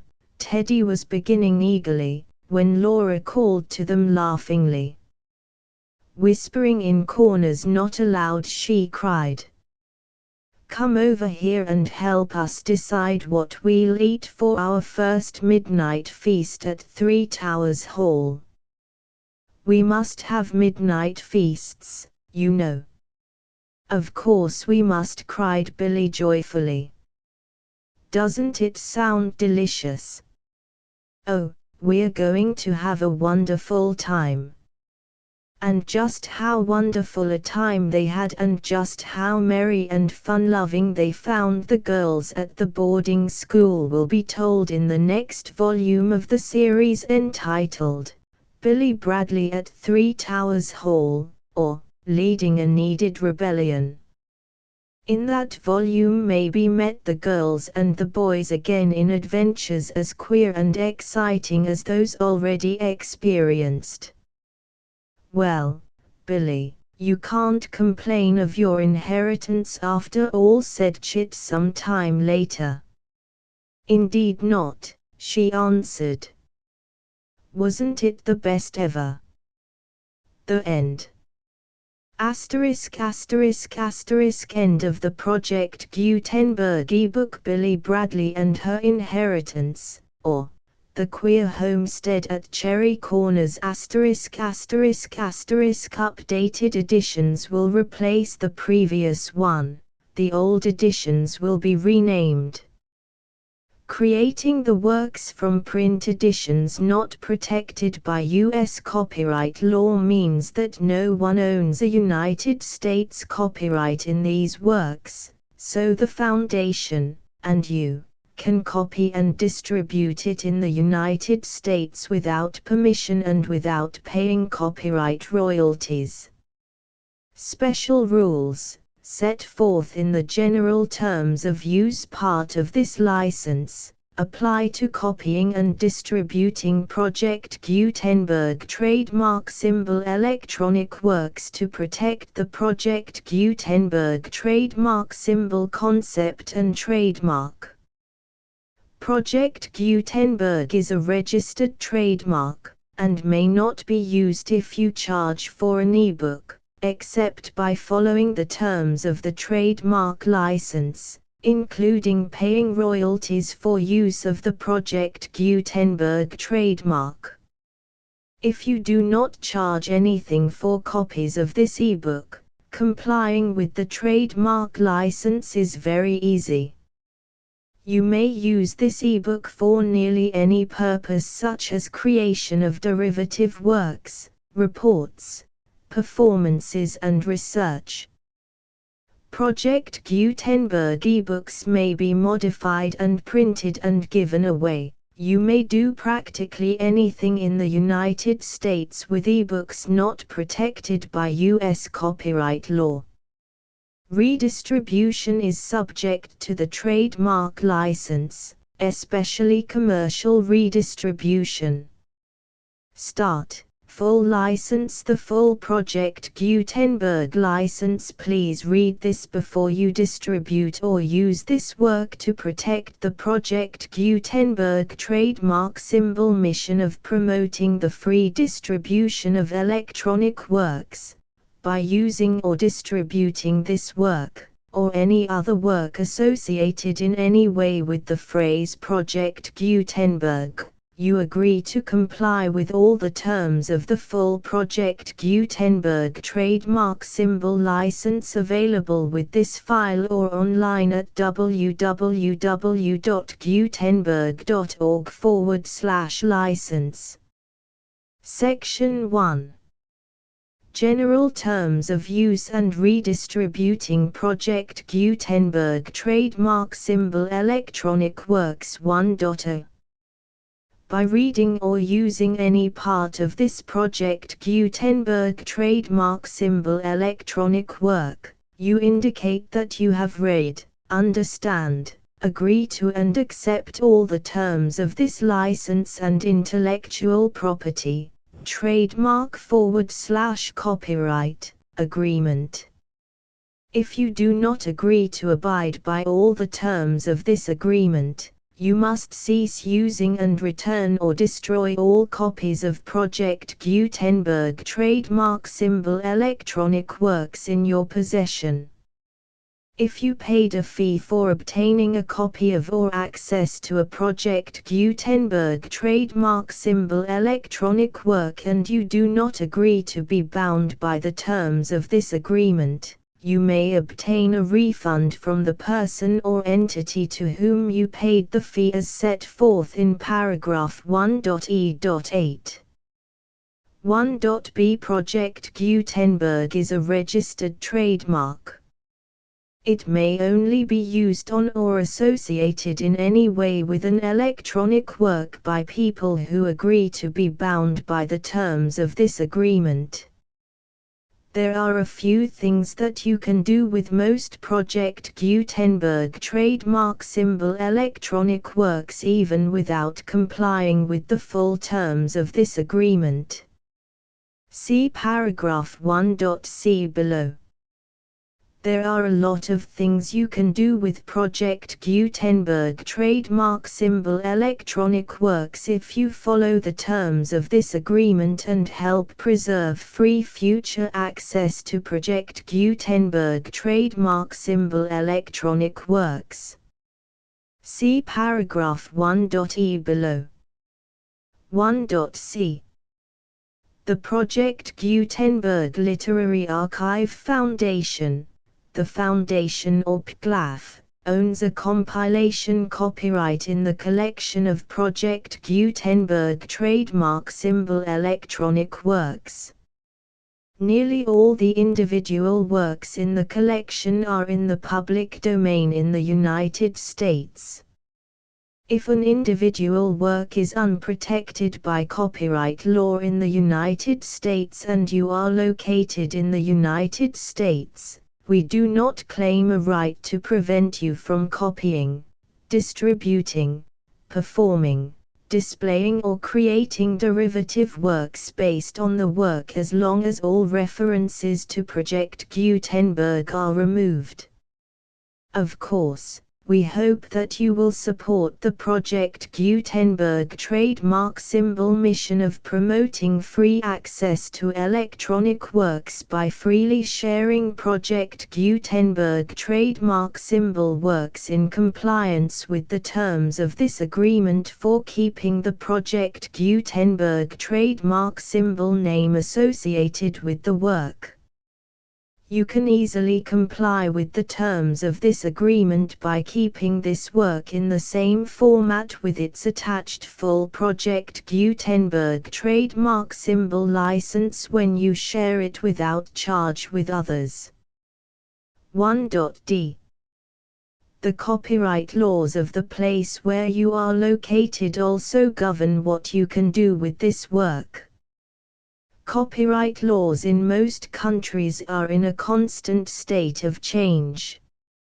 If you are outside the United States, Check the laws of your country in addition to the terms of this agreement before downloading, copying, displaying, performing, distributing or creating derivative works based on this work or any other Project Gutenberg trademark symbol work. The Foundation makes no representations concerning the copyright status of any work in any country other than the United States. 1.e Unless you have removed all references to Project Gutenberg, 1.e.1.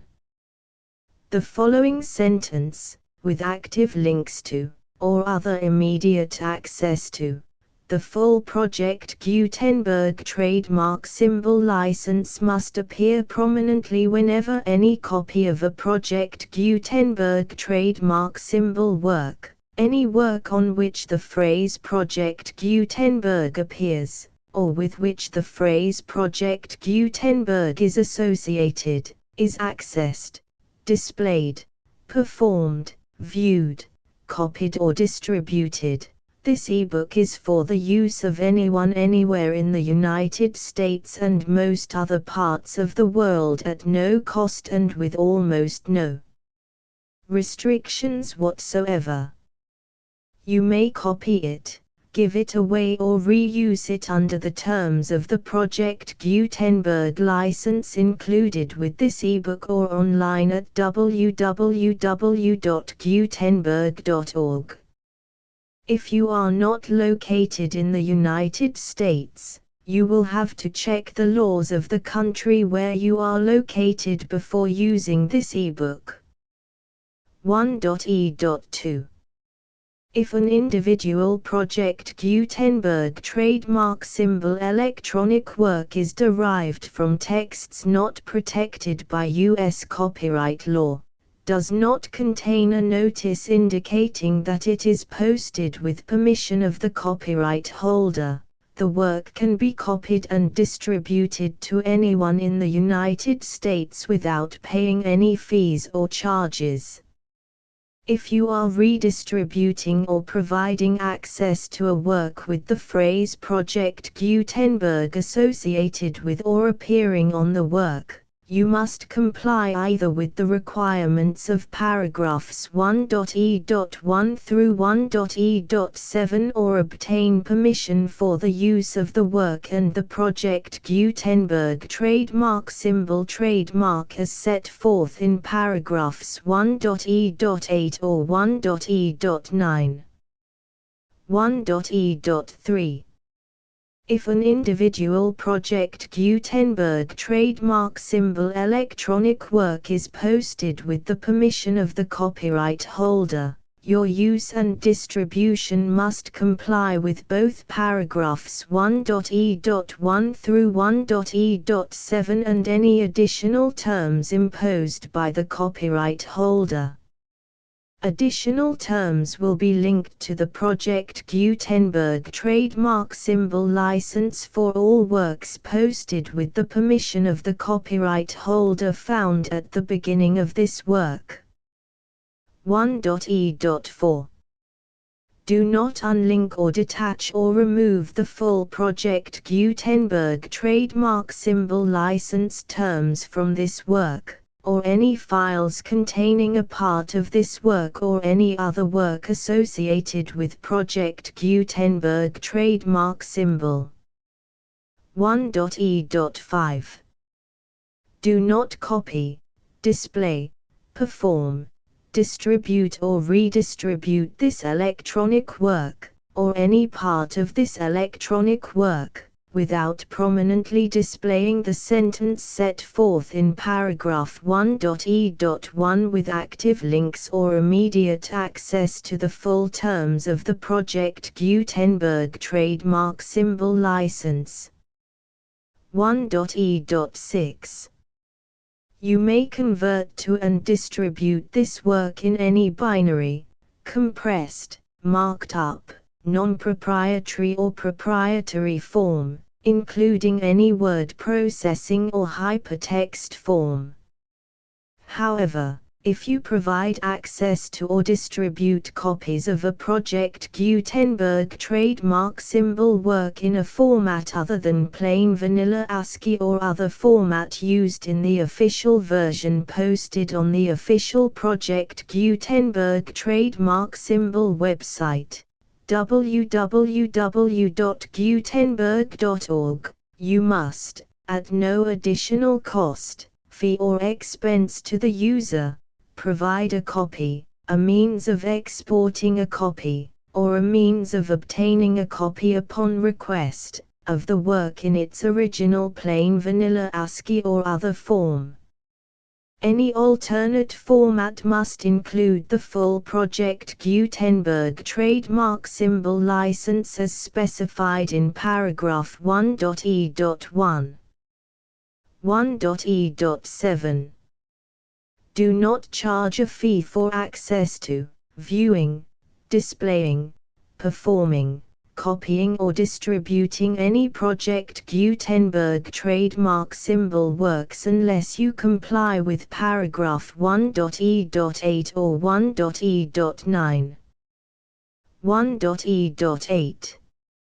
You may charge a reasonable fee for copies of or providing access to or distributing Project Gutenberg trademark symbol electronic works provided that you pay a royalty fee of 20% of the gross profits you derive from the use of Project Gutenberg trademark symbol works calculated using the method you already use to calculate your applicable taxes. The fee is owed to the owner of the Project Gutenberg trademark symbol trademark, but he has agreed to donate royalties under this paragraph to the Project Gutenberg Literary Archive Foundation. Royalty payments must be paid within 60 days following each date on which you prepare, or are legally required to prepare, your periodic tax returns. Royalty payments should be clearly marked as such and sent to the Project Gutenberg Literary Archive Foundation at the address specified in Section 4, Information about donations to the Project Gutenberg Literary Archive Foundation.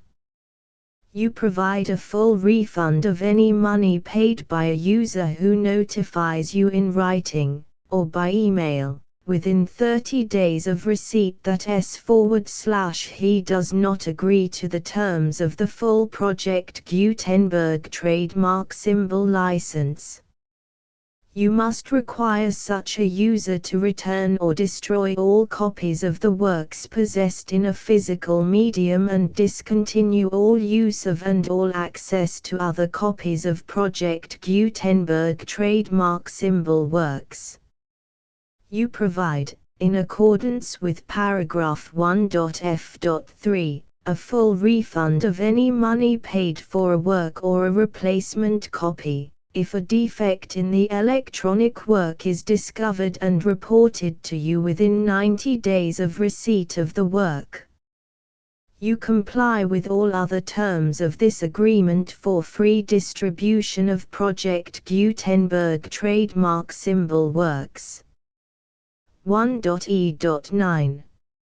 If you wish to charge a fee or distribute a Project Gutenberg trademark symbol electronic work or group of works on different terms than are set forth in this agreement, you must obtain permission in writing from the Project Gutenberg Literary Archive Foundation, the manager of the Project Gutenberg trademark symbol trademark. Contact the Foundation as set forth in Section 3 below. 1.f1.f.1. Project Gutenberg volunteers and employees expend considerable effort to identify, do copyright research on, transcribe and proofread works not protected by U.S. copyright law in creating the Project Gutenberg trademark symbol collection. Despite these efforts, Project Gutenberg trademark symbol electronic works, and the medium on which they may be stored, may contain defects such as, but not limited to, incomplete, inaccurate or corrupt data, transcription errors, a copyright or other intellectual property infringement, a defective or damaged disk or other medium, a computer virus, or computer codes that damage or cannot be read by your equipment. 1.f.2 Limited warranty. Disclaimer of damages, except for the right of replacement or refund described in paragraph 1.f.3.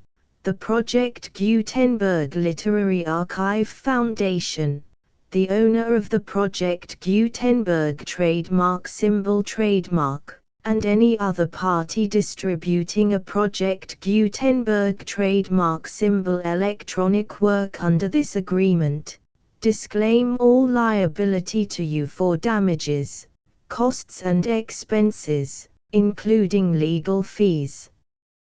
You agree that you have no remedies for negligence, strict liability, breach of warranty or breach of contract except those provided in paragraph 1.f.3.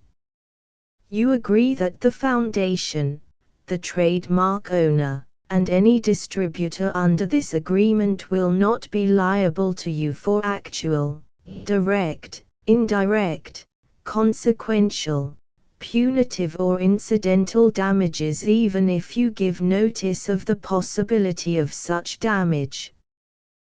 1.f.3 Limited right of replacement or refund. If you discover a defect in this electronic work within 90 days of receiving it, you can receive a refund of the money, if any, you paid for it by sending a written explanation to the person you received the work from. If you received the work on a physical medium, you must return the medium with your written explanation. The person or entity that provided you with the defective work may elect to provide a replacement copy in lieu of a refund. If you received the work electronically, the person or entity providing it to you may choose to give you a second opportunity to receive the work electronically in lieu of a refund. If the second copy is also defective, you may demand a refund in writing without further opportunities to fix the problem. 1.f.4 Except for the limited right of replacement or refund set forth in paragraph 1.f.3, this work is provided to you as is, with no other warranties of any kind, express or implied, including but not limited to warranties of merchantability or fitness for any purpose. 1.f.5 Some states do not allow disclaimers of certain implied warranties or the exclusion or limitation of certain types of damages.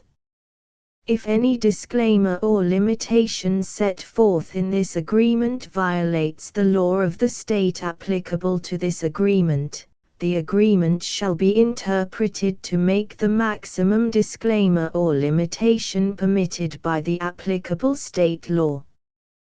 The invalidity or unenforceability of any provision of this agreement shall not void the remaining provisions. 1.f.6 Indemnity. You agree to indemnify and hold the Foundation, the trademark owner, any agent or employee of the Foundation, anyone providing copies of Project Gutenberg trademark symbol electronic works in accordance with this agreement, and any volunteers associated with the production, promotion and distribution of Project Gutenberg trademark symbol electronic works, harmless from all liability, costs and expenses, including legal fees. that arise directly or indirectly from any of the following which you do or cause to occur. A. Distribution of this or any Project Gutenberg trademark symbol work. B. Alteration, modification, or additions or deletions to any Project Gutenberg trademark symbol work, and C. Any defect you cause. Section 2. Information about the mission of Project Gutenberg trademark symbol. Project Gutenberg trademark symbol is synonymous with the free distribution of electronic works in formats readable by the widest variety of computers, including obsolete, old, middle-aged and new computers. It exists because of the efforts of hundreds of volunteers and donations from people in all walks of life. Volunteers and financial support to provide volunteers with the assistance they need are critical to reaching Project Gutenberg trademark symbol's goals and ensuring that the Project Gutenberg trademark symbol collection will remain freely available for generations to come.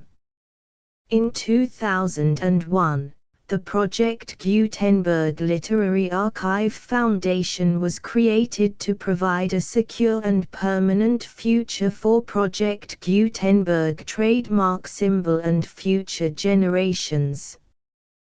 To learn more about the Project Gutenberg Literary Archive Foundation and how your efforts and donations can help, see sections 3 and 4 and the Foundation information page at www.gutenberg.org.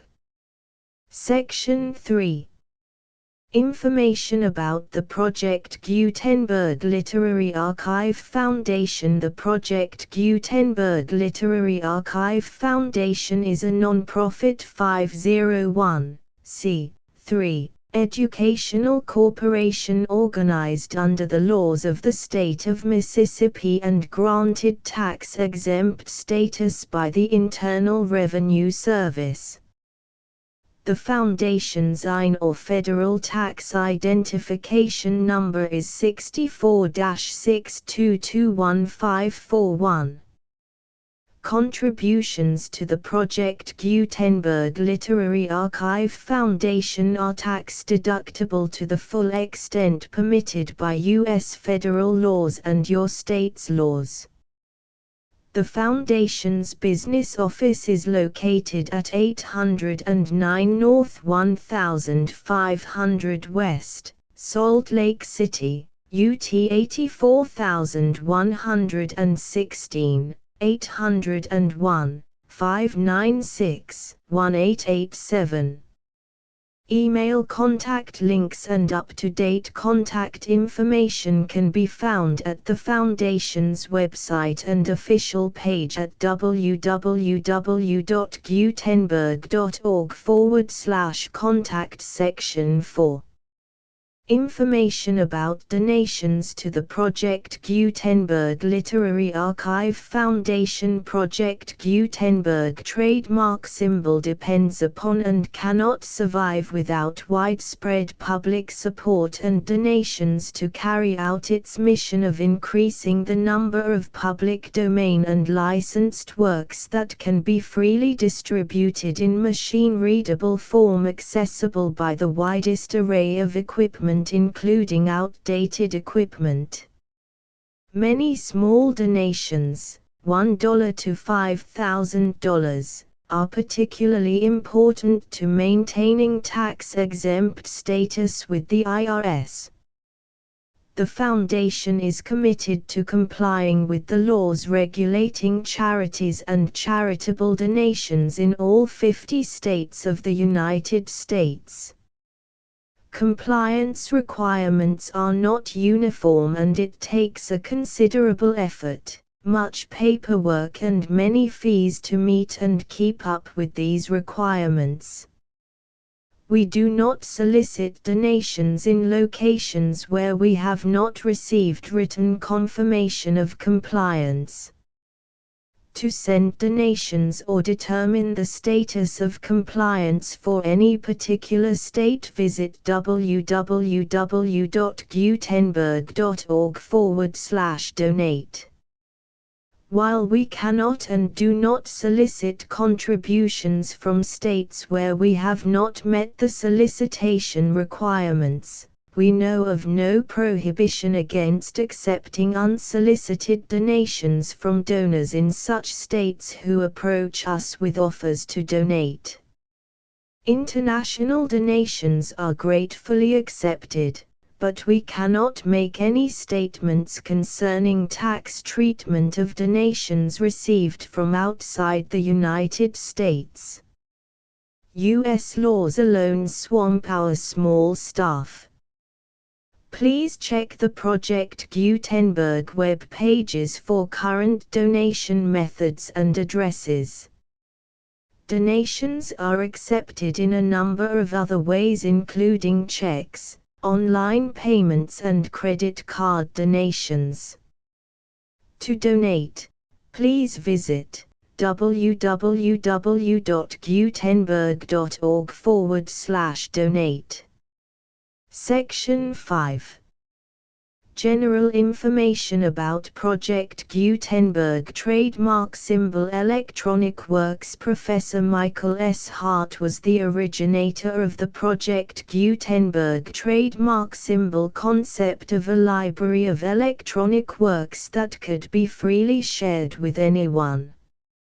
For 40 years, he produced and distributed Project Gutenberg trademark symbol ebooks with only a loose network of volunteer support. Project Gutenberg trademark symbol ebooks are often created from several printed editions, all of which are confirmed as not protected by copyright in the US unless a copyright notice is included. Thus, we do not necessarily keep ebooks in compliance with any particular paper edition. Most people start at our website, which has the main PG search facility, www.gutenberg.org. This website includes information about Project Gutenberg trademark symbol, including how to make donations to the Project Gutenberg Literary Archive Foundation, how to help produce our new ebooks, and how to subscribe to our email newsletter to hear about new ebooks. Billie Bradley and Her Inheritance. Billie Bradley and Her Inheritance. Contents: Billie Bradley and Her Inheritance. Chapter I, Chapter 2, Chapter 3, Chapter 4, Chapter V, Chapter 6, Chapter 7, Chapter 8, Chapter 9, Chapter X, Chapter 11, Chapter 12, Chapter 13, Chapter 14, Chapter 15, Chapter 16, Chapter 17, Chapter 18, Chapter 19, Chapter XX, Chapter XXI, Chapter XXII, Chapter 23, Chapter XIV, Chapter XXV. The full Project Gutenberg license.